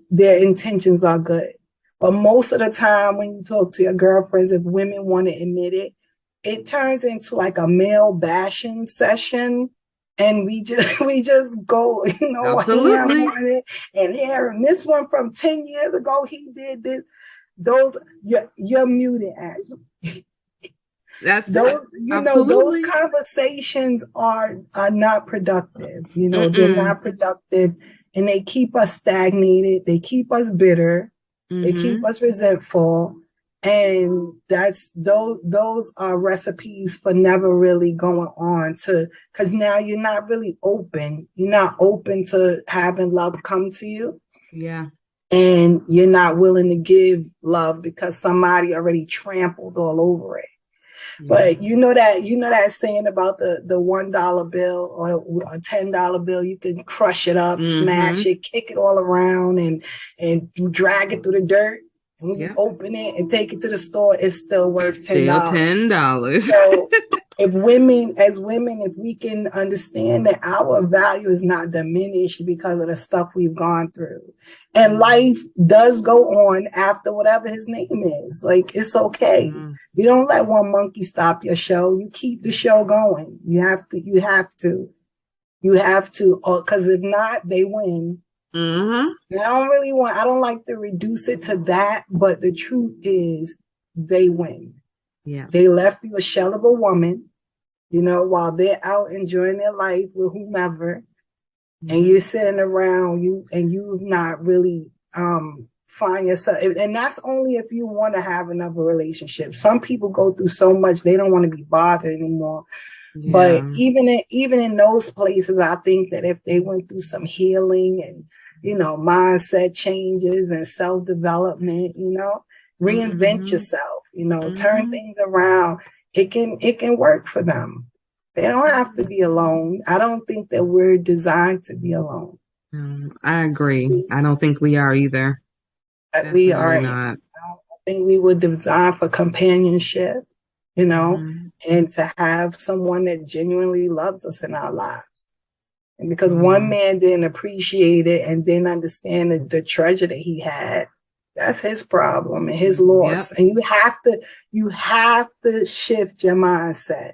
You have to. Because if we sit around pondering what we went through, why, if I shoulda, coulda, woulda, why didn't I, you know, we're wasting more time. Yeah, I agree. And we don't have that much time to lose. Every day we get older. Absolutely. I have to ask you a question. I'm here for it. You have this accent. You got to tell us about your accent, where you come from, and if you don't mind, I know we talked a little bit offline about some of your family and some of your family stories and how they are in the book. You don't have to say it all if you don't want to, because we do want you guys to get the book. So, but if you want to, you know, just touch on it a little bit, just to invite everyone into your life and how you were able to get this beautiful mindset that I hope we all can have after meeting with you today. Thank you. So I was born and raised in the Bronx in New York City. Right? Growing up, people thought I was Southern for some reason. Now, my dad, I don't know. My dad is was born and raised in South Carolina. So I didn't know, maybe his genes were that powerful that I got his accent. But I'm originally from Bronx, New York. We just quickly, my dad died when I was 5. And we came from a quaint little neighborhood. And after his death, we had a fire. Really? So no, I shouldn't leave my precious dog out. After my dad died, maybe like 2 months later, we lost our dog that was there when I was born. And then we had the fire. And then we moved to the projects in the South Bronx, which were a bit intimidating, but we had to do what we had to do. That's where we were placed. And so we lived there for a while, you know, after getting used to all of that. Around about when I was 12, my sister passed away.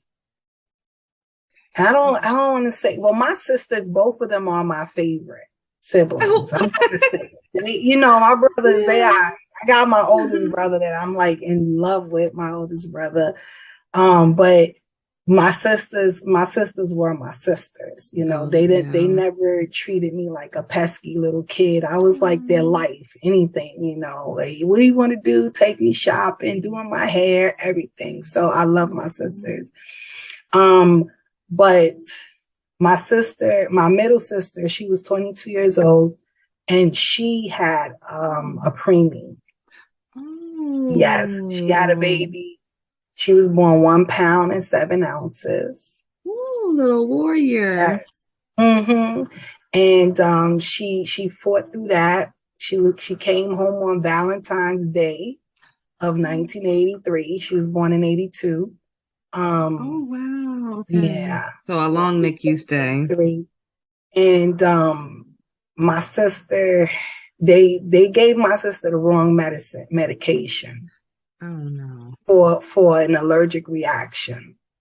And she ended up, oh God, I've never told nobody this. I wrote it in my book, but I didn't never utter the words.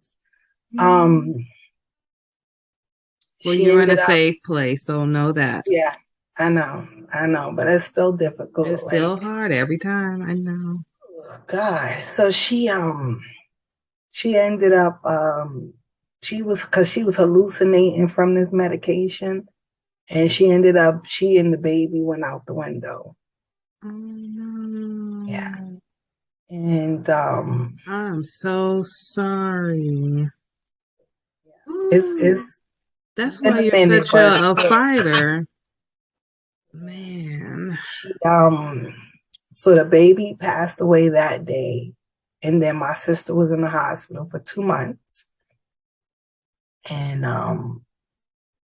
the day we told her, because we didn't tell her for the whole 2 months. She was in the ICU, unit for 2 months, and the doctors suggested, because she couldn't really remember what happened, and the doctors suggested that we didn't tell her, because it would be detrimental to her healing and her health and everything.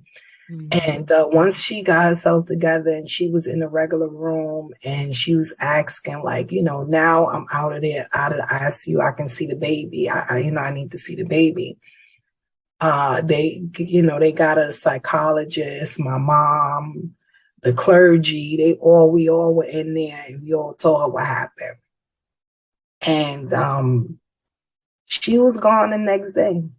No. Mm-hmm. Yep, she was gone the next day. The doctor said she went into some sort of cardiac arrest, that she had this pneumonia that they didn't detect in her system. And I was like, I don't think that's it. Like, my sister adored that baby. You know what I mean? Every single day at the hospital, for as long as sit there and wait till she go back in and visit. You have preemies, you know how it what you go through, you know what I mean? I'm thinking, if I was her in her place, and not talking for your sister, of course, but if it was me and then I heard that news, I mean, you literally, how we were talking about earlier about, you don't want to lose yourself. But when you're in the NICU, you kind of do lose yourself, and then you become all about that baby. And then I can totally understand her feeling like her whole life just got snatched, because that's all she worried about. And that, I know those NICU stays are not easy. Yeah. Bless your sister. Bless you. Yes. Thank you. Yeah, she was completely attached to that baby. I mean, if the baby would have a stain on her t-shirt. I remember we couldn't see the stain, but my sister she was like, no. And she's like, no, I have to change her clothes, and and she just cared for her so much and was very attached to her. And I really do believe that in her heart of hearts.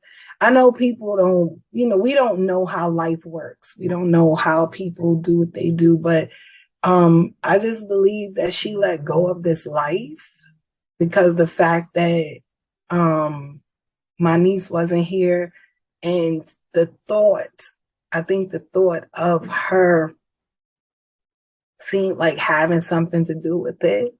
I think it was crushing her. It was too much. It was too much for her to bear. That day that we told her, it was in the morning. So me and my mom stayed with her like the whole day. The family was in and out, but we stayed there.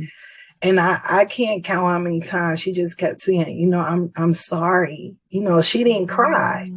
She didn't cry. She just was like, I'm so sorry, Denise. Do you forgive me? And I'm like, no, like mommy said, it wasn't your fault, that they gave you the wrong meds. It's not your fault. Like it's nothing for me to forgive, you know what I mean? But, she was in shock. She was she was over it, So I ended up losing my niece 6 days after my 12th birthday. Oh, you were so young. Yeah, I think after my 12th birthday, and then my sister passed away in 2 months after that. And I literally had to go back to school. Like, I literally had to go back to school. Like I didn't just bury them, you know? And it was my 13th birthday. I'm wrong. It was my 13th birthday when I was going into 7th grade. Yeah. Wow. I had to go right back to school like maybe a week after we buried my sister. Like it, you know, and try to maintain grades and act like everything was, you know. Now, not for nothing, school was a big thing for me, so it really was a way to get my mind off of stuff, but it wasn't doing what it used to do for me. It was horrific. Like I think I felt like a zombie some days walking around, you know. So your brothers, are they older or younger? Yeah, I'm the baby. You're the baby. Okay. The bunch, yes. So it was 6 of us. It was 6 of us. Big family. Yes. And I'm the only child until I was 18. And my dad had another child, so I do have a half sister who's just as intelligent as me, but wow, 6? Yeah, 6 of us. Yep, and she was the 3rd oldest. It's my sister, my brother, my sister, my brother, then me. Okay. So you had a lot of brothers. Did they during this time, because you're talking about going back to school, and obviously you went through something very traumatic.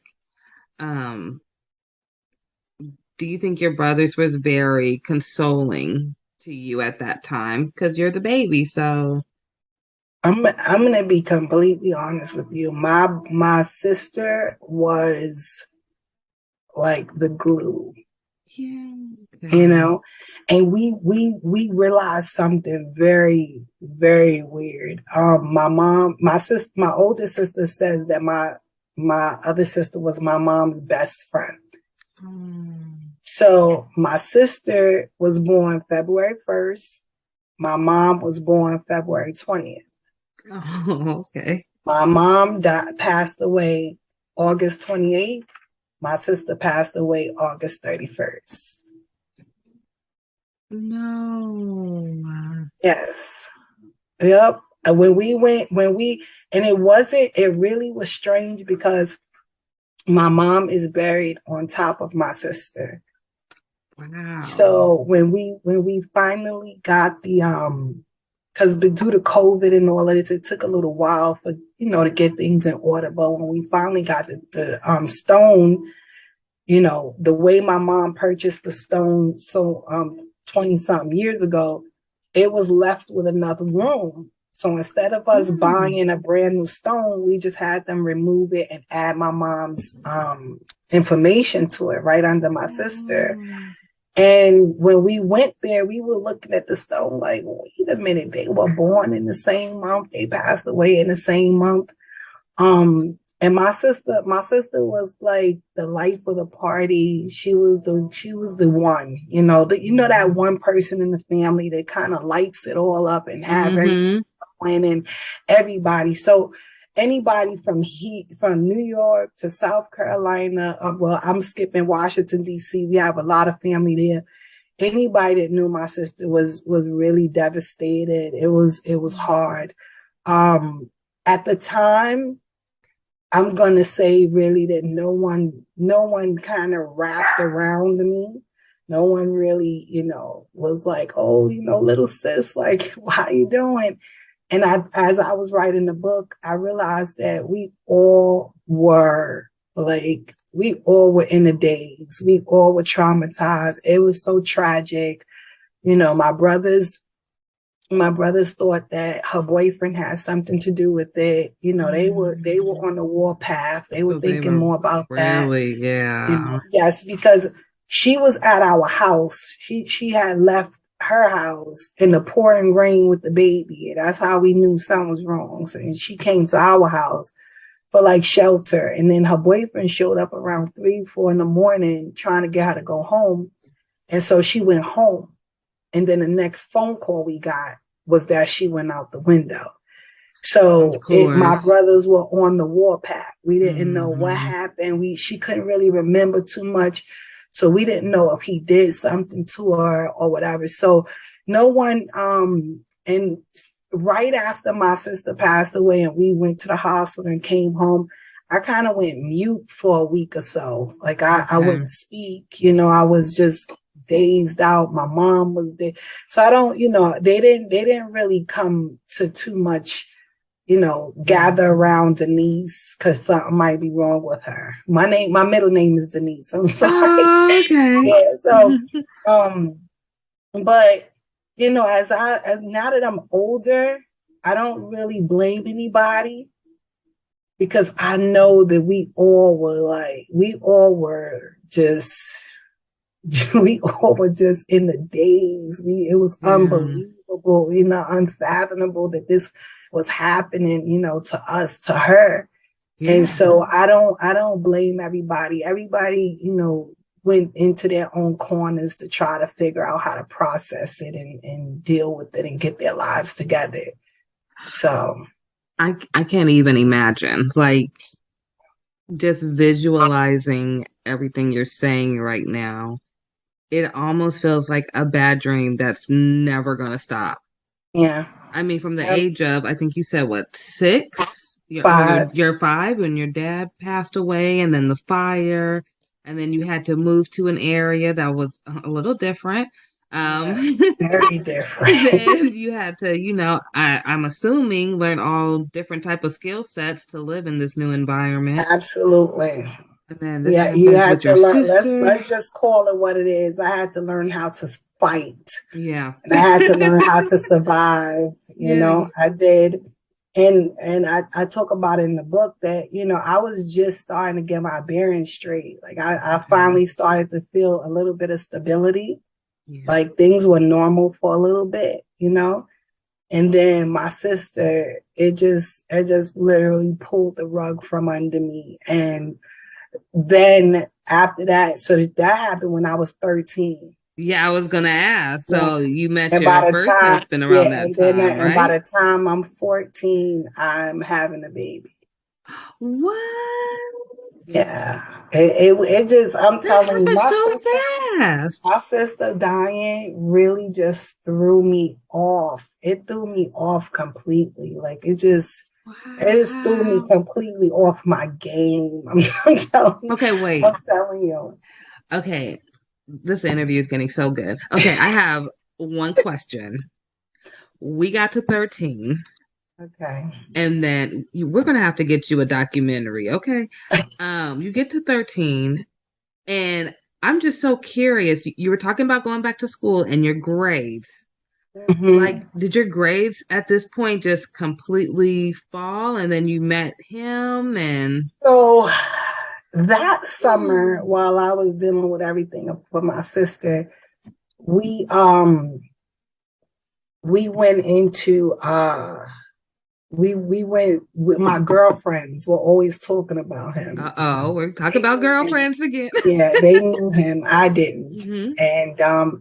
And I'm not for nothing. My brother was a part of the Nation of Islam. And he used to teach me a lot of stuff. And he used to teach me a lot of stuff about being a Black woman and, a female. And, how it's because of women that we populate the earth and how important we are and our contribution to society and stuff. And so my brother was he was a very integral part of me being almost as powerful as I am. God had a lot to do with it. My mom and my sister, but my brother, young, that's the type of time he spent with me, teaching me who I am, teaching me to look at people's character, and not just taking them at face value or what they said or material things. People had to show me who they were, not just, So I didn't really like this guy, which makes matters a lot because I didn't really like him at first. I didn't like him. He was not a good person. He messed around with a lot of girls, different stuff. So we ended up getting to know each other, and I gave him, I let my guards down and gave him a break or whatever. And by the time I turned around, I was in a serious situation of peer pressure. And yeah, no, really, it was peer pressure because I knew better. Yeah. I knew better, you know, and you know how hard it is years later to look at you, look at your life and know you've made these mistakes or gone down this path, knowing that you knew better. I'm working on that with my son who's about to be 12 this year. Right Yes. now. Absolutely. You know what I mean? You have to tell him that, because my husband, my new husband, he has a saying, decisions, decisions, decisions. And your decisions can change the whole trajectory of your life. Like it really, one small, you could think it's minute, you could think it's small, one little decision could just change your whole path. So we have to be, because life is life. Yeah. And life is not playing with people. There's no redos. It does not care that you're 12. It does not care that you're 13. It does not care. It doesn't care that this is your first time. The sperm met the egg, and guess what? You're having a baby. You see what I mean? Life is for real. One time. That's all it takes. And it was my first time. No. Even more traumatic. Let me tell you something. I was just like, I was like, what is happening to me? Like, why? Wow. You know? And it's so many years later that I can say that it's okay. You know what I mean? Because now that life has given me so much lessons and so much experience that I can help other people. You know what I mean? So they say that God gives his the toughest battles, you know, to the strongest soldiers. So if he saw fit to say, like, you know what, she can handle it. She's gonna make it through it. You know, she's gonna come through and she's gonna glorify me and let people know that I do exist because I brought her through. Then it's okay. But in the process of it, it's not. In the process, it wasn't okay. I know you were just wanting to throw in the towel so many times. What's going on? I was like, what is going on? What is happening? You know, why is this happening? All of these things just keep happening. And I'm in the center of it all, you know. What a testimony. Yeah. And we haven't even got to the end yet. We're only at 14 years old. Oh my goodness. I have to ask. Yes, ma'am. I won't get into so many because you do have this in your book, right? Yes. Some of this. So I won't ask too many questions. But I am so curious to know, when Mama Baby came in and said, Mama, I'm pregnant, what was Mama's response? Because you the baby. We got to remember. Yes, absolutely. Oh, I'm glad you realized that. I can't wait for you to read this book because I'm glad you. I can't wait to read realize that I'm 13 and pregnant, and as a woman, you can say, you know, she's still a baby. Because some people didn't treat me that nice. Yeah. Some people didn't care that I was 13, but you'll read about that.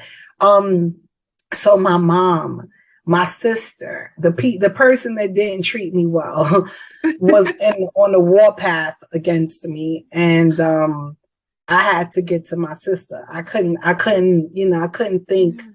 I couldn't take time to think about anything, so I had to call my sister. My sister is my rider. She does not have children. Okay. I am. And I don't care about her godchildren. I don't care about my children. That's her nieces and nephews. I am the closest thing she has to her own daughter.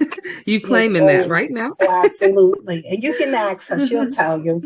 She has always treated me well. She has always taken care of me. She has always, you know, she's never, in all of my ups, downs, back and forths, mistakes, you know, my sister has never treated me like, what's wrong with you? Are you dumb or something? Like, what's happening? But she's always That's all we want to hear. She's always just like, little niece, what's up? What we going to do? What you want to do? You know? So I got to my sister, and once my sister was on my side, that was all she wrote. That was really all she wrote. You know, she was like, she had just moved into a really nice area of the Bronx. She had 2 bedrooms, and she was like, if you want to come and live with me, you know, with the baby, she's like, you're more than welcome to that room. She was like, I know you might be a little embarrassed. Like, I don't know what you want to do. You know, she was like, well, I don't care. But all I know is you're finishing school. I'll pay for daycare. I'll do you're finishing school. You understand? And I was like, all right, you know. So when we went, she went with me to tell my mom. She actually told my mom for me. Oh, so good. Buffer. She wasn't one of those people like, you have to say it. You're gonna say it. It was like, Mom, this is what's going on. This is what's happening. This is the part I'm playing. Like, so and my mother was like, what? My mother was like, like, wait a minute. That ain't a part of the plan. You know, we talk about college in this house. We talk about finishing school and education. That's not a part of the plan. And so I pretty much told my mom, you know, this is what I'm doing because of my brother. You know, my brother was very big on the things he taught me. Abortion was not one, like, we were not going to do that. So, you know, I told my mom I didn't want to do it, you know, and I was going to have this baby. You know, I made my bed and I'm going to lie in it and we going to be okay, you know? That's why I was hoping to, when I saw that you had youth and parents on there, I wanted to tell children. Because I feel like I was my most powerful at 13 years old. Even when I sit in front of people and they're like, oh, you seem so confident. You seem to have it all together. And I'm like, ooh, some days I don't. But when I was 13, I was severely determined and persistent. And like, kids are powerful.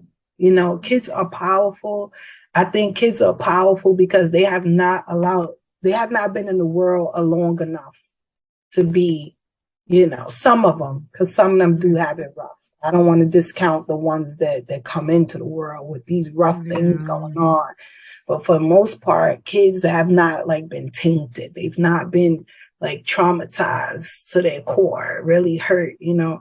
And so they still have a lot of strength and resilience in them. They know how to bounce back quick. And so I always want kids to believe in themselves and know how powerful they are, you know? And so, so at 13, I was like dynamic. I was just like, I was like, let me tell you something. I did this. This is my responsibility. I'm taking ownership of it, and I'm having this baby. I'm not gonna do it. Like I just wasn't willing to do it, you know. And I had to advocate for yourself. Yeah, and you are a really good advocate. It sounds like. Thank you. And you know what? I don't only advocate for me. Even when I was a kid, I advocated for others. You know, my mom, she used to work, she was a para for the New York City Department of Education, and she worked in the special ed department. And you would not want to make fun of those kids. You would not want to be on the side of, you know, talking down to people, or, you know, my mom, she was that person. She was not, she wouldn't allow it. And so if we did it as her kids, we would have something to pay once we got home. So, you know, we grew up looking at other people, you know, as equal to us, you know, not beneath us in no way, education wise, financially, anything of that nature. We had to respect people, you know, whatever station in life they were in. And so, I think that's what made me a big advocate for kids even when I was younger. I don't like bullies. Yeah, I don't like clique mentality. I have a zero tolerance for it. And so I've always been willing to stand up for those that are like less fortunate and things like that. in my book, my mission, I have a mission in my book. And so for let's get to the mission. Yes. So for a certain amount of books sold, I do fully loaded backpacks for the homeless. Okay. I love it. It's like so cute, right? So New York has this thing called the Midnight Run, and what they do is they go out at night, and some of the homeless people might know where they can go to meet up with the Midnight Run, or they go around the city and they give out different stuff. And so I used to give out blankets like during the winter and things like that. COVID came, so it kind of threw me off my game, but I'm definitely gonna get back into it. Now I like to do little backpacks, right? Make them a survival kit. Put some blanket in there, socks, a hat, some gloves, because it gets cold out there in the wintertime. Some soup, some hot chocolate, some toiletries and stuff, toothbrush and different things. Let's give out some back. I really, me and my husband did it a couple of times. It was awesome. It was really, really good. It was really good. Keep me updated. When you guys are doing it, let me know if there's a way we can donate some items or funds. Maybe if we have some extra funds, we don't mind helping out for Definitely. the cause. Let me know. I know I've talked to you. You're still in the Bronx, right? Yes, ma'am. Okay, I think I talked to you before, but we work with a hospital really closely in that area. So we do have a lot of families in Glo Preemies who live in the Bronx. Okay. So I will be coming out there soon. We were supposed to come last year, but COVID. So we'll probably be there next year to take a little tour of the Bronx area. Yeah. But I would love to help meet you face to face. Yeah. I'd love to meet you face to face. I would love to meet you too. I got one more question. Hold on. But wait, I want to say this to you. I want to thank you for doing that for people in the Bronx. The Bronx is a very low socioeconomic territory, and we don't have the greatest health care. We don't get, the Bronx in New York City, to me, gets treated like the little redheaded stepchild. And so And so there's not a lot of programs for our families here. And so I take my hat off for you for coming from somewhere else to help the people here. I really appreciate that. I will tell you, well, thank you so much. Let me start with that. I appreciate it. I'll tell you this much. My family is not involved at all with what I do. Okay. So if you ask them, hey, what does Ashley do? They'll probably tell you, I don't know. She works from home, I guess. They have no idea what Glo Preemies is. They have no idea what the Alliance is.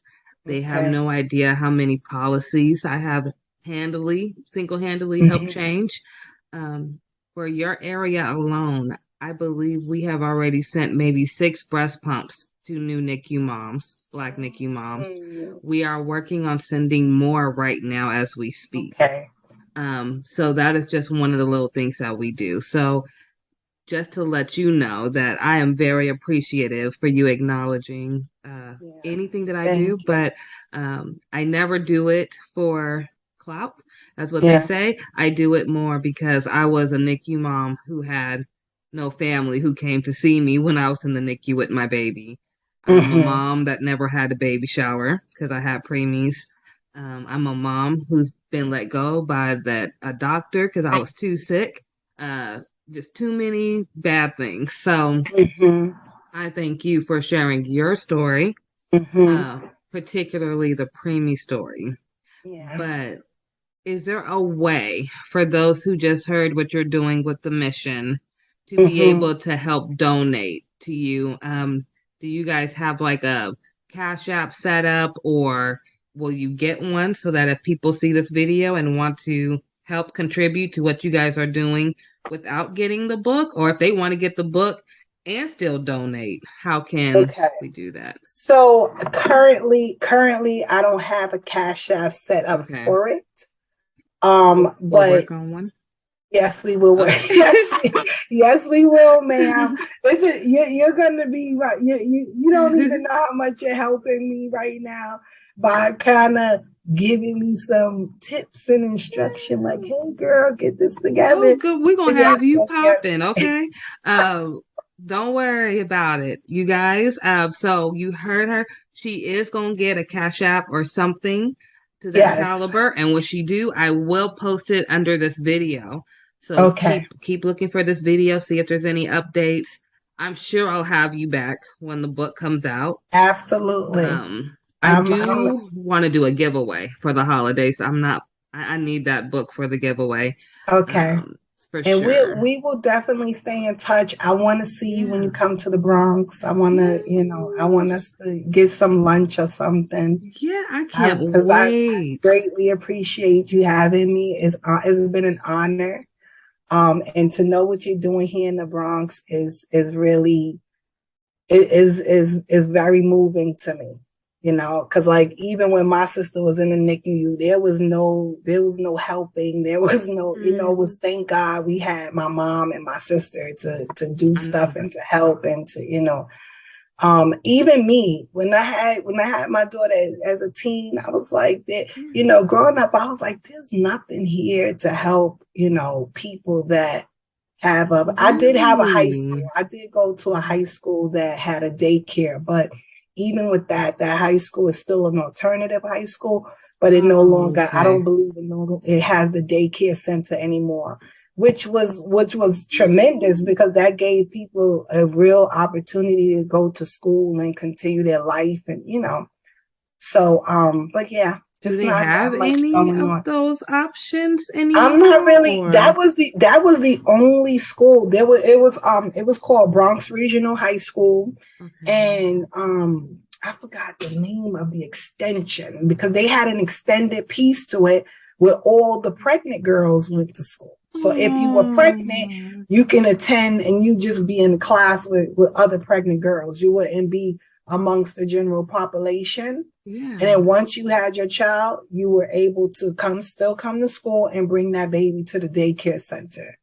But they don't have, it was beautiful. New York used to be a really awesome place to live, and it had a lot of resources, but not much is going on here anymore, so for you to still be in the place of trying to help out here, it's wonderful. We're gonna have to connect for sure. Definitely, because I'm ready. It's gonna the winter months are coming soon, so I'll be this year I'm doing something special. This year, all of the blankets that I buy, probably in the blankets and maybe in the hats, I'm gonna have my daughter sew in patches that says Jesus loves you. Because I want them to know that it comes from him, not from me. Look at you. So, I love that. I want them to know that he is thinking about them. He's not forgotten. He's not forgotten. Yeah, because I would not have gotten to this moment without him. Absolutely. I feel the same way. Yeah. I don't. Yep. That's why I said earlier. I believe everything happens in divine timing. God little ones is what GLO stands for. So GLO stands for God's little ones. And I truly believe because, quick backstory, when I first got pregnant with Aiden, my oldest child, it was in 2010. I was going to Xavier in New Orleans and Tulane at the same time. Going to be an OBGYN, wanted to be a doctor. That was my main goal. I wanted to be a baby doctor.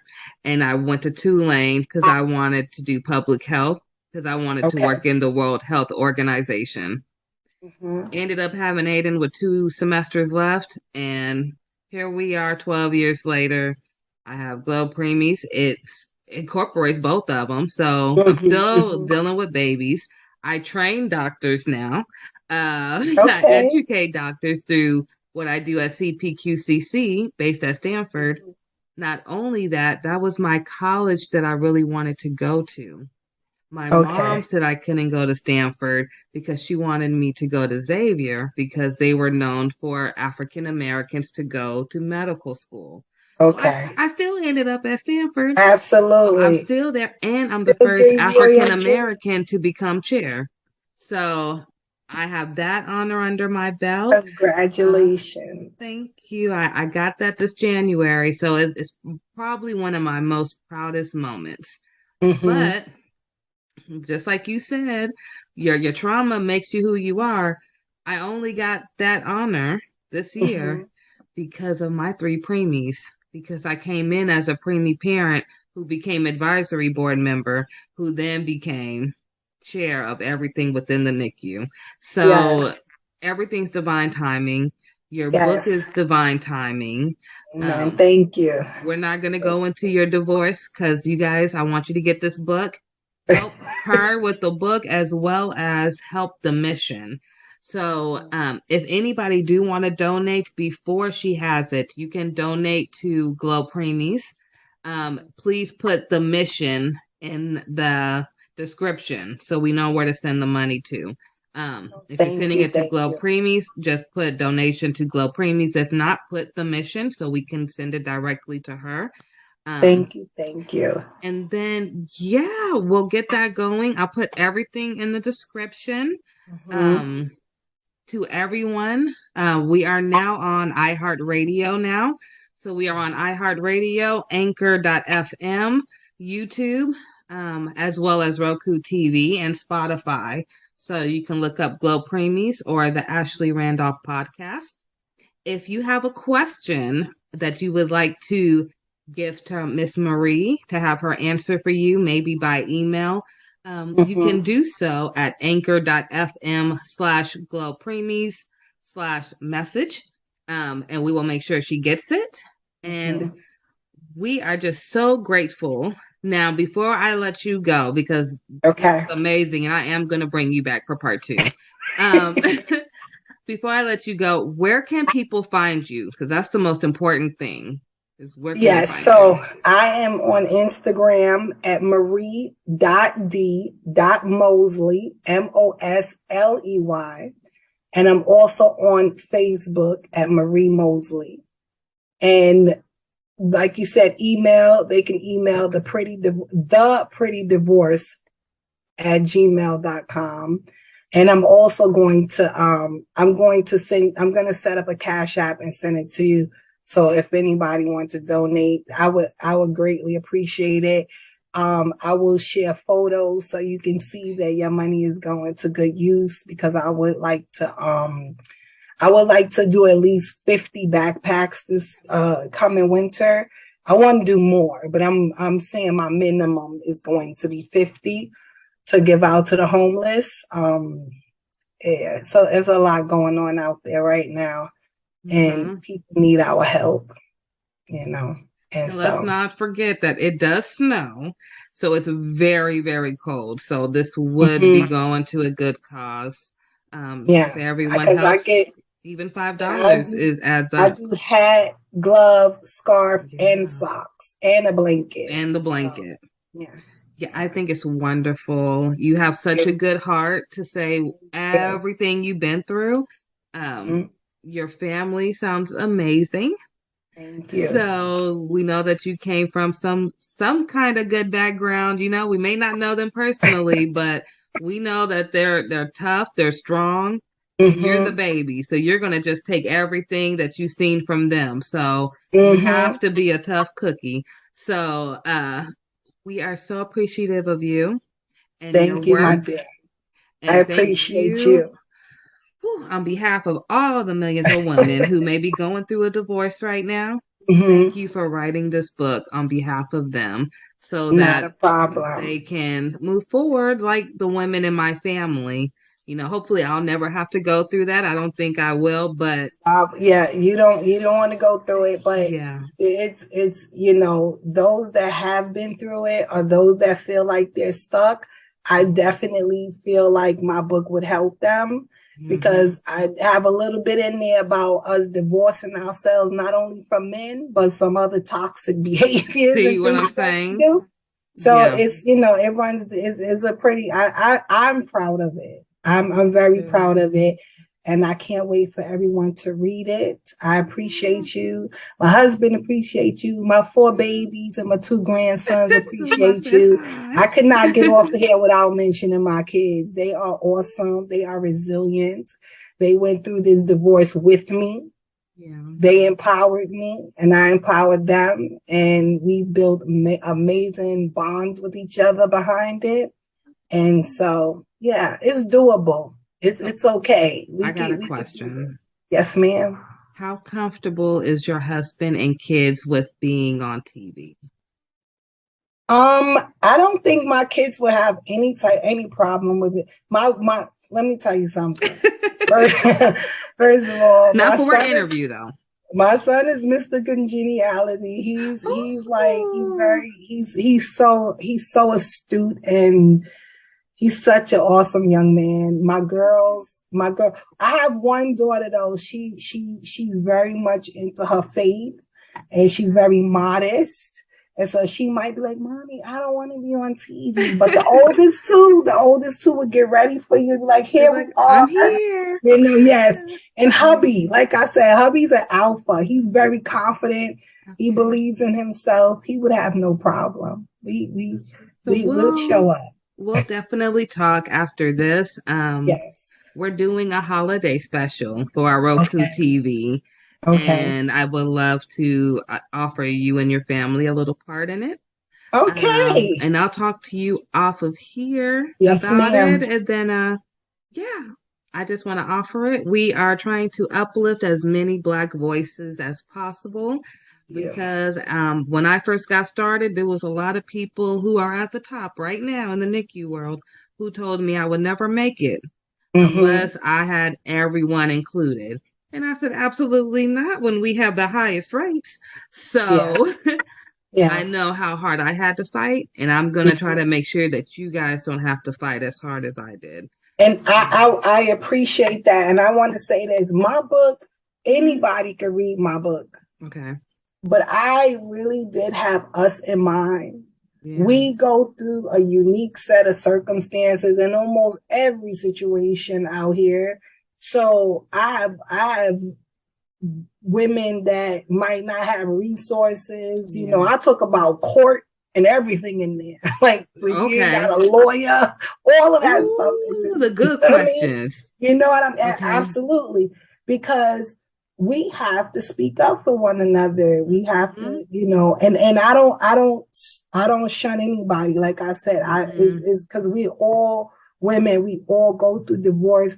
But when I was going through divorce, I didn't have, $10,000 to get a lawyer to fight for the house and the Rolls Royce. I didn't have all of that.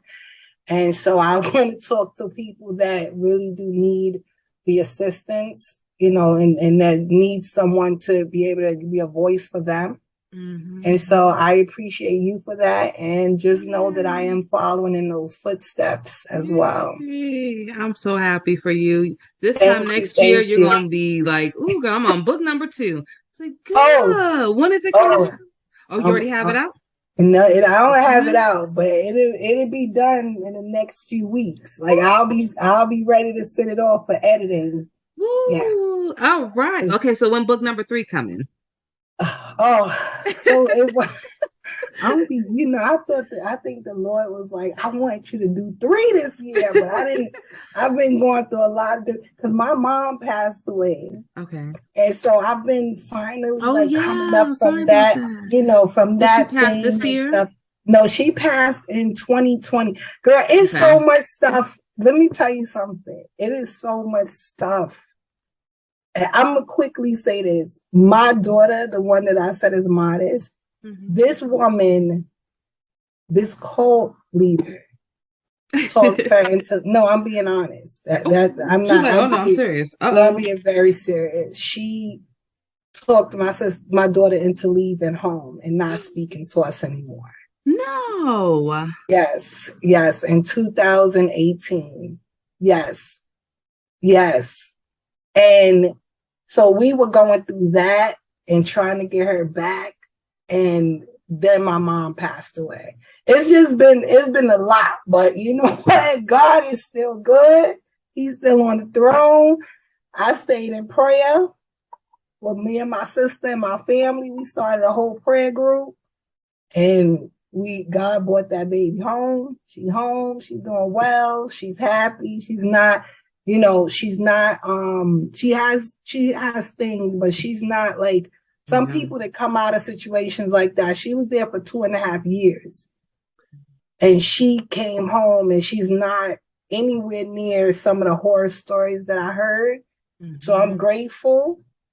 It's been a battle. A journey. It's been a journey, girl. I'll tell you really quickly, too. Oh my goodness. See, I told you we could talk forever. Really quickly, my story kind of matches yours. So my mom died January 4th, 2019 with a CPAP machine on her after she'd been complaining about it for a year. She dies in her sleep. My dad dies February 11th, 2020, the next year. Last year, I find out that there is a lawsuit case against Philip Respironics because they knew for 10 years that their CPAP machine was letting out toxic gas instead of oxygen, which is what my mother was complaining for. I am currently right now trying to settle out of court with Phillips. They don't ever answer because I really don't want to go through the whole lawsuit proceedings. Like I'm drained at this point. Yes. Okay. The whole situation, can I please just put it behind me now? Yes. I feel like I still have never grieved. So I'm just here just like, come on, let's close this so I can move on. But all of that has happened really fast. And then my grandmother, my mom's mom, she had a stroke this year. She had a blood clot in her brain earlier this year. So she's still alive, but she's nowhere to where she used to be. So if you ask me, I feel like since 2019 to today, all the close relatives I had growing up, they're all gone, and they drop like flies really fast. So, close uncles, everything, just girl. We lost, starting with my mom. We lost 9 in 7 months. Starting with mommy in 7 months, we lost 9 back to back. In 1 month, we lost my aunt. 2 days after that, her son-in-law, and a month after that, her husband, my uncle. So one of my cousins lost her mother, her husband, and her father in a span of a month. Girl, I'm telling you, it's like I don't know what is going on. Ooh, but let me tell you something. Woo. I trust the Lord, and I don't think He let us go through all of that for nothing. I agree. It just cannot be for nothing. There is some sort of something. He got something waiting for us. And let me tell you something. Do not be weary in well doing, for in due season you shall reap if you faint not. He cannot lie. It has to. You understand? Yeah. All of what you're going through, all of what you've been through, losing your parents, it is all for a reason. Is not all in vain. You're gonna be able to bless so many people's lives behind it. I know it don't bring them back and fill that void, but God will fill that void for you with His love. And that's really how I have to move through life. Yeah. And it's not for money. I will say that it's not for the money, but I definitely want, I don't even, I ain't gonna say no number because they'll be like, oh, listening. But what I will say is it's about the fact that they did something wrong. They knew they were wrong. And the advocate in me won't let me be quiet for my mom, but be loud for a million other people. Oh, no, you can't. You cannot do that. You have to. You have to. When the thing happened with my sister, my mom, she was so out of it. I think she settled out for the most minute. And my mom wasn't a real fighter. She didn't like confrontation and all of that stuff. So, but She just wanted it to be done. she just wanted it to be done, but don't let it go. You know, these people, these medical, they have to start doing better. And real quick, and when I was as a counselor, we would go to a lot of different workshops, and I went to one workshop, and they were talking about the medical field and how things are disproportionate between Blacks, not only in housing but also in the medical field. And I had never thought that was even, you know, I really just thought that the medical field doctors, their oath, I thought they had integrity, right? But it helped me to understand why my mother, who went to the hospital every year for a checkup, for every annual, I could not understand. I said, how can you be telling me in 2005, my mom only has 1 year to live because one of her valves is completely destroyed and the other one needs to be repaired? It is no way possible. My mom keeps up with all of her doctor's appointments, with all of our doctor's appointments. And it was an awesome cardiologist that God used to save my mom's life, basically, because they had given her 1 year to live. And he did this new surgery on her to clear out plaque from her arteries, to make her heart strong enough to survive the surgery. And then what they did to her helped her to live another 15 years. Right? Wow. But I had no idea. And it wasn't until I went to that workshop that I said, that's how mommy's heart was able to get to that condition, going to this doctor, the same lady, year after year after year. And they explained how in the white community, they'll get the cure, while we just get something to you know, help send us home. We get something to help the symptoms, but we don't actually get what we need at sometimes. And I was really thrown back by that. I was like, doctors are doing like, wait, all about insurance. Have people's lives in their hands. But guess what? It's real. It's very real. So you do what you have to do, and you hold them accountable. Make them be accountable. Because it's not okay. That's your mother. You know what I mean? It's touch your life, and no. She was only 50, just made 50 in 6 months. It was January because our birthday's in June. Absolutely. And I will tell you, you were telling me about your baby and how she was with your mom, and then you just got her home. So that night, my son was actually staying with my mom. And they actually were with my grandmother. And so my grandmother is the one who found my mom. And my son didn't know that she had passed. By the time he woke up, they had already came and took my mom out and everything. Wow. But to this day, I still think that's when everything, like for your backstory, that's when everything for Aiden, he's a top 10% in the state for state testing. But his grades started going down right after that.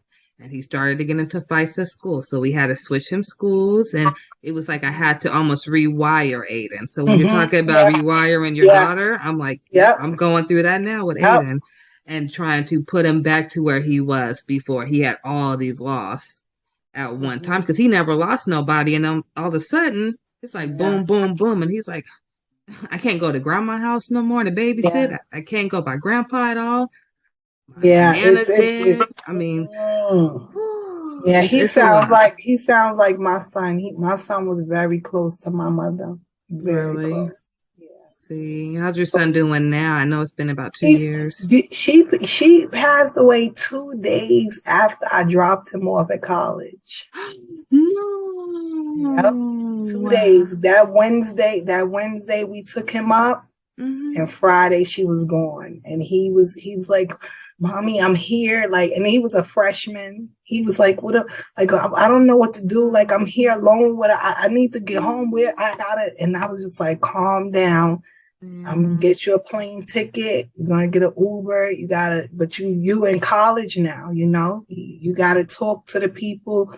You gotta explain to them what happened and tell them you have to go home, because it was still in the in the midst of COVID, and they didn't want you leaving campus. They said they had a bubble. They had a bubble around the state, and once you came in, they didn't want you like going out, coming back.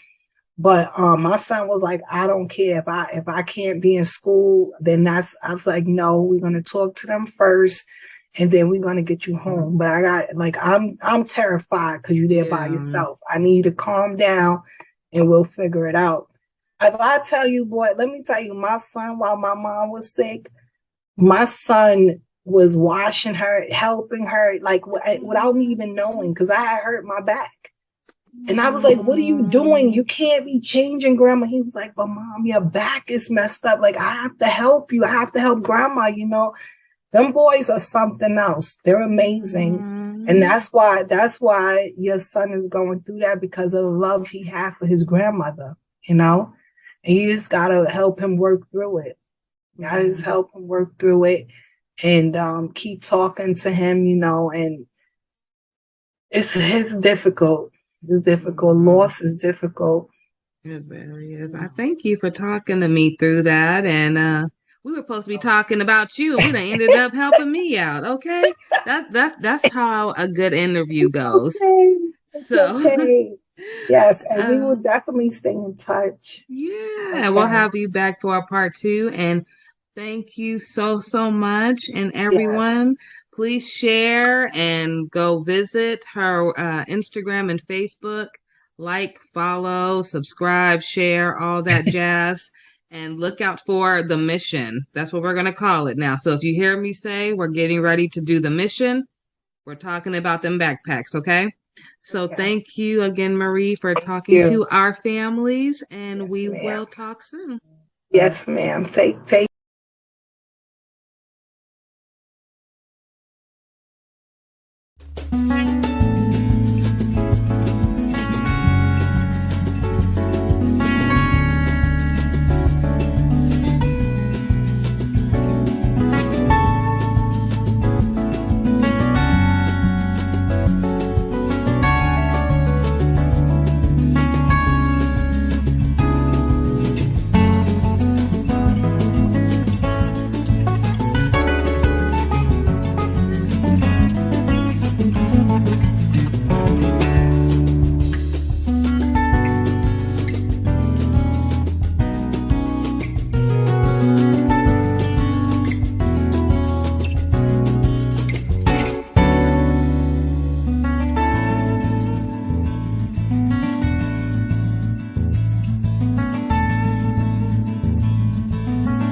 Hi there.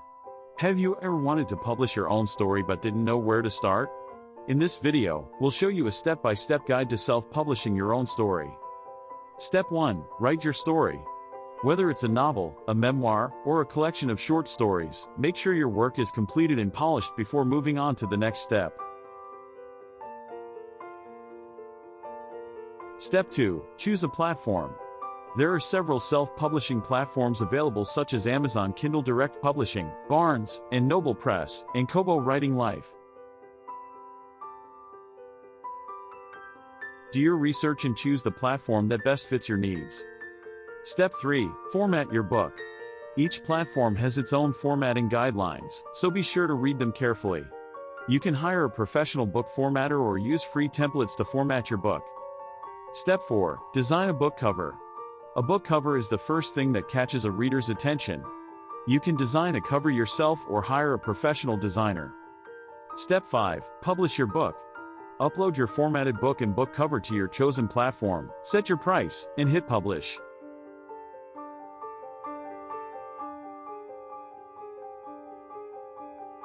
Step 6. Promote your book.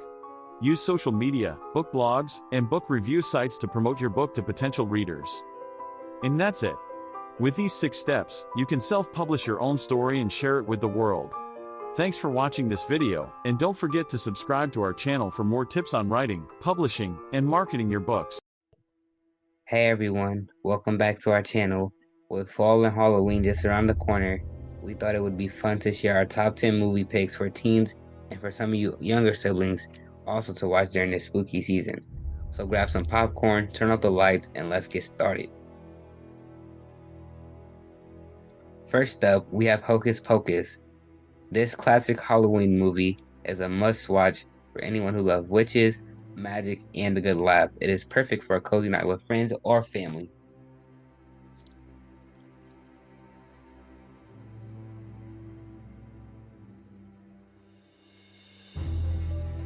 Next on our list is The Nightmare Before Christmas. This Tim Burton classic is a great choice for those who love a mix of Halloween and Christmas. The music is catchy, the animation is stunning, and the story is heartwarming.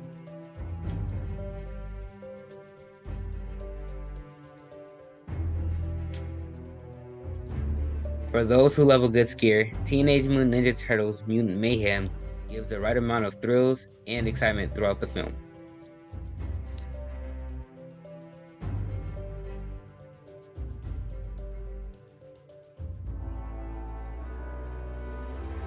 If you're in the mood for a classic horror movie, The Monkey King: The Legend Begins is the reimagined version by Hollywood of the film The Monkey King: Havoc in Heavens, the origin and birthplace of the Monkey King story. For those who love a good mystery and a good movie to watch with your younger siblings, and Paw Patrol: The Mighty Movie, a magical meteor crash lands in Adventure City and gives the Paw Patrol pups superpowers, transforming them into mighty pups.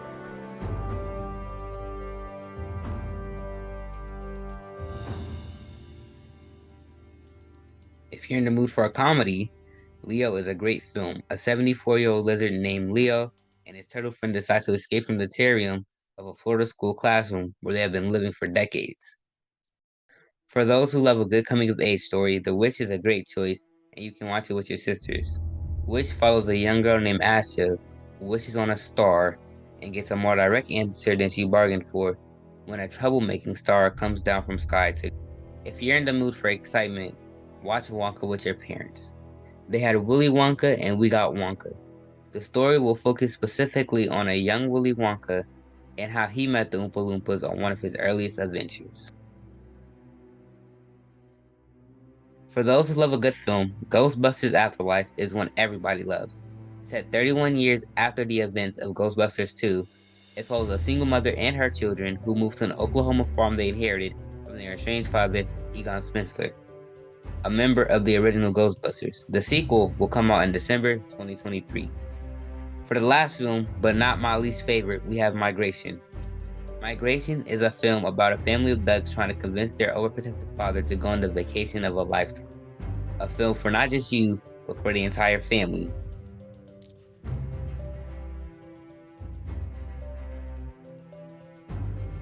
Well, that's all we have for today. Leave a comment of your favorite fall movies and don't forget to like, share, subscribe to Glo Preemies. Until never miss new content and to check us out at glopreemies.org. Thank you. Have a good Halloween.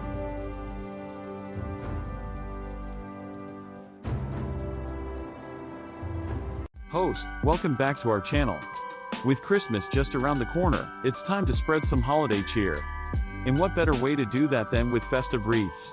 Today, we'll show you some amazing DIY ideas to create your very own wreaths. The first step is to gather your materials.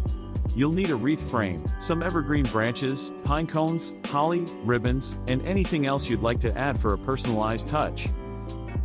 Start by attaching the evergreen branches to the wreath frame. Use floral wire or hot glue to secure them in place. Now, let's add some pine cones and holly. You can arrange them in clusters or evenly spread them out. Get creative and make each wreath unique. To give your wreath that finishing touch, tie a beautiful bow with a festive ribbon. You can choose traditional colors like red and green, or go for a more modern look with silver or gold. And there you have it, a stunning DIY wreath, ready to spread Christmas cheer. Don't forget, wreaths can be made in different shapes and sizes. Hang them on your front door, over the fireplace, or use them as centerpieces for your Christmas table. Deck the halls, top 3 Christmas wreath designs. Let's get started. Design number 1, the classic wreath. This timeless design features a lush green base adorned with vibrant red bows, golden baubles, and pine cones. It's a traditional choice that never goes out of style and will bring that festive spirit to your front door. Next up, design number 2, the whimsical wreath. This whimsical design takes a playful approach to holiday decor. It's filled with colorful ornaments, sparkling ribbons, and jingle bells. Hanging this wreath will surely bring joy and smiles to all who see it. And finally, design number 3, the rustic wreath. If you prefer a more natural and cozy look, this is the one for you. With its combination of fresh pine branches, pine cones, and burlap bows, it provides that warm and inviting touch to your home. There you have it, our top 3 Christmas wreath designs. Which one is your favorite? Let us know in the comments below. Don't forget to give this video a thumbs up and hit that subscribe button for more festive inspiration. Thanks for watching, and remember to have a joyful and magical holiday season.